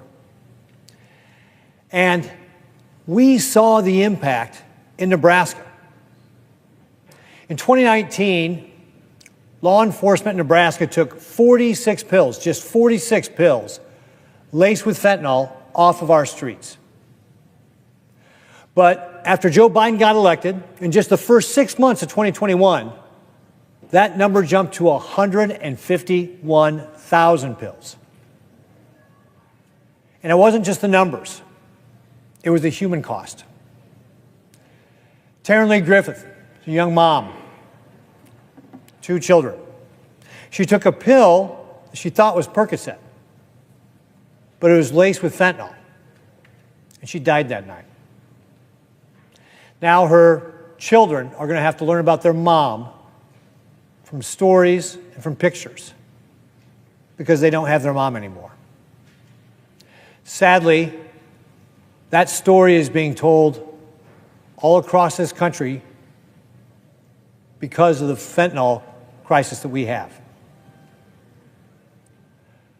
President Trump was elected to stop this crisis. I mean, think about it. If we'd had 70,000 Americans killed in a terrorist attack, we'd be up in arms. It's more than are dying from car accidents or from heart disease in that age category. And yet Joe Biden did nothing. And President Trump got elected to stop it, to make a difference, to end this catastrophe. One of the ways he's doing that is by putting tariffs on the countries that are allowing this to ship through their countries, across their borders. I already mentioned how communist China and Mexico are linked to this. There was a daily podcast from the New York Times that talked about how President Trump's policies were already having an impact in Mexico. Some people have said, wait, using tariffs, that's creating a trade war. That is absolutely not the case. The case is this is a drug war. And the president is using the tool of tariffs to get a handle on it, to shut off the flow of fentanyl. In just 1 month under Joe Biden, law enforcement intercepted 1,400 pounds of fentanyl coming into our country. 1 month. That's enough to kill 300 million Americans. President Trump is using his powers to bring that to an end. Now, some people said, well, that's fine. We get it, Mexico, but what about Canada? Canada's not the problem here. But our northern border is also exposed. When Canada eased up on some of its visa restrictions, the cartels saw their advantage and started moving operations to Canada to transport both people illegally across the border and fentanyl. In fact, 60 Minutes just did a story where they talked to one of these cartel drug smugglers about what he was doing. And he said that this one smuggler was responsible for moving 30 kilograms of fentanyl across the border from Canada into the United States every month. That's enough to kill 15 million Americans. And he was doing it every month, and that was one smuggler. Now, he also said that lately it had been quiet. They hadn't been moving as much fentanyl. And again, that gets back to President Trump taking a stand to get our neighboring countries to start enforcing their border, to put more resources there, and to start blocking this fentanyl before it gets into our country. These policies are having an impact. They are working. We need Canada and Mexico to continue to do more. President Trump is using his powers to be able to help stop that flow of fentanyl. We are here standing up for secure borders, standing up for American families, standing up for those families who have lost loved ones already to this terrible scourge. We cannot afford to return to an open borders policy. We have to have secure borders. The stakes are too high. Too many lives have already been lost. President Trump is leading the fight to secure our border and stop the flow of this horrible drug into our country. And I am proud to support him in doing that. Mr. President, I yield back.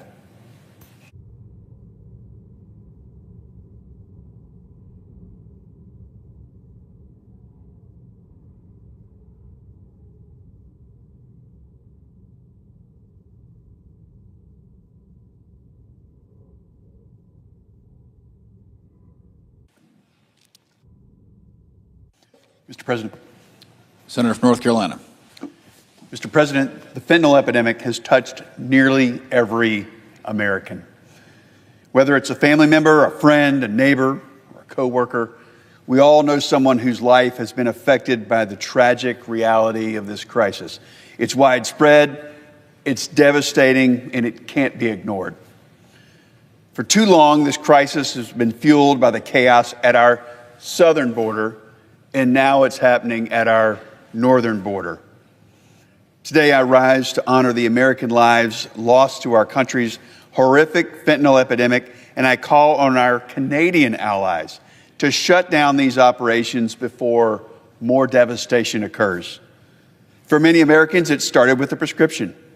For others, it was a single accidental exposure.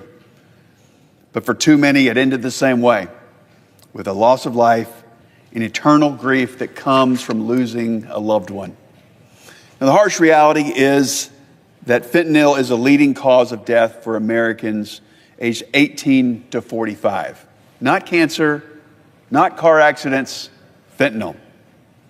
Last year alone, as my colleagues have shared with you, more than 70,000 Americans died from a fentanyl overdose, and unsurprisingly, the Biden administration failed to act. Instead, President Biden willingly chose to let the situation get worse. For years, our southern border has been a major entry point for illegal drugs to pour into our country. But under President Trump's leadership, illegal crossings at the southern border have now dropped 94%. That's real progress. Now, however, we're seeing a dangerous shift. Drug cartels have found a new route and a new loophole to continue trafficking drugs into our communities, and it's through the northern border with Canada. Just last year, Customs and Border Patrol seized enough fentanyl at the northern border to kill 9.5 million Americans. That's nothing short of alarming. In fact, a member of Sinaloa's cartel, one of Mexico's largest and most well-known operations, they openly bragged, and I quote you this, quote, "Canada's border is much larger than Mexico's. There are more entry points through Canada than through Mexico. A lot more entry points, so that won't stop us," end quote.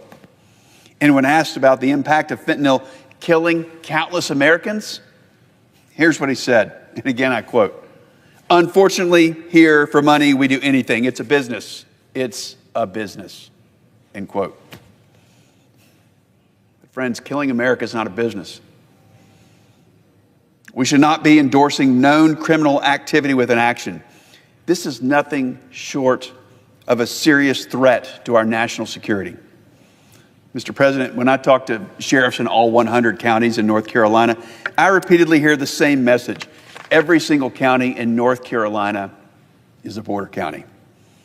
The U.S. Canada border is the world's longest international border at more than 5,500 miles long, but it remains extraordinarily vulnerable as criminal cartel networks continue to take advantage of the gaps of our porous northern border. I think it's important to know that 87% of all terror watch list suspects that were encountered at land border ports last year, they came across our northern border. We have invested heavily in our southern border, and rightfully so, we've done that. And we should continue to do so at our southern border. But the northern border has been overlooked and under-resourced for way too long.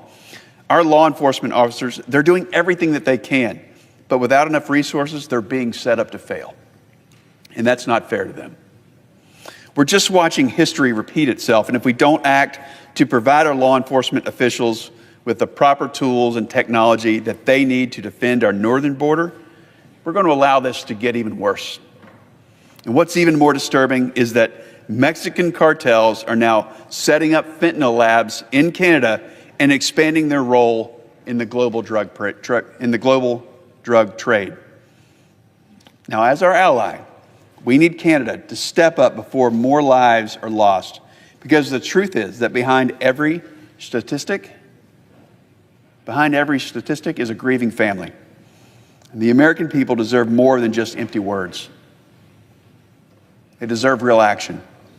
The fentanyl crisis will not only continue to strangle our country until we deal with the threat at our northern border, like the emergency that it truly is. I yield the floor.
Senator from North Dakota. Thank you, Mr. President. I rise today to join my colleagues in calling attention to the devastating fentanyl fallout, made significantly worse by 4 years of failed Democrat open border policies, and to note the return of common sense border security policies led by Senate Republicans and President Trump. In March, Border Patrol agents encountered just 7,181 illegal immigrants attempting to cross the border, the southern border. 7,181. This is in stark contrast compared to just 1 year ago, when under President Biden, the total encounters for the month of March totaled 137,473. That represents a 95% decrease in crossings, from over 137,000 to about 7,000. This sharp drop of illegal encounters is thanks to a new administration and a new Republican majority in the House and Senate, which has prioritized securing our border by resuming policies that brought historically low encounters just 4 years ago. And, policies that we put in place 4 years ago that worked then, we put them back in place. They're working now. So all that discussion on the part of the Biden administration saying, oh, my gosh, they needed some new law somehow, just isn't so, is it? The numbers make that abundantly clear. And, of course, that means reinstating the migrant protection protocols or the Remain in Mexico policy, working with other countries to get them to accept return of their migrants, and resuming construction of the border wall. Again, common sense policies. Reinstating these policies help curb the illegal entry of individuals at our border and has begun the process of making our country safe again. But the work's not done. While taking advantage of the failed border policies of the prior administration, cartels and other transnational criminal organizations, or TCOs, flooded the border and gained a criminal foothold in our country. The presence of the cartels and other bad actors operating within our borders led to criminal acts like drug trafficking, human smuggling, and other illegal activities. On his first day in office, President Trump signed a series of executive orders addressing the border crisis that have been affecting our country, and has begun the process of removing criminals who had illegally entered under the previous administration. These executive actions have served as the first steps in reversing the catch-and-release policies that allowed members of cartels, gangs, and violent transnational criminal organizations like MS-13 and Tren de Aragua to remain in the United States while operating criminal enterprises. By declaring an emergency at the border, DHS, DOD, and DOJ were able to take a whole-of-government approach and begin working together to identify the criminals that were illegally operating these networks within our country. The result of these harmful Democrat open border policies has been felt by us all and have turned every state into a border state. Leadership for the DEA Omaha Division, which includes my state, said it plainly and simply: the repeated presence of fentanyl in our communities is due to outside forces. Quote, the precursor chemicals are coming from China. They go down to Mexico, and from there, they're pushed up into our communities. End quote. The numbers reflect this. 2023 officials in North Dakota seized 21,000 more fentanyl pills than the year before, 30 pounds more meth, and 2.5 times more pounds of cocaine. Last month, the Republican majorities in both chambers, House and the Senate, voted to continue funding for key programs at DHS and DOJ that combat the rise in illicit drugs like fentanyl. Unfortunately, our colleagues across the aisle voted against that effort. While the United States stands prepared to take on the scourge of fentanyl that is impacting our citizens, other countries must step up as well. As a result of the actions taken by this administration, both Canada and Mexico have begun to be engaged partners on this issue. In February, the President of Mexico agreed to send 10,000 National Guard troops to help secure its northern border with the United States. And the Canadian government has named a fentanyl czar, listed Mexican cartels as terrorist groups, and launched a Canada-U.S. Joint Strike Force to combat organized crime, fentanyl, and money laundering.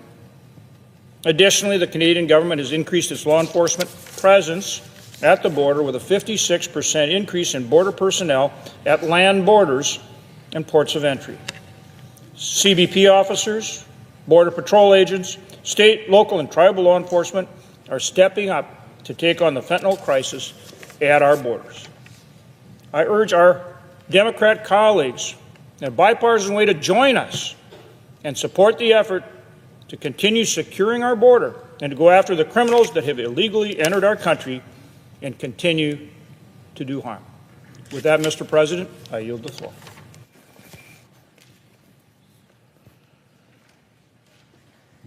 Mr. President. The Senator from Oklahoma. Mr. President, I'd ask unanimous consent that Senator Wyden and I both be able to complete our remarks before the vote. Without objection.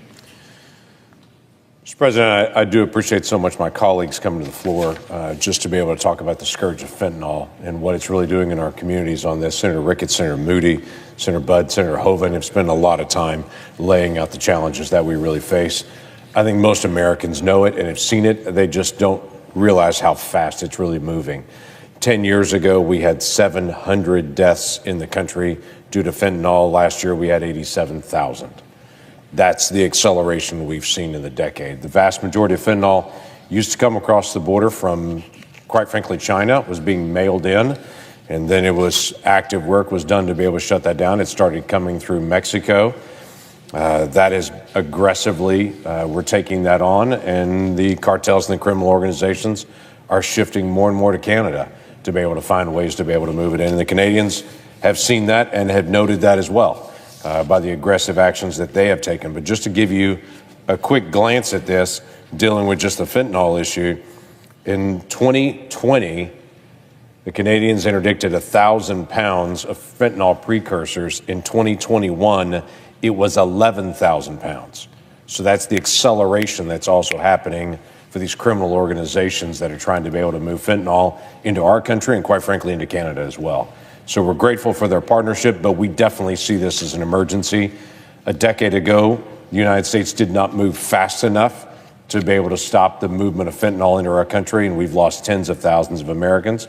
President Trump is determined, and quite frankly, this Congress is determined, we're not going to be asleep on that again. That we will take it very, very seriously. It is a very big emergency to be able to move. So I thank my colleagues for coming here to be able to talk about it today. Mr. President, I also wanted to be able to spend some time talking about an issue that we have that we also have to address. And it's a totally different subject, but it's dealing with unemployment insurance that was actually done during the pandemic. This may not seem a big issue to some, to say that was a long time ago when we were dealing with the pandemic. Thankfully, it's more and more in our rearview mirror. But during the pandemic, we had billions of dollars of unemployment fraud that occurred during that time period. Billions.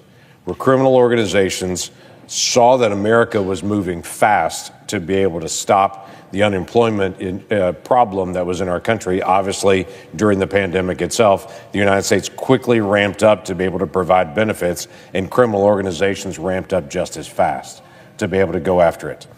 During that time period, as far as the Inspector General has seen at this point, the Inspector General has identified $191 billion with a B, $191 billion of unemployment insurance that was inappropriately distributed.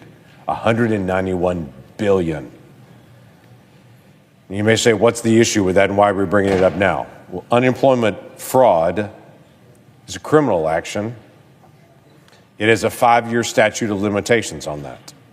The first of the unemployment benefits were actually put out 5 years ago this week. That means criminal organizations that move quickly to actually try to go after unemployment insurance that did not qualify for it, 5 years ago this week, if we have not actually started that prosecution of them, they're going to get away with it. And you know what? Next week, there's another group. Next week, there's another group. Next week, there's another group. And until this body determines that we need to stop unemployment fraud and we should not allow criminal organizations to get away with $191 billion of tax dollars, they're going to continue to get away with more of it every single week. So, Mr. President, what I bring is actually a solution to this. It's a simple extension of the statute of limitations for the unemployment insurance. This is simple. This is straightforward. This is already overwhelmingly passed the House of Representatives. It passed with a vote of 295 to 127. That is 83 House Democrats voting for this bill. This is a very bipartisan bill, and this is just a straight extension of this so that we stop the fraud that we know 100% and our inspector generals have already identified and says has occurred to the tune of $191 billion that we know of. So, as if in legislative session, I ask unanimous consent that the Senate proceed to the immediate consideration of calendar number 29, H.R. 1156. I further ask the bill be considered read a third time and passed, and that the motion to reconsider be considered made and laid upon the table. An objection. In the right to object. The senator from Oregon. Thank you, Mr. President. First of all, I want it understood.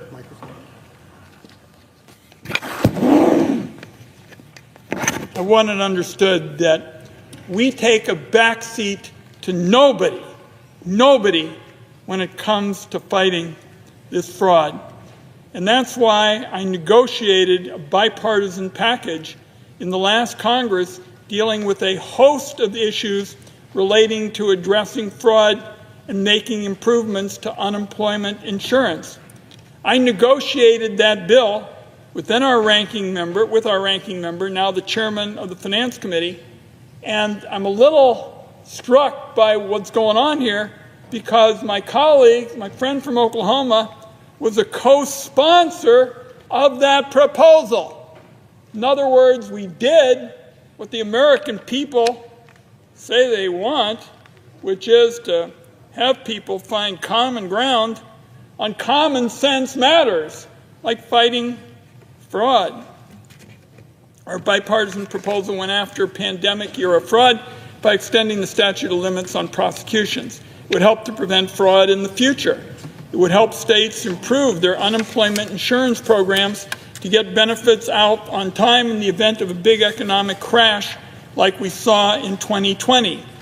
It would make better use of data to prevent abuse. It would protect people who got overpayments entirely due to somebody else's mistake and who may not even know it to this day. So I will tell you, I think it is odd at best, but certainly disappointing, that our Republican colleagues have decided to walk away from a really good bipartisan agreement. The proposal they brought to the floor is much smaller, it's much narrower. In fact, instead of looking forward, it's looking backward. No improvements to unemployment insurance, no fraud prevention looking at the future. In fact, the bill before the Senate actually cuts $5 million of crucial fraud prevention funding that Democrats secured after the pandemic. So you ask yourself, why are Republicans attempting to make this cut? Because the nonpartisan experts at the Congressional Budget Office looked at this narrow proposal my colleagues have brought forward. They've said if Congress were to pass this bill, Republicans would spend more money trying to track down fraud than they'd actually recover from the fraudsters. So government efficiency is something we're all interested in. You got me at hello on the concept of working on those kinds of issues in a bipartisan way. But here's a Republican anti-fraud proposal that loses taxpayer dollars overall. And to pay for it, they'd cut future fraud prevention. That just strikes me as defying common sense. Another issue with this approach I want to highlight. The bill now before the Senate fails to provide any protections for workers who got overpaid through no fault of their own. Colleagues may remember that when the pandemic UI program was created, it was in the midst of the COVID crisis, highest unemployment since the Great Depression, tens of millions of Americans out of work, entire sectors of our economy essentially mothballed. Congress scrambled to create an unemployment insurance program for Americans who weren't eligible for traditional unemployment insurance. Without it, a whole lot of people would have gone hungry and lost their homes. In the rush to get urgently needed relief to those out of work, some states made mistakes, provided a number of workers more in unemployment than they were entitled to. These workers didn't defraud anybody. A lot of those people who received overpayments had no idea that they got more money than they should have. The issue is some states are running their unemployment insurance programs with decrepit old systems they can barely keep up, and they made mistakes. Now, 5 years down the line, my colleagues on the other side of the aisle want to claw back these payments, even from people who did nothing wrong. In fact, some of these people to this day aren't even aware that they were overpaid. They certainly aren't fraudsters. The states made mistakes in the heat of an economic crisis. The Congress shouldn't be punishing individual workers who had no idea in the first place what was going on. A final issue with the proposal. The Trump administration has made a mockery of fraud prevention by illegally firing the Department of Labor Inspector General. The Inspector General's office successfully oversaw unemployment fraud investigations throughout the pandemic. In my view, firing the Inspector General is a big setback in the fight against fraud in the unemployment insurance program. The Trump administration has also given DOJ unfettered access to unemployment insurance claims data. The bill before the Senate would allow DOJ to falsely accuse innocent workers of fraud years after unemployment insurance helped them keep food on the table during the pandemic. That is not being tough on fraud. That is making innocent people victims. Democrats are all in on bringing criminals who defrauded the UI system to justice and building a more reliable, durable unemployment insurance system for the future. That is why, colleagues, we negotiated a really strong bipartisan anti-fraud, package. For the life of me, I don't understand walking away from that package now, especially in favor of a narrower proposal that would lose taxpayer dollars and sacrifice the effort to fight fraud. So therefore, I would ask the senator to modify the request so that the Wyden substitute amendment, which is at the desk and is the text of the Wyden-Crapo Unemployment Insurance Integrity and Accountability Act, be considered and agreed to. The bill as amended be considered read a third time and passed, and the motion to reconsider be considered, made, and laid upon the table with no intervening action or debate. Is there an objection to the modification? Reserving the right to object. The senator from Oklahoma. My friend from Oregon, and we are friends, and we have the opportunity to be able to serve together and work on a lot of issues, is correct. I'm glad to be able to see a larger proposal to deal with unemployment insurance. It's been an issue for a long time. But this is one of the most classic examples of saying the perfect is the enemy of the good. Today, we have people getting away with fraud. Today. And we can do nothing about it because the statute of limitations has run out. The House has passed a bipartisan bill by a wide majority to deal with this one problem, and they have come to an agreement on a wide bipartisan majority to say, let's at least solve this part, and then we'll work on bigger solutions later. What my friend is recommending is to say, no, let's force everyone to work on the bigger solution, and every single day let more people get away with fraud until we come up with the bigger solution and can agree on it. We should stop as much fraud as we can today and keep working on the bigger solution to be able to get the bigger issues done. If I can also say to my friend, he knows this bill well as well, this is not about incidental actions that have happened to someone who accidentally filled out something or a state did something inappropriately. This bill is very clear. That's why it had such a strong bipartisan support out of the House. This is about criminal actors. These are people that criminally engaged in large-scale fraud deliberately. It's $191 billion out there that the Inspector General under the Biden administration even identified. So I want to do as much as we can on the unemployment insurance side, but let's do things as quickly as we can to be able to stop criminal activity and to be able to prosecute those individuals. So knowing that, I will not modify my request. Objection. The modification is heard. Is there an objection to the original request? Reserving the right to object. The senator from Oregon. So let me make sure we're clear with my friend, because we do a lot of work together and I'm looking forward to continuing it. I don't see much to object to this afternoon. We both want to be all in on the fight against fraud. Those were the first words out of my mouth. Let's go all in fighting this horrendous fraud. And that's why we worked so long in a bipartisan way, because you're not the only Republican from the committee who worked with me, and it's a large bill. It deals with a big problem.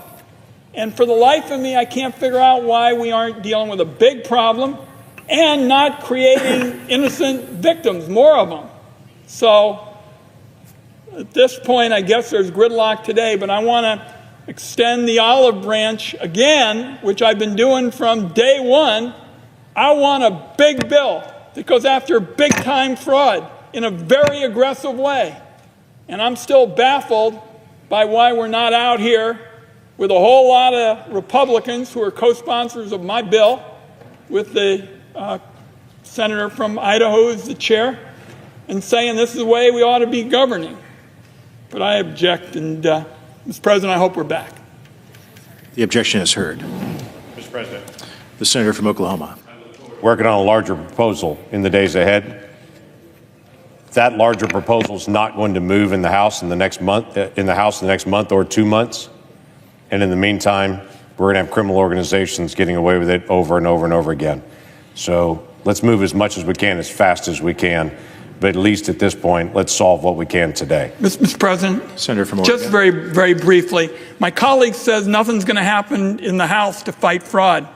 I got to tell you, I don't see any fraud caucus out there in either the Senate or the House. There are no rallies for people who are committing outrageous fraud. I think we ought to move. We ought to move here. We've done the hard work. We've done the heavy lifting. And my colleague from Oklahoma knows what it's like when he's trying to put together a bipartisan bill. We've done that work. I think we ought to move here and then talk to our colleagues in the House. Why don't you now pick up on the hard work we've done, and we'll get serious about fraud. So we're going to continue this conversation, and I've always wanted to work with my colleague from Oklahoma on these kinds of issues, and we're going to stay at it until we deal with big-time fraud in a big-time way in the United States Senate in a bipartisan way. Mr. President, I yield back. Mr. President. Senator from South Dakota. Mr. President, I ask unanimous consent to waive the mandatory quorum calls with respect to the Sawyer and Dillon nominations. Is there an objection? Without objection. Without objection. The clerk will report the motion to invoke cloture. Cloture motion. We, the undersigned senators, in accordance with the provisions of Rule 22 of the Standing Rules of the Senate, do hereby move to bring to a close debate on the nomination of Dean Sawyer of Missouri to be Solicitor General of the United States, signed by 17 senators. By unanimous consent, the mandatory quorum call has been waived. The question is it the sense of the Senate that debate on the nomination of Dean Sawyer of Missouri to be the Solicitor General of the United States shall be brought to a close? The yeas and nays are mandatory under the rule. The clerk will call the roll. Ms. Alsobrooks, Ms. Baldwin, Mr. Banks. Yes.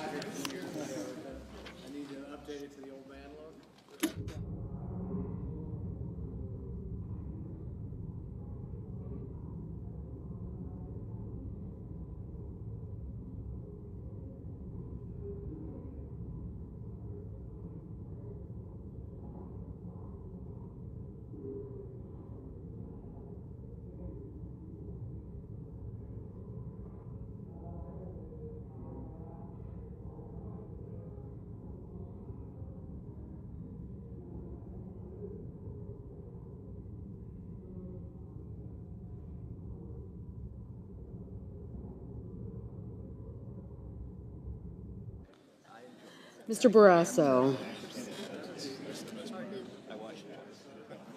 Mr. Bennett, Mrs. Blackburn, Mr. Blumenthal, Staff show me the video. Ms. Blunt-Rochester, Mr. Booker,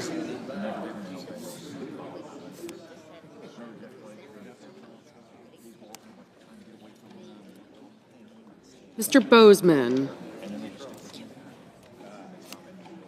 Mrs. Britt, Mr. Budd,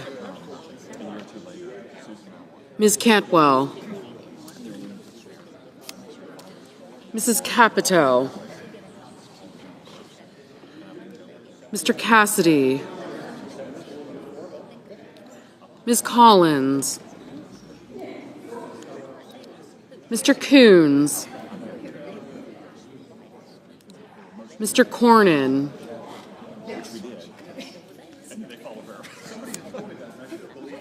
Ms. Cortez Masto,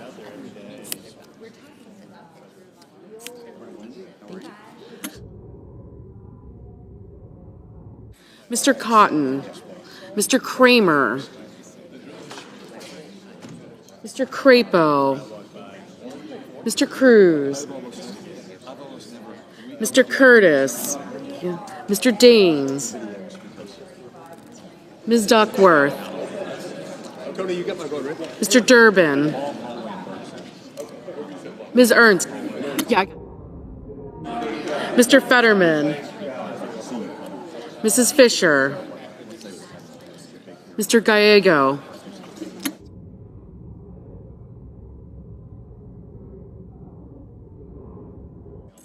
Mrs. Gillibrand, Mr. Graham, Mr. Grassley, Mr. Haggerty, Ms. Hassan, Mr. Hawley, Mr. Heinrich, Mr. Hickenlooper,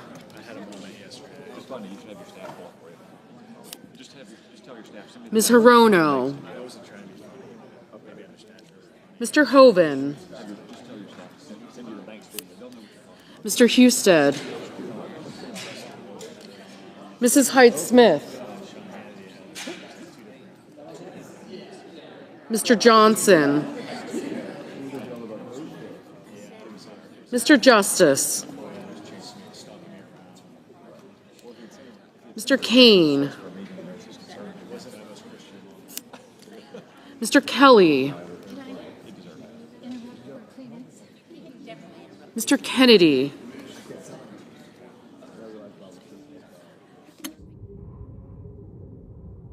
Mr. Kim, Mr. King, Ms. Klobuchar, Mr. Langford, Mr. Lee, Mr. Lujan, Ms. Lummis, Mr. Markey,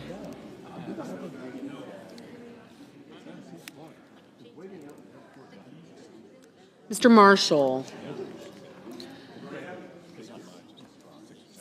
Mr. McConnell, Mr. McCormick,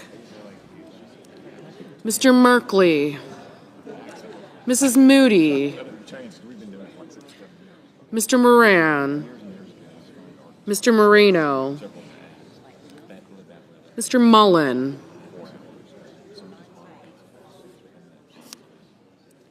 Ms. Murkowski, Mr. Murphy, Mrs. Murray, Mr. Ossoff, Mr. Padilla,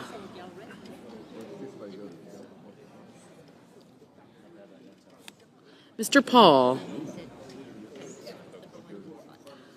Mr. Peters, Mr. Reed, Mr. Ricketts, Mr. Risch, Ms. Rosen. Mr. Rounds.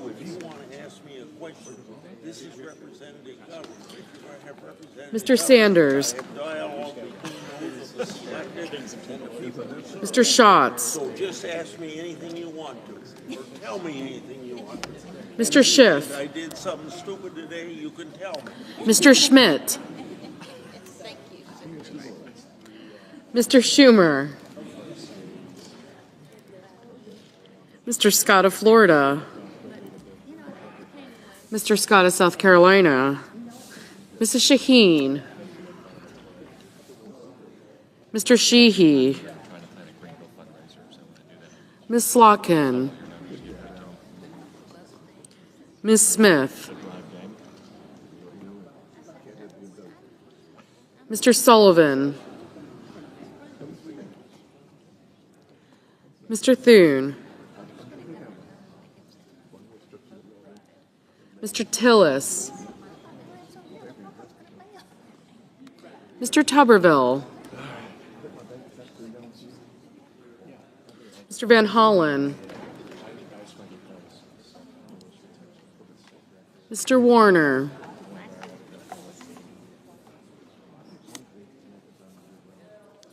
Mr. Warnock.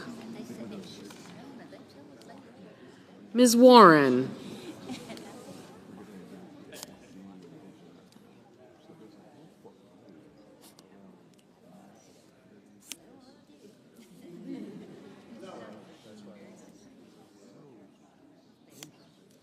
Mr. Welch, Mr. Whitehouse, Mr. Wicker, Mr. Wyden, Mr. Young.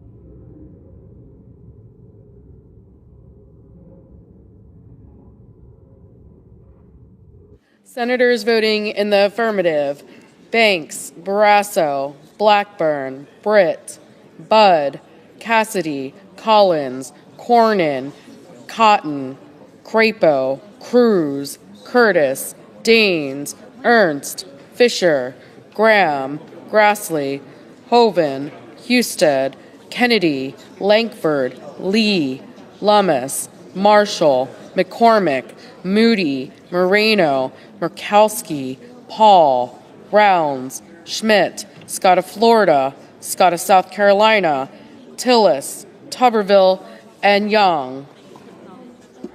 Yes. Senators voting in the negative: Bennett, Durbin, Hassan, Markey, Merkley, Rosen, Schatz, Warren, and Wyden. Ms. Smith. Ms. Smith? No. Mr. Ricketts. Mr. Ricketts? Aye.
Mr. Mullen. Mr. Mullen? Aye.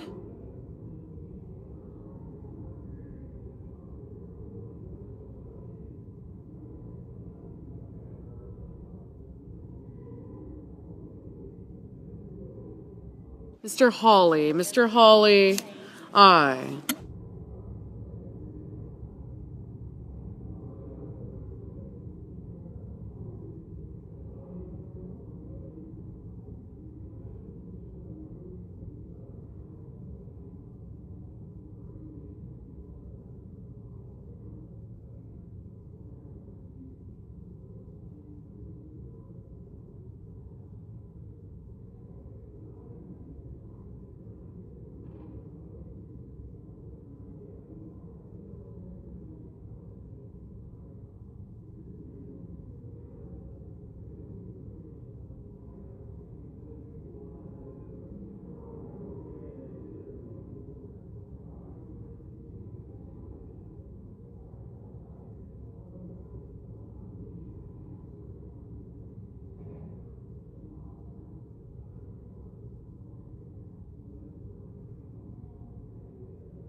Mr. Hickenlooper. Mr. Hickenlooper, no.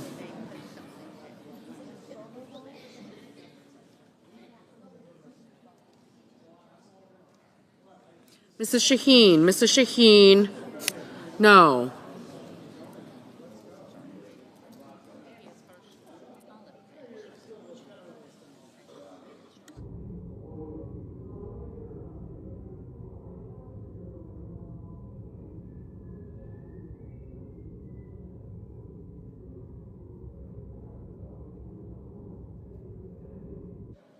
Mr. Ossoff. Mr. Ossoff, no.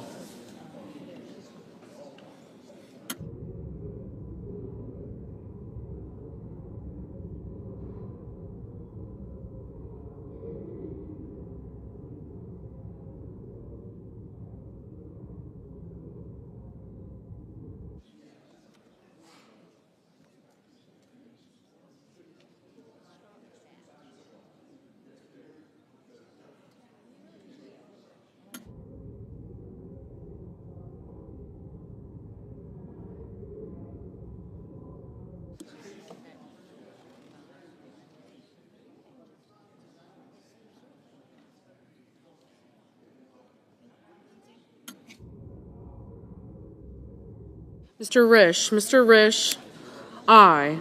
Mr. Lujan. Mr. Lujan, no. Mr. Padilla. Mr. Padilla, no.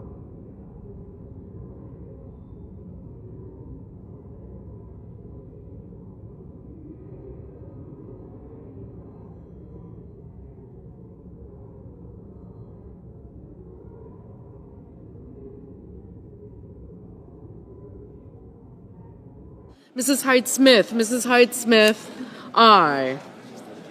Mr. Kaine. Mr. Kaine, no. Mrs. Capito. Mrs. Capito, aye. Mr. Bozeman. Mr. Bozeman, aye. Ms. Klobuchar. Ms. Klobuchar, no. Mr. Schiff. Mr. Schiff, no.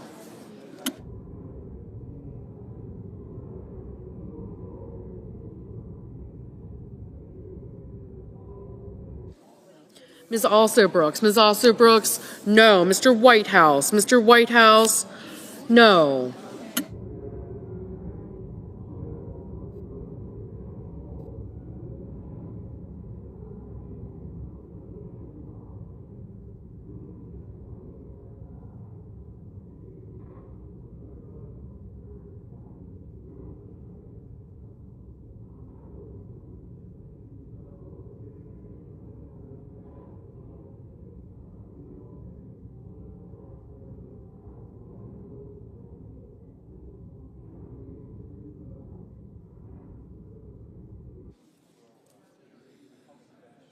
Mr. Murphy. Mr. Murphy, no. Mr. King. Mr. King, no.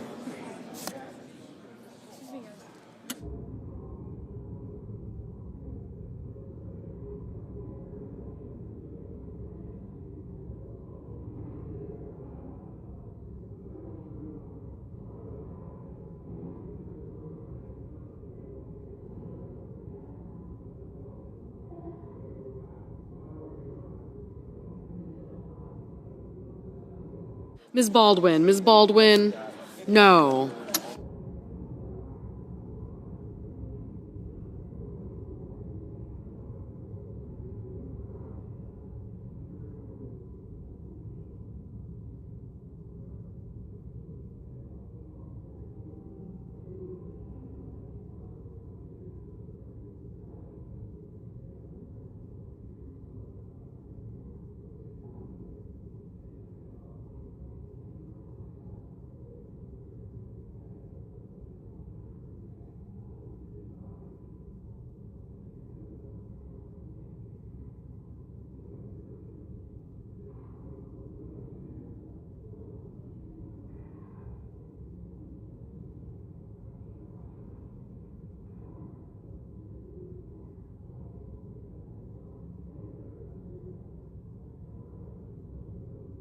Ms. Blunt Rochester. Ms. Blunt Rochester, no.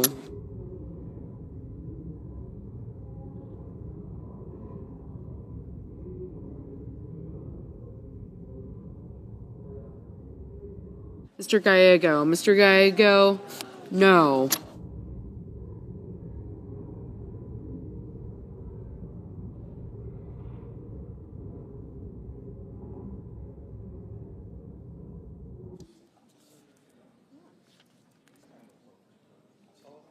Mr. Sullivan. Mr. Sullivan, aye.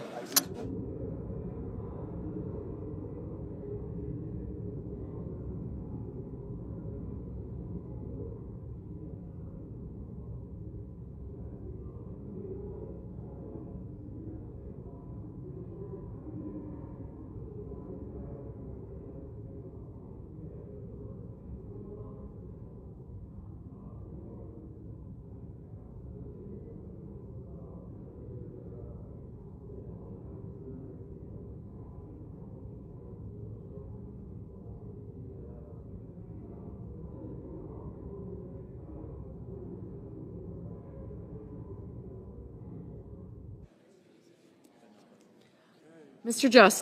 Justice, aye. Ms. Cantwell, no. Mr. Heinrich, no.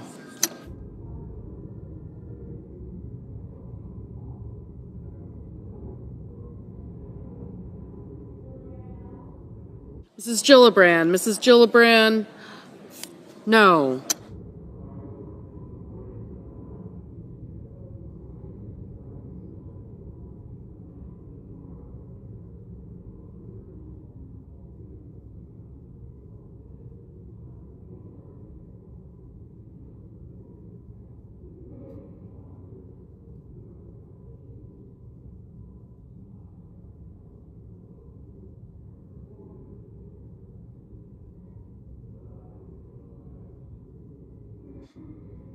Ms. Hirono, no. Mr. Moran, aye.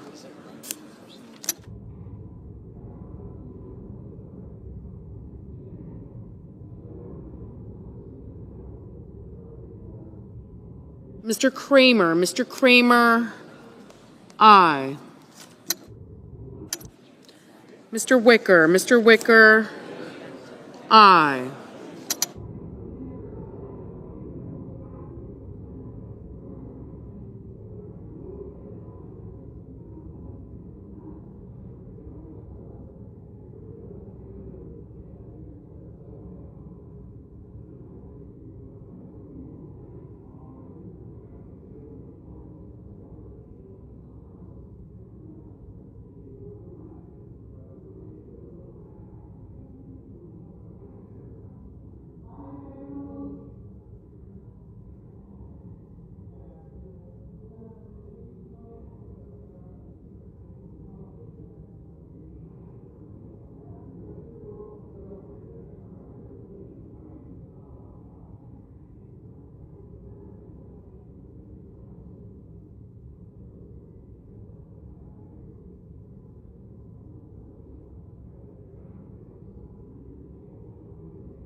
Mr. Fetterman, no.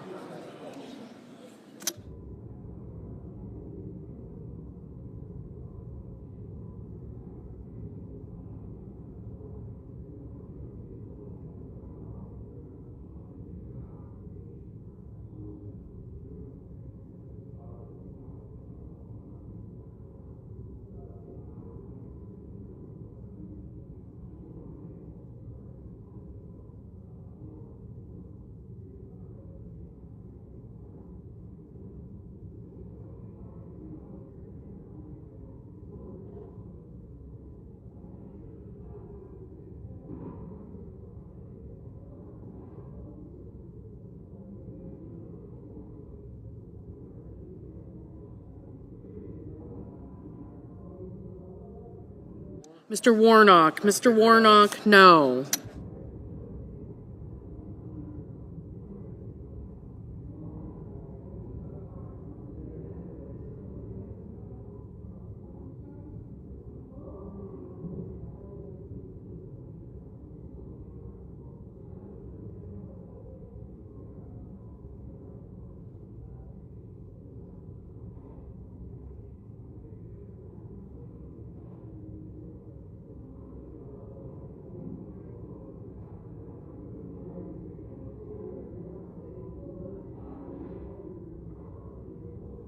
Mr. Peters, no.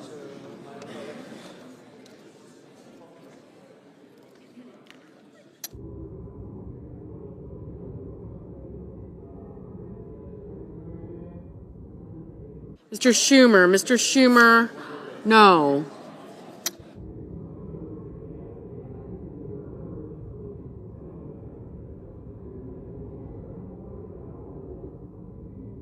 Mr.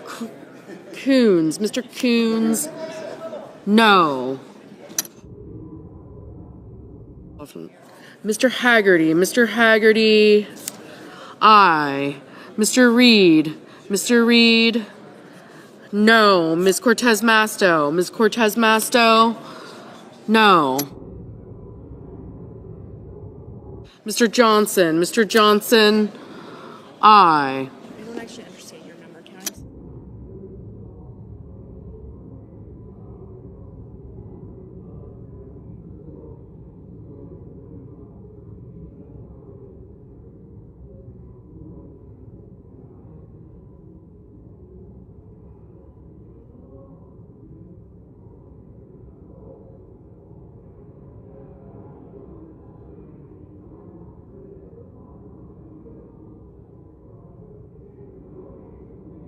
Mr. Thune, aye.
Mr. Kelly, no.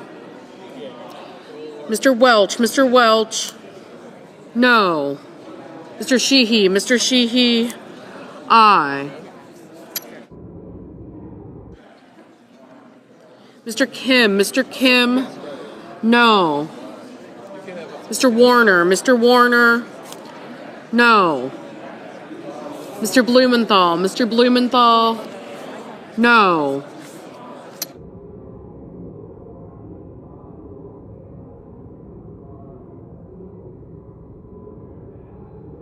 Ms. Duckworth, no.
Mr. Sanders. Mr. Sanders, no.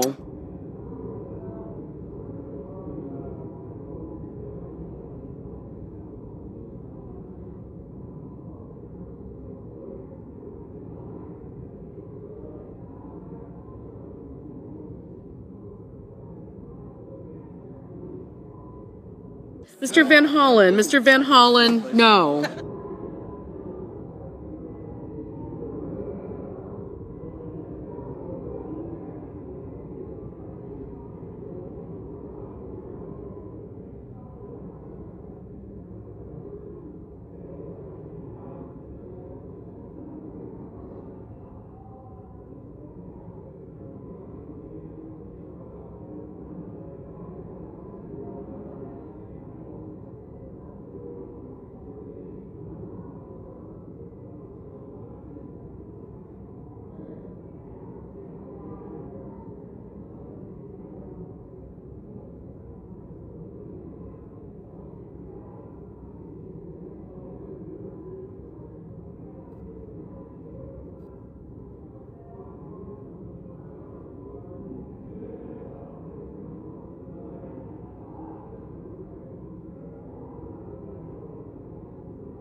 Ms. Lotkin. Ms. Lotkin, no.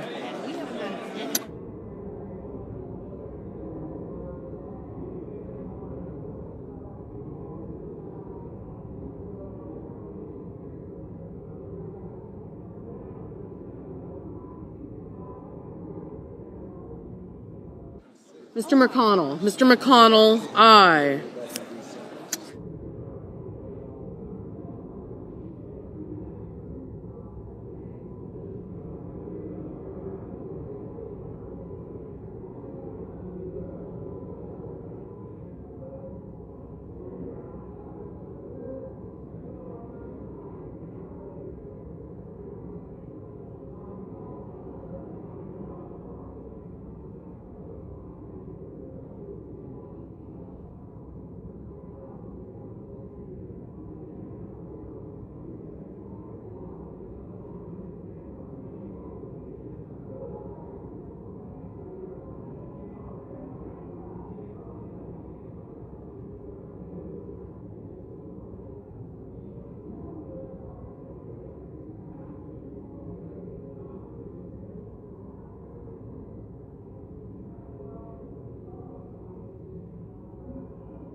Mr. Booker. Mr. Booker, no.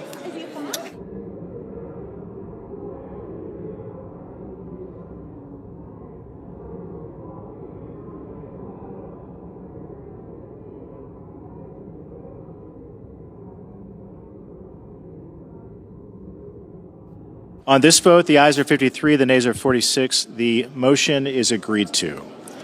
The clerk will report the motion to invoke cloture.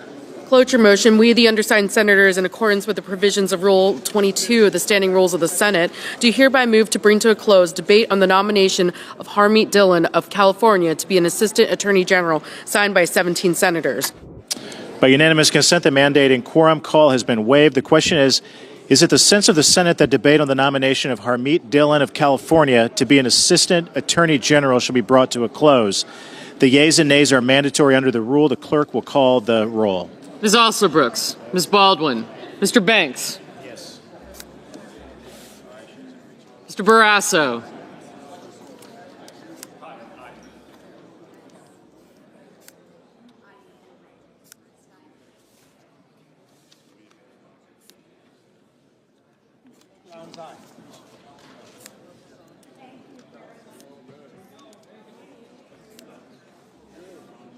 Mr. Bennett.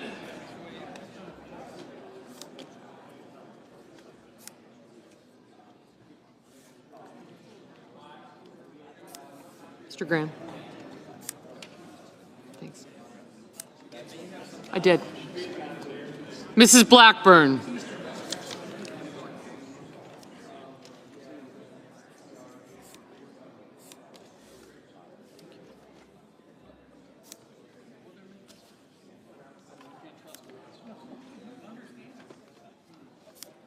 Thanks.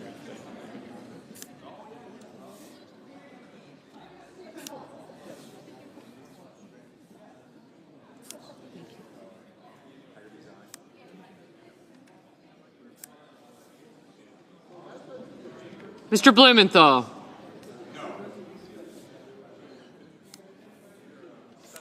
Ms. Blunt-Rochester. Mr. Booker. Mr. Bozeman. Mrs. Britt. Mr. Budd, Ms. Cantwell. Mrs. Capito.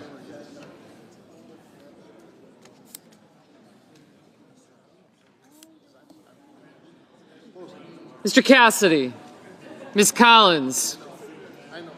Mr. Coons. Mr. Cornyn.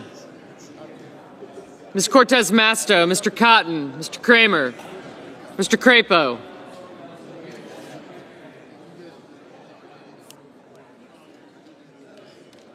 Mr. Cruz. Mr. Curtis, Mr. Daines. Thank you. Ms. Duckworth, Mr. Durbin, Ms. Ernst, Mr. Fetterman, Mrs. Fisher, Mr. Gallego. Young. Thank you.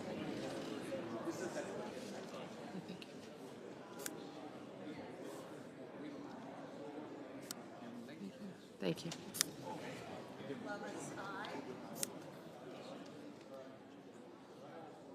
Mr. Gallego, Mrs. Gillibrand, Mr. Graham, Mr. Grassley,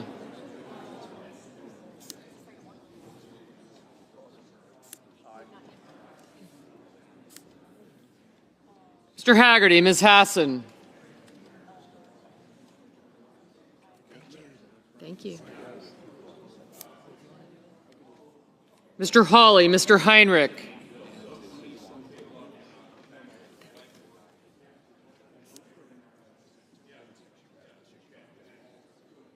Mr. Hickenlooper. Ms. Hirono. Mr. Hoven. Mr. Husted, Mrs. Hyde-Smith, Mr. Johnson.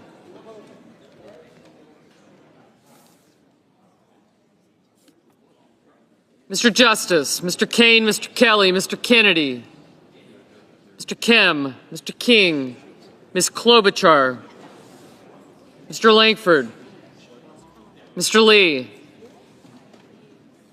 Mr. Lujan, Ms. Lummis, Mr. Markey, Mr. Marshall,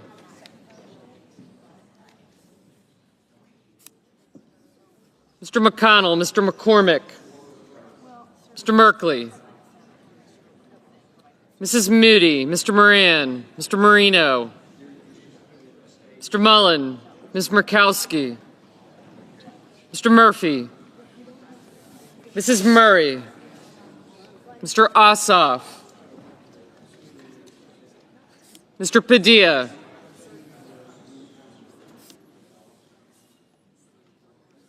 Mr. Paul, Mr. Peters,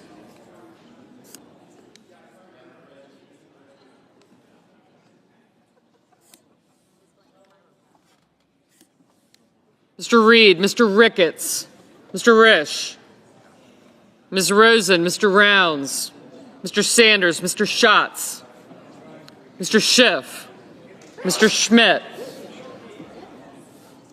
Mr. Schumer, Mr. Scott of Florida, Mr. Scott of South Carolina, Mrs. Shaheen, Mr. Sheehy.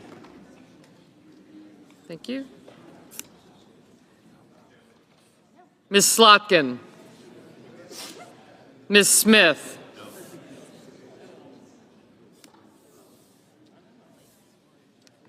Mr. Sullivan, Mr. Thune, Mr. Tillis, Mr. Tuberville, Mr. Van Hollen, Mr. Warner, Mr. Warnock, Ms. Warren, Mr. Welch, Mr. Whitehouse, Mr. Wicker, Mr. Wyden, Mr. Young,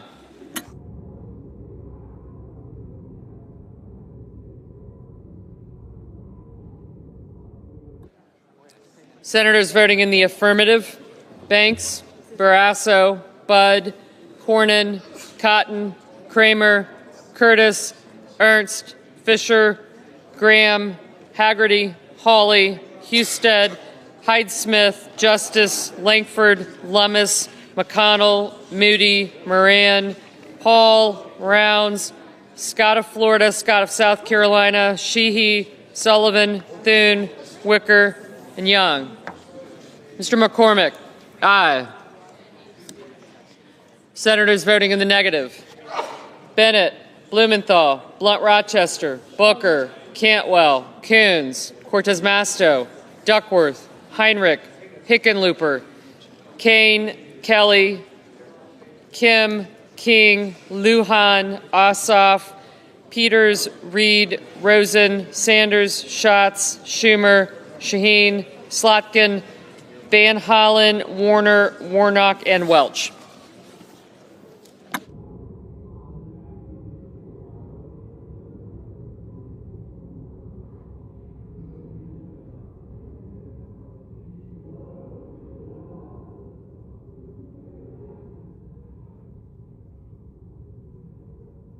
Mr. Tuberville, aye. Mrs. Gillibrand, no. Mr. Gallego, no.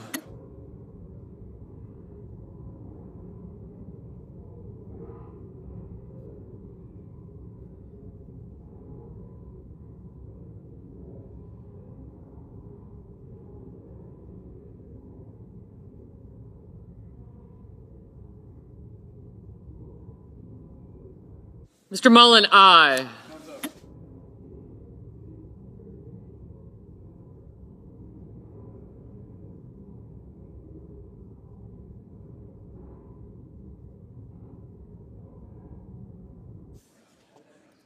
Ms. Klobuchar, no.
Ms. Baldwin, no. Mr. Murphy, no. Mr. Markey, no.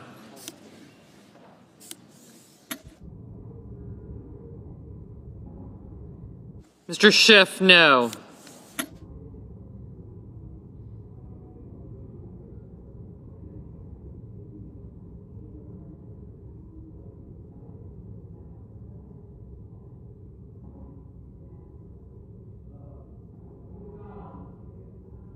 Ms. Collins, aye. Mr. Merkley, no.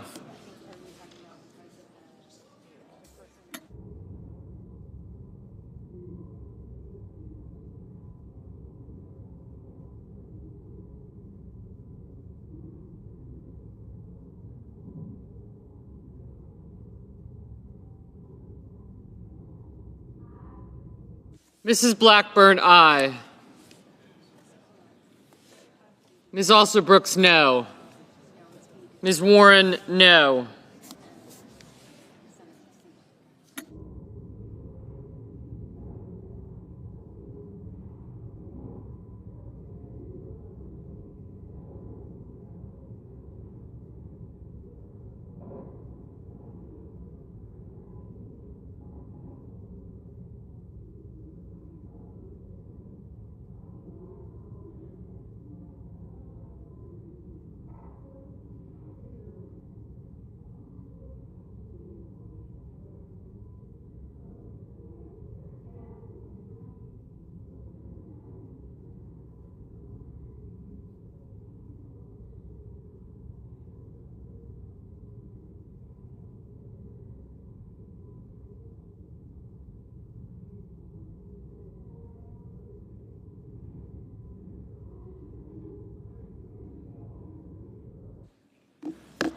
Mr. Grassley, aye.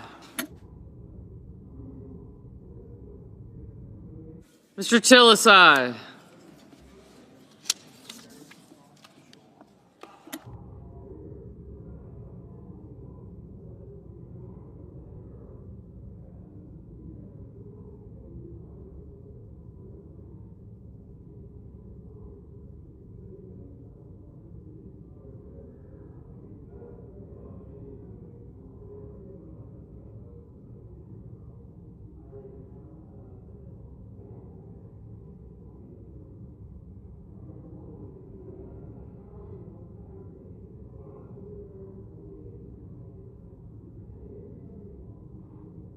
Ms. Hirono, no.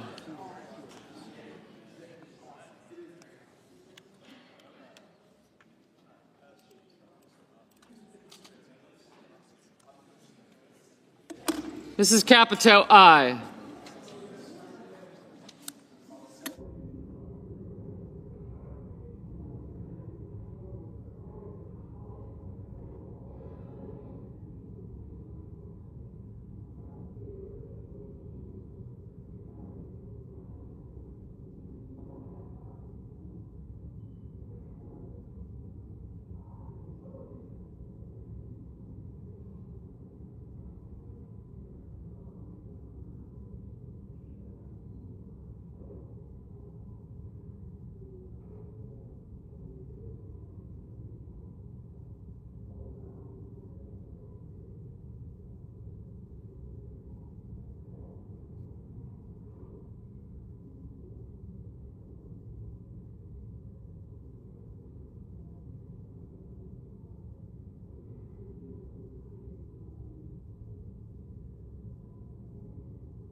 Mr. Risch, aye.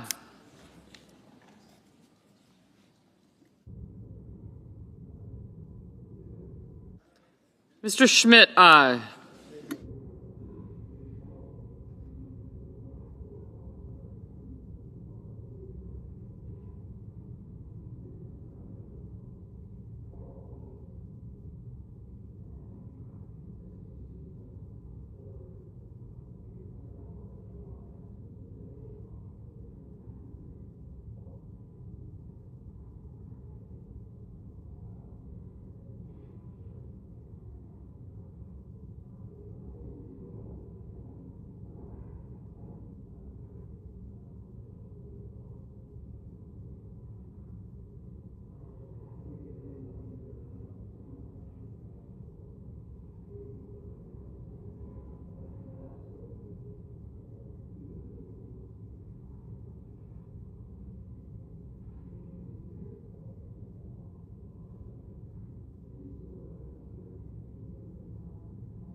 Mr. Wyden, no.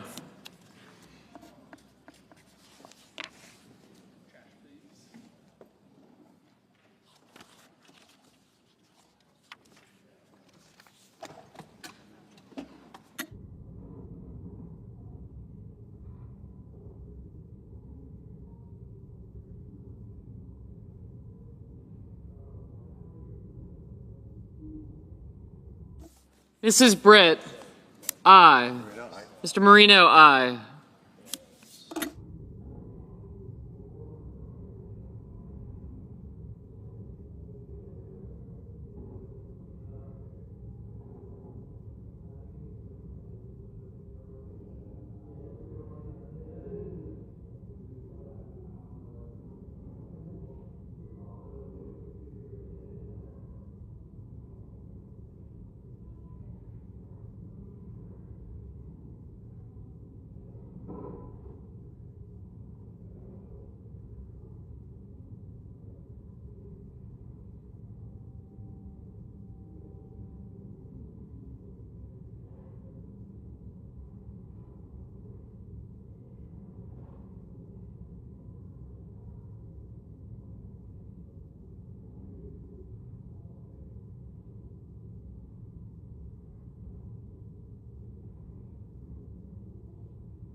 Mr. Kennedy, aye.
Mr. Johnson, aye. Ms. Hassan, no. Mr. Marshall, aye.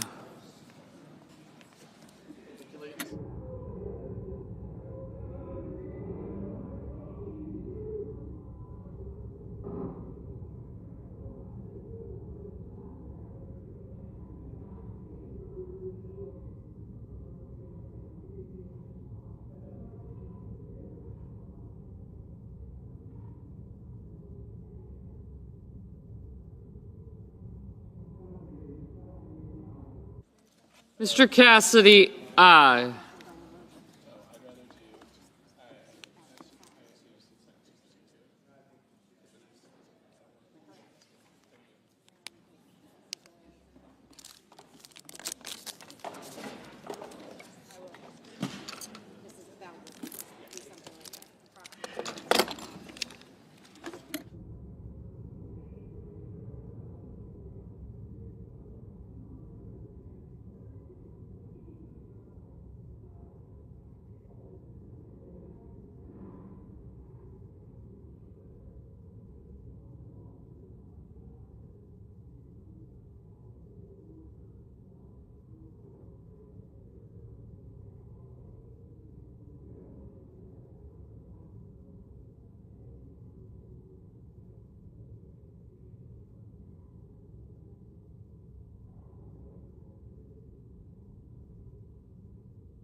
Mr. Ricketts, aye.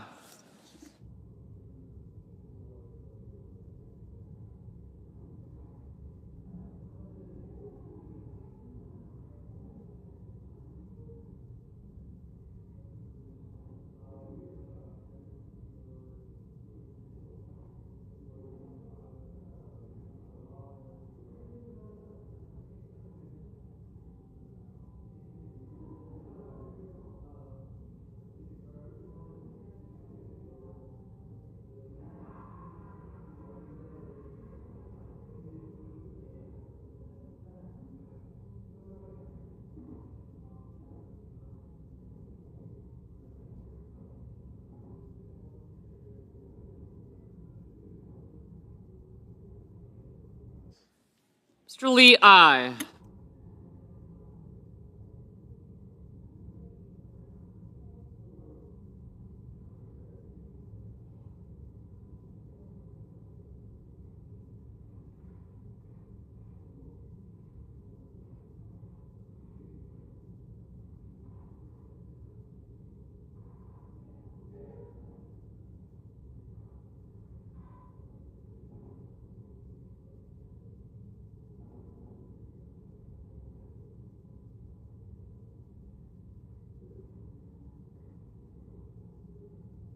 Mr. Padilla, no.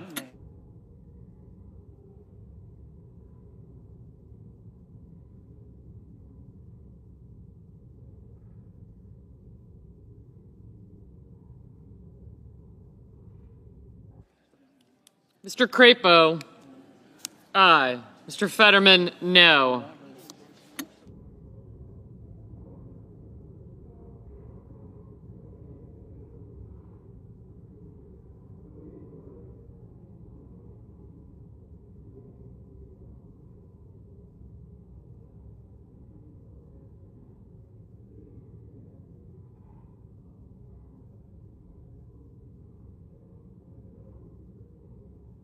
Mr. Cruz, aye.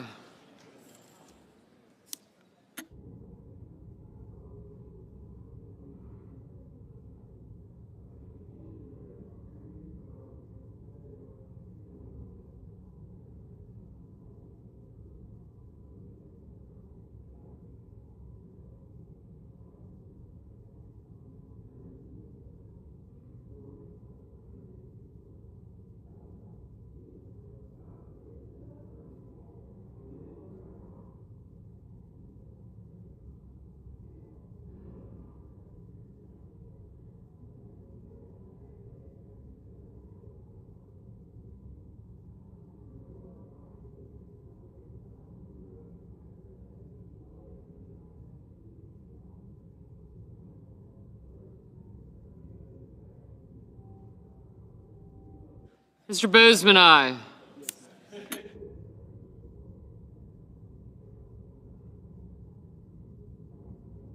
Mr. Hoven, aye. Keep it, take good care of it.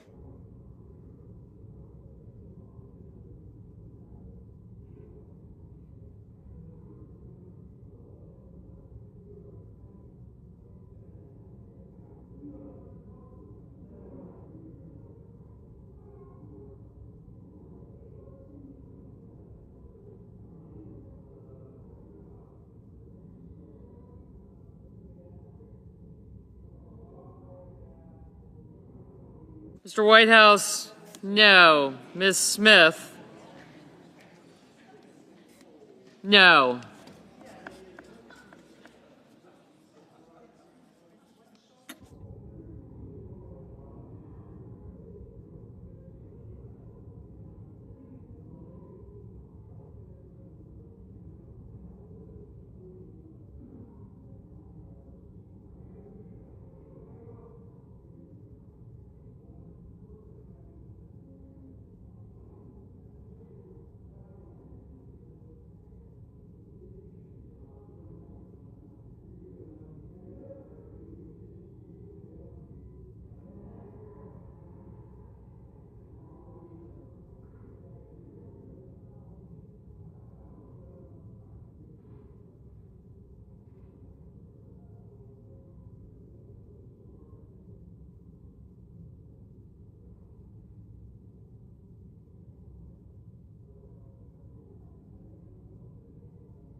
Mr.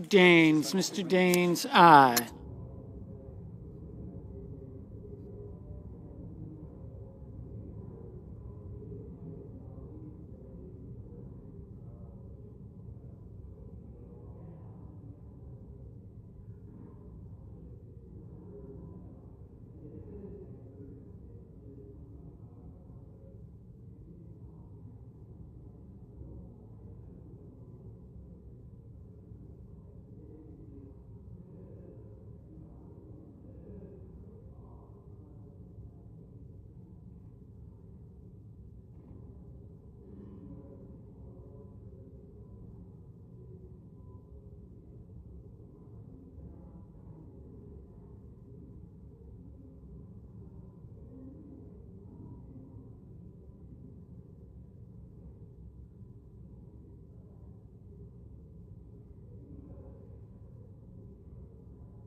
The yeas are 52, the nays are 45. The motion is agreed to.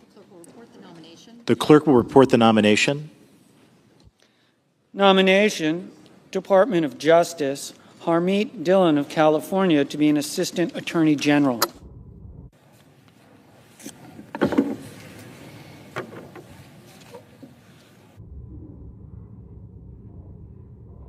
President, The senator from Kentucky.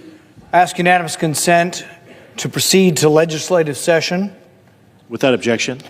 I ask that the Senate execute the order of March 26th with respect to S.J. Res. 37. Under the previous order, the Committee on Finance is discharged from further consideration of S.J. Res. 37, which the clerk will report. S.J. Res. 37, joint resolution terminating the national emergency declared to impose duties on articles imported from Canada. Under the previous order, there are now 6 hours of debate equally divided on the joint resolution. Mr. President, The senator from Kentucky. taxation without representation is tyranny, bellowed James Otis. In the days and weeks and years leading up to the American Revolution, this became the rallying cry of American patriots. No taxation without representation. The American patriots thought that a distant parliament in England, where they had no representation, had no right to tax them. This was the rallying cry, no taxation without representation. Our founding fathers believed so strongly in this, they embodied it in our Constitution. Our Constitution doesn't allow any one man or woman to raise taxes. It must be the body of Congress. Now, this wasn't new. This was part of maybe a 1,000-year tradition from Magna Carta on. In Magna Carta, it is stated, no taxation without the common council of the realm. Even at that time, they were chafing at one man, the king, determining the taxes for the land. 100 years before our Revolutionary War, in the English Civil War, there was a debate over parliamentary supremacy versus supremacy of the king. They did not want to pay taxes that weren't approved by the Parliament. In 1683, the New York Charter on Liberties, the beginning charter for the colony of New York, stated, no taxation without representation. After this English Civil War, the English Bill of Rights embodied no taxation without the consent of Parliament. This principle was long-standing. It was non-negotiable. This was what sparked the revolution. And yet today we are here before the Senate because one person in our country wishes to raise taxes. Well, this is contrary to everything our country was founded upon. One person is not allowed to raise taxes. The Constitution forbids it. The Constitution was so concerned with the power of taxes, which some have said the power of taxes is the power to destroy. But our founding fathers were so concerned with this that they said, no, the president will not have the power to legislate. The president will not have the power to tax. Only Congress will be able to tax the people, and only by originating tax bills in the House. It was that specific.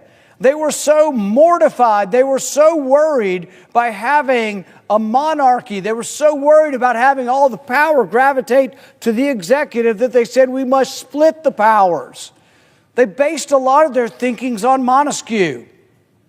Montesquieu wrote in the 1740s, 40, 50 years before our Constitution, Montesquieu wrote that when the legislative and executive powers are united in one, there can be no liberty. This is something that our founding fathers took to heart. They said, we must separate the powers. We must at all costs limit the power of the presidency.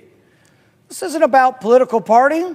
I voted for and supported President Trump, but I don't support the rule of one person. We are set, the president is set to have a 25% tax on goods coming from Canada and Mexico. This is a tax, plain and simple, on the American people. But one person can't do that. Our founding fathers said, no, that would be illegal for one person to raise taxes. It has to come to Congress. It has to originate in the House. This has gone on for 200 and some odd years. You can't simply declare an emergency and say, well, the constitutional republic was great, but gosh, we've got an emergency. Our times are dire. The Supreme Court has repeatedly said there are no exemptions for emergency. There was no exemption for a pandemic. There is no exemption for emergencies. The taxation clause stands. It's an important part of the Constitution. Taxes must originate in the House. They must be voted on in Congress. No one man can raise taxes on the people. They are set to do this through a process in which an emergency has been declared. But realize this, one person declares an emergency, the president, and even if we are successful, which I think we will be successful here today, a majority will vote to say this is wrong-headed and the emergency should end. We'd have to go to the House. But even if we were successful in the House, the president would veto it. It would take a 2/3 vote in order to stop an emergency. That's such a burden that we need to consider reforming the emergency powers and reversing this. I think a president can have times that there are emergencies, and the president can declare emergency, but it should last 30 days at most. At the end of 30 days, the emergency would be brought to the people's house, the House of Representatives and the senators, and we would vote whether to affirm or uphold an emergency. Right now, the pretense of this emergency is fentanyl. I don't discount fentanyl. I know families who have lost kids to fentanyl. But there's more fentanyl going from the United States into Canada than there is coming from Canada into the United States. There is no emergency. The Canadians have actually been cooperative with us and said they will try to do even more. But the problem isn't in Canada. Even if the problem is valid, even if that is something that we all agree on, you can't have a country ruled by emergency. You can't have a country without a separation of powers, without checks and balances. Madison put it this way. Madison said that we would pit ambition against ambition, that all men, and frankly all women, are motivated by self-interest and the self-accumulation or aggrandizement of power. And so we would limit their power by pitting ambition against ambition. We would give some of the power to the House, some of the power to the Senate, some to the president. There would be checks and balances and a jostling for power, but we would check and balance each other. Part of the problem we face today with this emergency, though, is that Congress has abdicated their power. Not just recently, not just for this president. This is a bipartisan problem. I am a Republican. I am a supporter of Donald Trump. But this is a bipartisan problem. I don't care if the president is a Republican or a Democrat. I don't want to live under emergency rule. I don't want to live where my representative